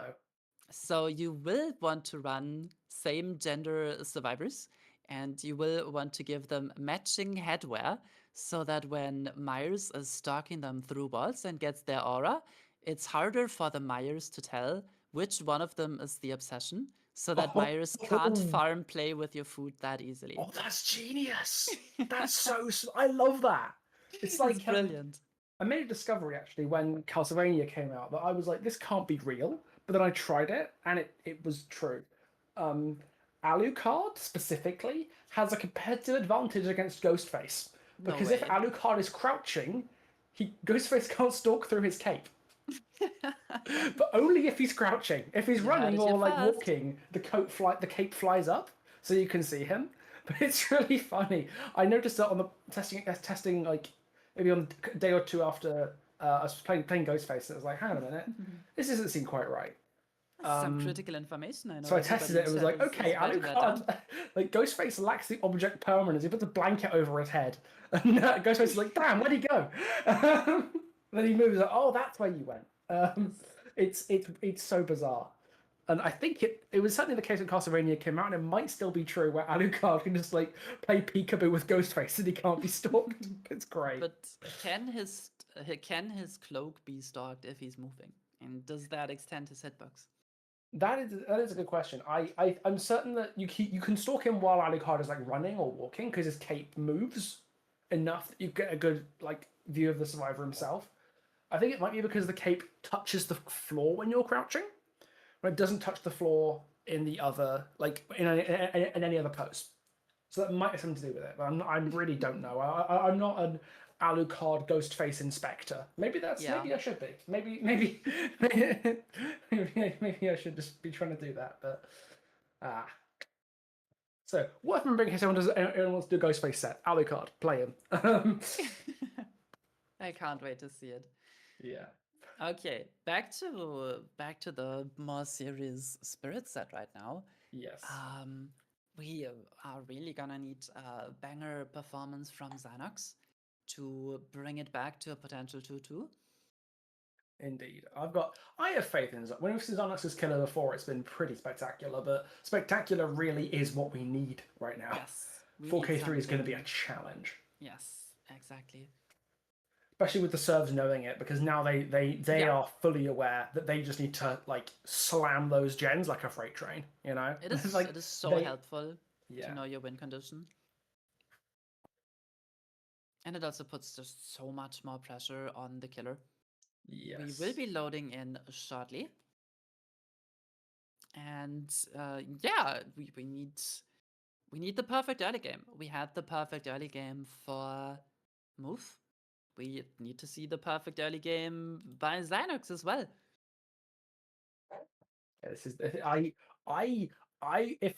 I was Xynox right now, I'd be like, you know, trying to make peace with whatever deity I might have an affinity for, you know, taking any energy drinks or like, you know, wiping your forehead, because this is it's kind of all to play for, and yeah, this is I'm really going to be interested to see how Xynox handles this pressure, because it's not going to be easy. Everything has to go right.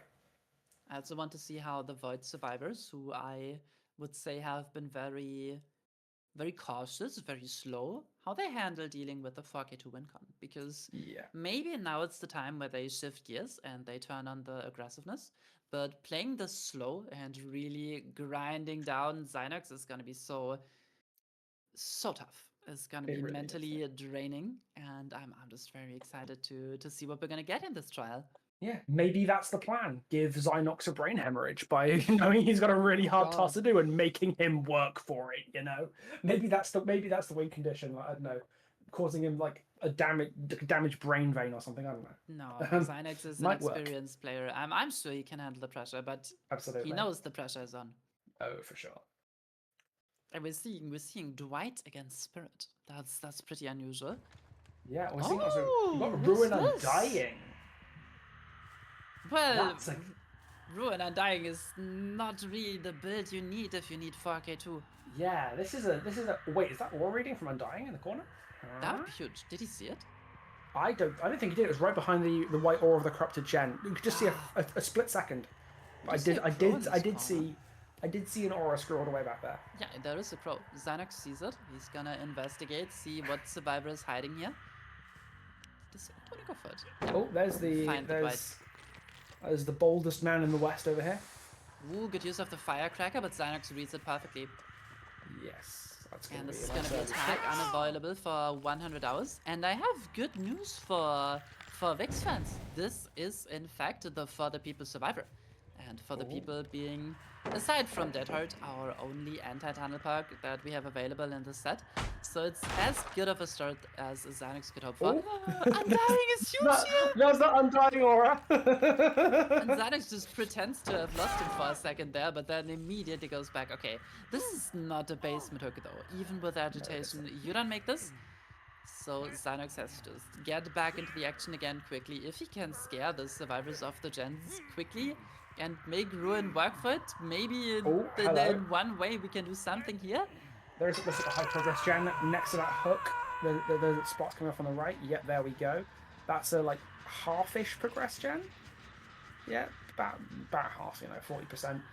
In any case, I should imagine there's probably more than one gen with that much progress on it. So Well, I wonder I don't what. think there is. Oh, there goes the Undying. Okay. Where's the ruin then? In that case, oh, it's right here. Okay, that makes these calculations a little bit easier. But yeah, this hook position is definitely very good for Xanax because he is able to interrupt two gens that had been progressed earlier. Shoyo does get the unhook, does not get it for free though. What a clutch stun coming That through. was so close. If Shoyo went down there, it would be very not good. That was a confident swing. Goes but for the perhaps a little survivor too on the confident. shack and completely lost the drive. Now he's being traded a medkit to maybe do some self-care in the corner. But this is very good for Team Void. For sure.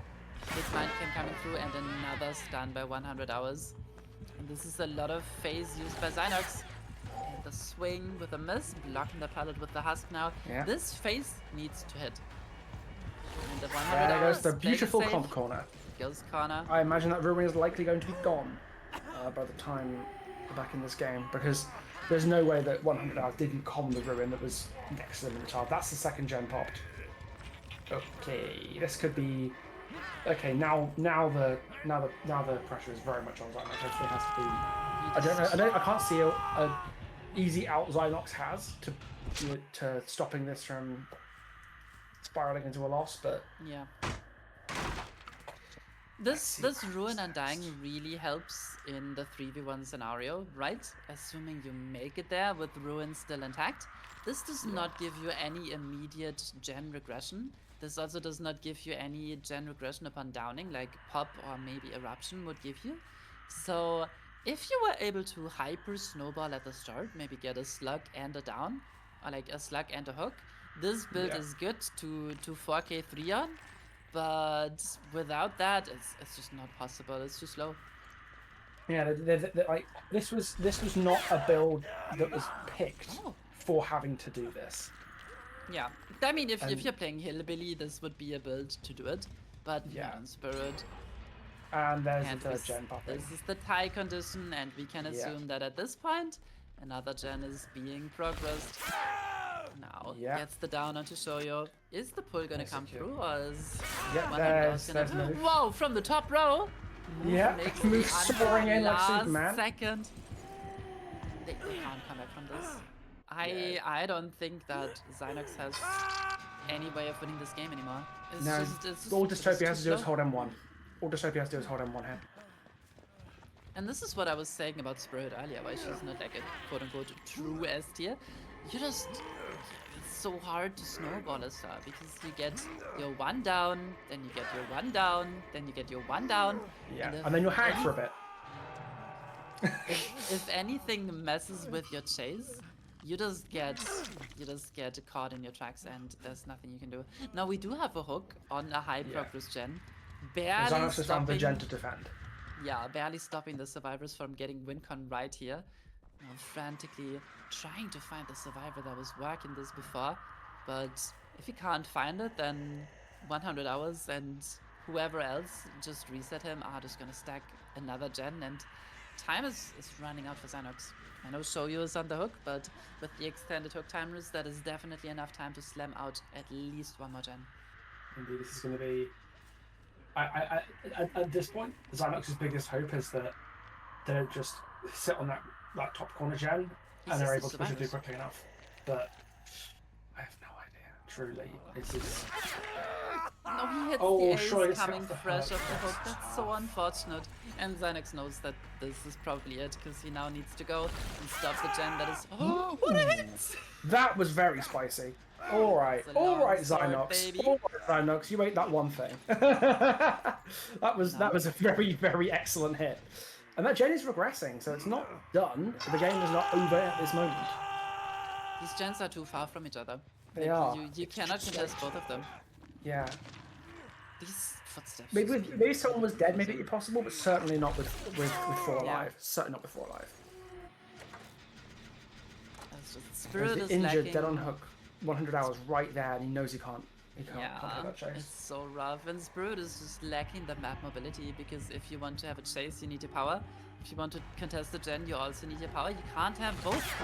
And we're just going for desperation swings here. Xynox knows he just needs more, but he can't get it. Survivor's staying injured. He knows this gen is gone. And there we go. This is the win for Team Void. Absolutely, the guillotine drops, but what a Yeah. spectacular effort from Xynox. That was an impossibly tall order given the circumstances, given the build, and Yeah. he put up a hell of a fight.